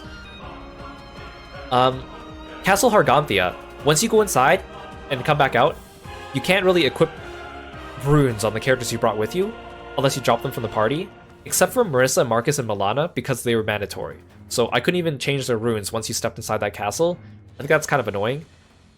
Also the fact that when you went in there with Marissa's group, you just lost Marissa, Marcus, and Milana for a bit afterwards. And the point of no return when you decide your ending is after that. So someone on the forums did screw themselves over because they didn't recruit Alior. They didn't recruit Alior, the Griffin, who needs Marissa to join the party. So they couldn't get the good ending because they didn't have Marissa at that point. Now you could argue that the point of no return is before Castle Harganthia, but I just think that's an oversight. I think they didn't realize that you could be missing Alior and get stuck at that point in the game. And the devs did advertise none of the characters in this game are missable up until endgame. Like they said that on multiple occasions, and to have someone technically lock you out of the endgame unintentionally by not being able to be recruited is kind of mean. I think that was just an oversight, honestly. In this game, usually you can't overlevel by accident. I think they did a good job of curving the enemy XP, so they give you XP proportional to your level. However, when I unlocked the mysterious room for the first time, when it first becomes available, I went in, level 42, beat the first floor, barely. I mean, not barely, I did an okay job. But everyone was level 56 after that, and I felt like I was too overleveled for like the next like 3 or 4 bosses, which took away a little bit of the fun of the game. So it's very easy, I think, to overlevel yourself by accident just in that instance. Sacred Tree Chips you can only get from Castle Harganthia at the end of the game. Ancient Dragon Teeth you can only get from guild missions. You need a lot of those to upgrade your guild at the end. Even things like upgrading the blacksmith or your item shop or your armor shop, which made it so your blacksmith and your armor shop were actually worse than the ones outside in the cities, which I don't think was the point. And especially since you can't farm sacred chi chips until after you liberate Norastar, it just seemed a little silly because it only left you like the very end game to farm sacred tree chips. Furthermore, even if you go into Castle Hargantia, you can only pick up maximum 8 chips at a time. Even if you pick up both of them, leave the castle and then re-enter the castle, that's not enough time for them to respawn, which is, you can't just farm them that easily. You probably have to wait a little bit longer. So that part's kind of annoying. The faded books in the game, the 4 of them that I'm missing, are only from guild missions with a less than 5% chance of getting them, and each guild mission is 30 minutes long. That doesn't sound very good. I don't think there should be gacha in this game for stuff like that. Same with the star items in the shops. What's the point? I like the idea of having items that are limited availability in the shops. Most of them, though, like it'd be nice if maybe they're just like discounts. Like there's a random chance you get a discount for a certain item in a shop. But all of them were things like recipes and scripts, and I had to reload the game a lot of times to get that rising script, like over 15 times total, maybe even more than 20. And in a single player game, I don't think that should be a thing. When we recruited CJ, for some reason in that dungeon, after you get the last rune lens, you get teleported back to the entrance and then you fight the boss without a chance to save, even though the save station is literally right next to the boss. I just don't know why they didn't let you have a chance to save. Recruiting Carrie, she's mandatory because you need her to get through the like outskirts of Haishan, but recruiting her the first time, if you didn't know what to do, you need to run into her at 3 points in Haishan in a specific order. I think they just should have made her recruitment a little bit more straightforward for a character that is technically required and also provides a huge quality of life for your playthrough of the game. Yeah, so the other thing was like the blacksmith again. You can't get the last couple upgrades for your blacksmith without the sacred tree chips, which has ended the game. The blacksmith in Norastar was actually better than the one in my base for most of the game. Those are all my complaints for just general problems of the game. Minigames.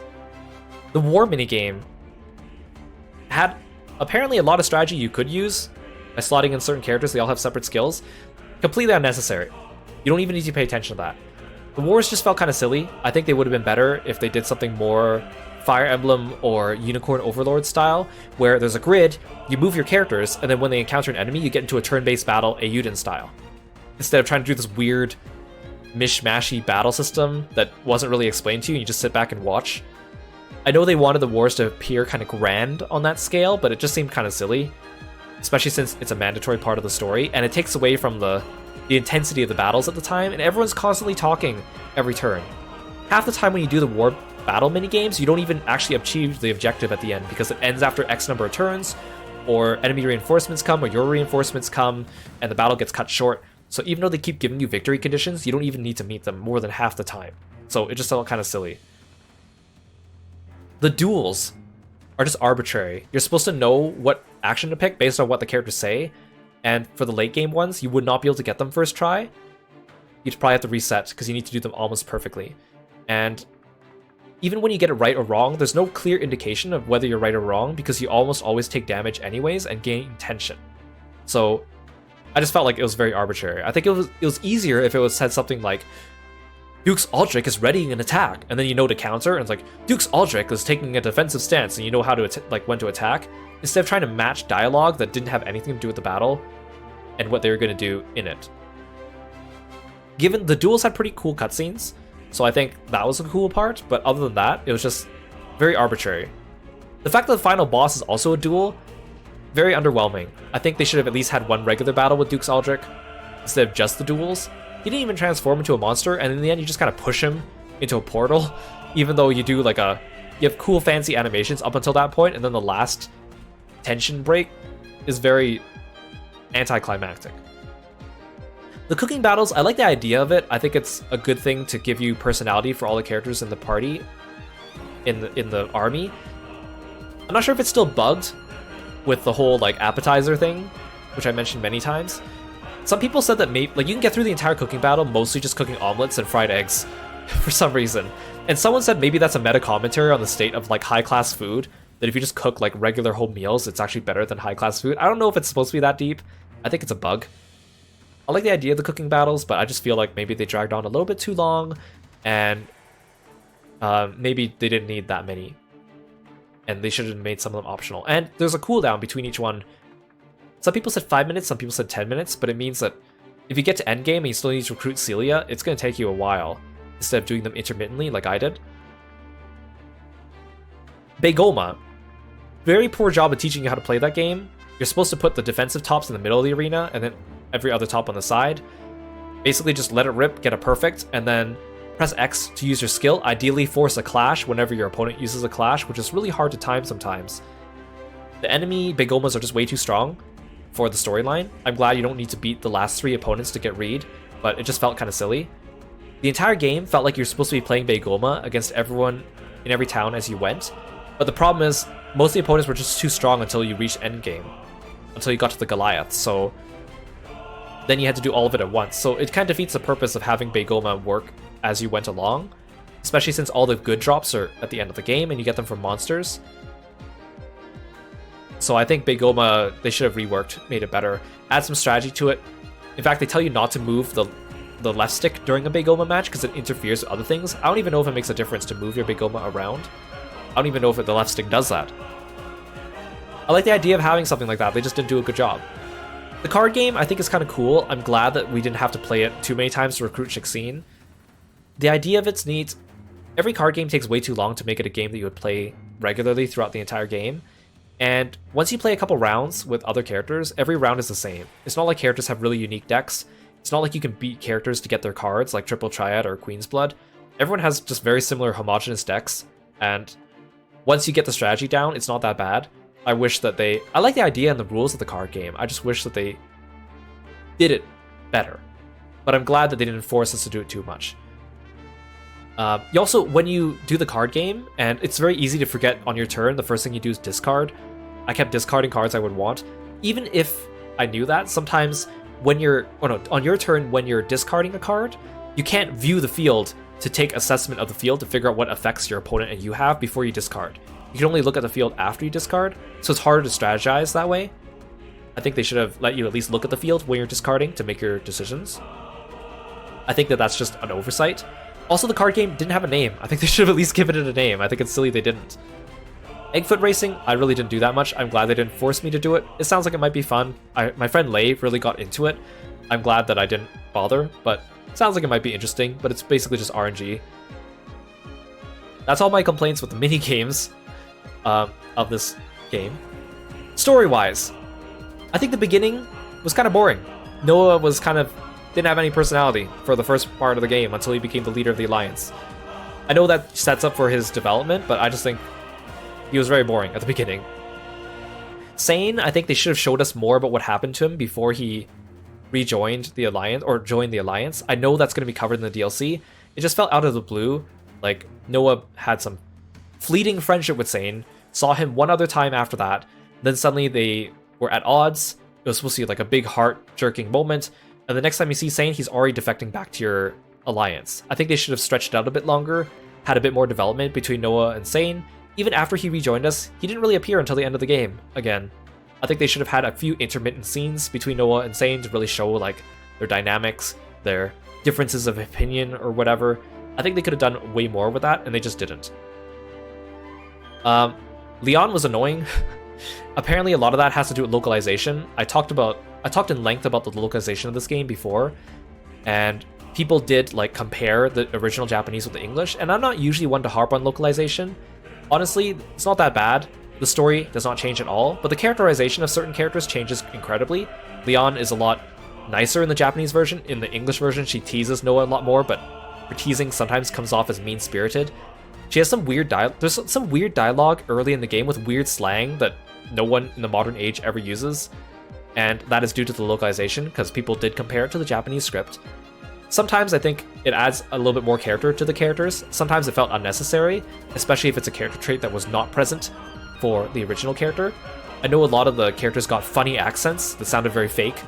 I don't know if that was their way of giving the characters more personality, but sometimes it felt a little bit unnecessary, and in fact sometimes it felt a little bit offensive, I'm sure, to some people to hear some of those accents being performed poorly at times. But I'm not going to harp on that too much, but I'm going to go back to what I said, or what I quote from Janet Su, the localization lead in Ace Attorney, especially Great Ace Attorney. If you read their blogs, they do a great job of explaining what localization should be. She describes it as it should be authentic, yet accessible. And I think this game does not do a good job of being authentic. Accessible, yeah, I guess, but not the authentic part, I think. That said, it doesn't deviate too much that I'm going to harp on it. A lot of people really said they hated it and couldn't listen to it, need to change the voices, or want like to fan patch a dub in, or a fan patch like subtitles in or something like that. I wouldn't go that far. Every game's going to have some level of localization. People get scared of the word localization, but when it's done well, it's fine. Localization is a spectrum. It's not a black and white. It's a level of grays, and there's good ones and there's bad ones along different points of the spectrum. I talk about this at length during one of the other streams, so I'm not going to harp on that too much further. The entire section with the elves was completely cut off. They sounded like we were going to go visit the elves and recruit them. It all happened off screen. Same with saving the Emperor's son. It happened all off screen. I feel like they could have cut out another arc in the story to make room for that. Like, as much as like Rudy, his entire arc didn't really matter. They could have just had a section about the elves, or a section about, I don't know, rescuing the Emperor, or even visiting Kinan or the Far East or New Neva. I don't know, for some reason we just didn't. I understand not wanting to visit every place in the world that's mentioned, but I don't know. I feel like some of those places were drummed up to be places that we could visit, and we didn't. Sane and Marissa have musical themes in this game. I didn't even know that until we went to the inn to view them from Alibi. Sane's music and Marissa's musical themes are both used in their respective towns, so they felt more like town themes than they were character themes, so it wasn't obvious to me that they were character themes. When you play Octopath, it's very obvious that the characters have character themes because they play during climactic moments that are important to that character's development, and they didn't really do that in this game. I understand that with the smaller budget, you know, the soundtrack list for this game isn't too long. They reuse a lot of tracks in many places, and I'm okay with that, but I only really found a couple of tracks memorable and likable, like Battle 2, Underboss, Eiyuden 100 Heroes, and the vocal song. The rest of them were pretty forgettable, or I didn't want to hear them for too long, like the war theme dragged on for too long. I think it'd be nice if they had character side stories. A lot of the characters join you with some ongoing story about something they're trying to do, and then they just never act on it until the end of the game we see the epilogue. I think it'd be nice to have character side stories. For DLC Wave 3, they originally had a bunch of character side stories you could vote on, and in the end, the one that won was Marcus, Milana, and Quinn were going to get a story for the DLC. But there were other ones available too, like Momo, Melor, and Momo had one, or Iyugo, Hakujin, and Mio had one as well. I think it would have been cool if they had a couple like side stories or side quests in this game, or even just flavor dialogue between characters interacting with each other. I know we had some of the hot springs, but I mean like actual like ones that develop their character. And they don't even have to voice act them, they could just have them written into the story, just to, you know, feel like the characters closed out their stories a little bit. I know games that have large casts, like Fire Emblem, Unicorn, Overlord, you only really get to know the character when they join you. But at least those games have things like support conversations, but this game didn't even have that. And I understand with 120 heroes it's hard to do that, but it'd be nice if there were at least a couple of them. Duke's Aldrich, boring antagonist. I think they had potential with him wanting everyone to be able to use lenses. They could have written that into a way that made him a little bit more interesting. I'm not even saying that every antagonist needs to be sympathetic, but he just sounded like very cookie cutter, nothing really interesting with him. Same with all the other enemies. I don't know if they're planning something with Narangard, considering we never got closure with her, but it just felt like enemies were very bland. Or more characters that were enemies and then join us, like Goldwyn, for example, would be kind of nice to make them more interesting. Pronunciation, inconsistent. New Neva, they pronounce as New Neva and New Nevea, sometimes in the same sentence, by the same character. Same with Leon or Lian, or like sometimes they change the pronunciation, and it's the same character saying it. I just found that kind of weird. That's all I have to really complain about the story thing. I know maybe people don't play these games for like incredible story, which is fine, but I still think these are things worth mentioning. Glitches. There's 2 Kogans in my castle town for some reason. We got stuck in the walls a couple times in the game, or like stuck on like the environment and had to reset our game. We had one point in the game where the audio just stopped playing for all the character voices and we had to restart.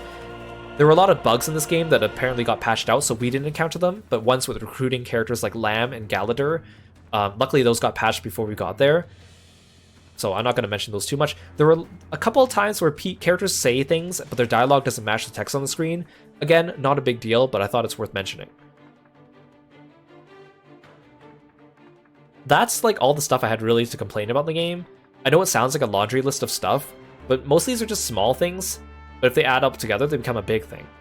It's not like Final Fantasy VII Rebirth, where it was a great game, but also had great shortcomings. This game was a fair game. It had a small little pool of shortcomings that add up into one bigger pool of shortcomings. In no way was it unplayable. I still enjoyed myself, especially once I got to the Shiark area. I think that's when I started enjoying the game a bit more, because I had more characters I enjoyed in the party.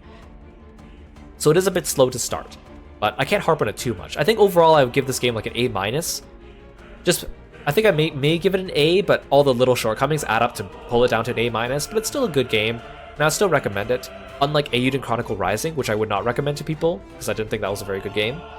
But I think that's more generous than you thought I'd give. I mean, like, I think I want to be fair, and a lot of these are small things, or a lot of these are personal preferences, and me playing through the game, none of these hindered me. They were just inconvenient, or things I could foresee as being better, or things that I think they should have playtested and realized that they were annoying, like the rune system. I think the characters in the game, there's 120 of them, yet like they're so homogenous. It'd be nice if at least every character got a couple skills that were unique to them, and only like about half the cast actually gets character skills that are unique to them to make them interesting to use. And in fact, if you play through the main story of the game, every character is viable, but some characters are way better than others, and it'd be nice if they leveled that out at least a little bit. Hey Jackrabbit, welcome to the stream. Thank you so much for coming by. Hope you guys are doing well. Thank you so much for the raid. Please go visit our friend Jackrabbit. Let me write you a shout out. He's a really cool streamer, handsome model, amazing toggles, different outfits, really nice guy. He sings as well. Please go check out his covers. Go follow him on Twitch and YouTube and Twitter. Really, really awesome guy. Please go check him out. Our favorite Jackrabbit VTuber. Thank you so much for coming by. What were you playing today? Did you have a good time? I'm Kiro, the frog-themed martial artist. We're playing Eiyuden Chronicle 100 Heroes, which is a JRPG spiritual successor to Suikoden. We actually beat the game, so right now I'm just recapping everything about the game and talking about things I liked and things that I didn't like. Oh, you're playing some Star Rail. Hope you had a good time. Hey, welcome in, Werewolf Bride. Hope you guys all had a great time. Feel free to sit back and relax, or go take care of yourself after your stream. So yeah, like a lot of the characters in this game, like I wish they did a better job of balancing the characters, and the runes I think had a lot of potential, but honestly most of the runes aren't really worth using, and at the end of the day most of the time you just stack ones for strength or magic, and then that's the end of the day. The bosses in the game, I think at the beginning they were a bit hard, mostly because I was limited on items, and I also didn't have enough MP to do AoE heals, or I didn't have a healer in the party. So I think like the battle with the Malor battle with the mole monster, and the Kogan battle, as well as the battles in the Proving Grounds and the Treefolk Village area, were hard, but then after that they all got really easy. Even the final boss was a bit of a cakewalk, and I was expecting a little bit more of a challenge. The gimmick thing I think was very interesting, but they didn't utilize it well. It'd be nice if the bosses actually had some kind of strategy to them. Like in Octopath, I'm gonna keep saying Octopath because Octopath has a great battle design. A lot of the bosses had really interesting mechanics that you had to work around, and you had to like adapt your strategy as you went. And they were still fair, and they still made it difficult, even if you're over-leveled. But in this game, they just didn't have that. I know you could play it on hard mode, but still, it just seems a little silly. Also, endgame of this game, no post-game dungeon, but you can go through the mysterious room. It becomes a bit of a roguelike, because every floor you need to remove characters from your party and add in other characters. So you're incentivized to use more characters in the game, which is good. On normal mode, apparently, you only need to switch out one character, and you can also just switch out the support character, and that counts. On hard mode, you need to switch out like 3 characters at a time, and that's where it gets hard. I think that sounds really interesting as a roguelike, but some characters are just way better than others, apparently. Some characters also are only really good past level 90. Like, apparently Mio gets really good at level 90 and beyond, and she's one of the few characters that can consistently do 1,000 damage per hit with her Eiyuden Slash. But previous to that, she is like really bad. Same with like Periel, for example. Like, why is her attack only a short range, but she's a squishy healer caster? So you wouldn't put her in the front row, but she couldn't attack from a distance. There's also characters that their stats like scale off of magic, but they have really high physical growth and low magic growth, or vice versa. Like Leon and I think Priscilla are like that, which is really weird. Why would you do that? So it just seems like a little bit of an oversight on that part. Or laziness. I'm not really sure which it is. It'd be nice if every character was a little bit more across the board usable in some way. And of course, if you just play the main story, they're perfectly usable. But it kind of sucks if there's a character you like. Like, let's say Rudy. I like Rudy, but he didn't have anything special, and his rune slots really limited him as well. So I think they should have done a better job balancing that. But like there are a lot of things I like about the game. I like the experience curve, how characters that are underleveled gain XP faster, so they catch up easily, and characters that are on level gain less experience, so it's easy to not overlevel unless you go into the mysterious room, like I mentioned before. Theater mode was actually pretty cool. I can't believe they recorded lines for every character for every single role. I think that's just a fun little mode that they added in, and they didn't have to, but I think that's great. They had a great variety of characters, but some characters I could see being a little bit like offensive stereotypes, like Pastel, for example.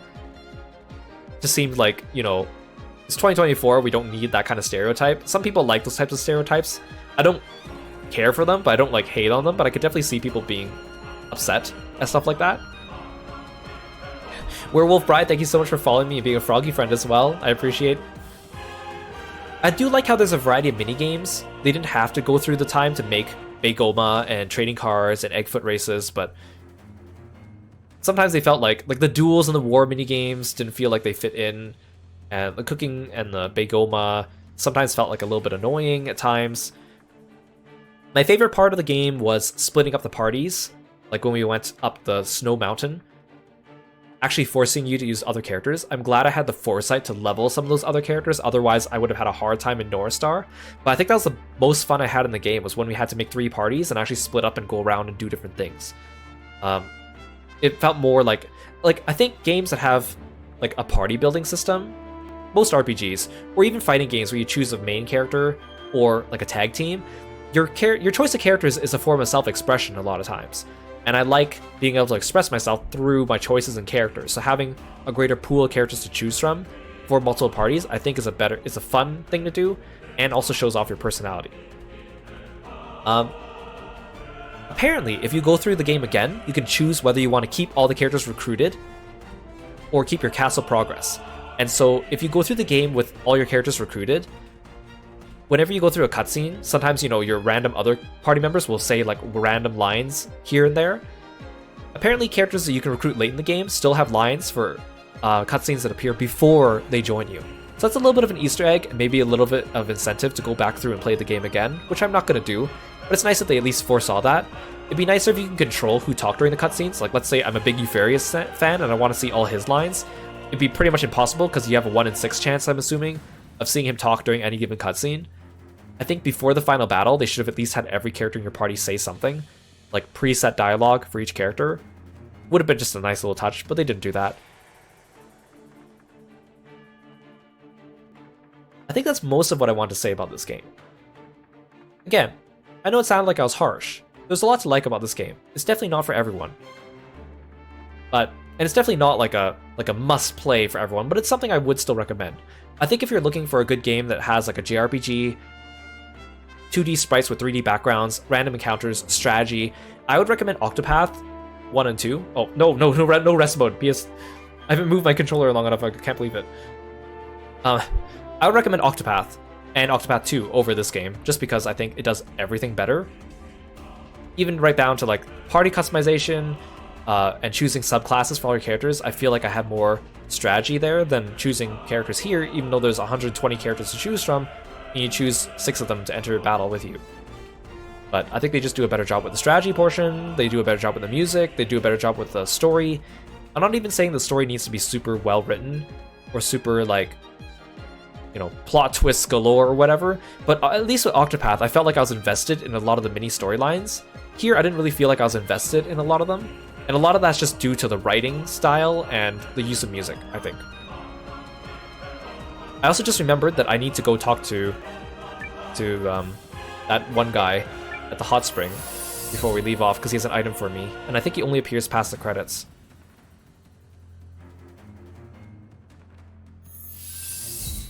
There he is.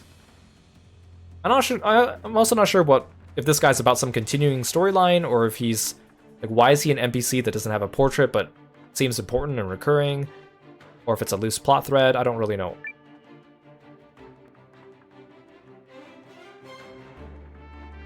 It seems your struggle has come to an end, or perhaps this is just the beginning. Either way, take a moment to savor your success. Allow me to offer you a token of appreciation for your efforts. Please accept it. I got a Rune of Clairvoyance. Congratulations, Noah. He just disappears forever? What does that do? Increases critical hit rate by 40%. That sounds pretty good. I don't really have much use for it. Wait, is that Venom? Is that Snakebite? This guy from the Big Oma questline? I know he's a generic NPC, but...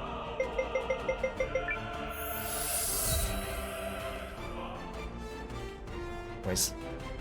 I can't believe that even though I was speeding through everything I was trying to say, it still took me like 45 minutes to say all that. I had a lot of thoughts on this game. Is it challenge you seek, or death? Okay, so I think you have to beat normal mode here to unlock hard mode, which this is where all the post-game content is, really. Dark. Again, I think the idea of a roguelike here is kind of interesting. But that's really all the post-game stuff there is.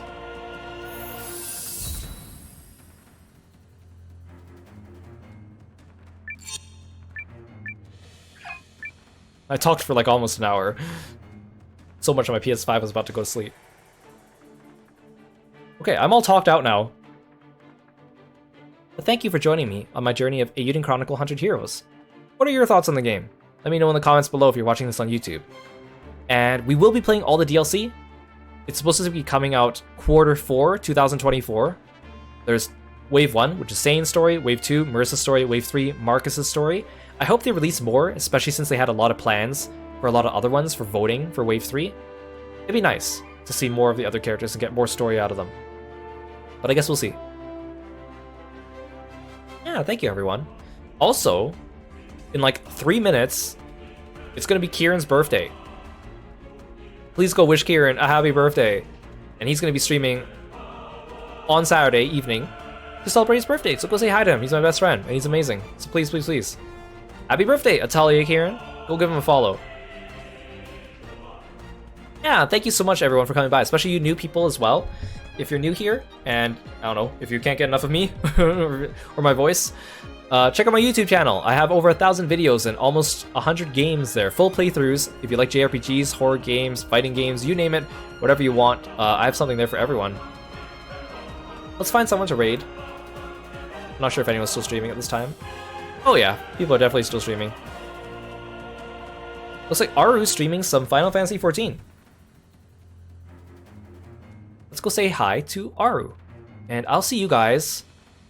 My next stream's probably going to be Monday. And I haven't decided what I'm going to stream. I'm looking forward to Paper Mario 2 Remake, but that's not until May 23rd. So I might do some Unicorn Overlord or some Persona 3 Reload because we didn't finish those games. Or I might pick a small game and fill in the time. Or I might take a bit of a break. Who knows? Thanks guys. Say hi to Aru for me. And have a great weekend. Bye, Froggy friends.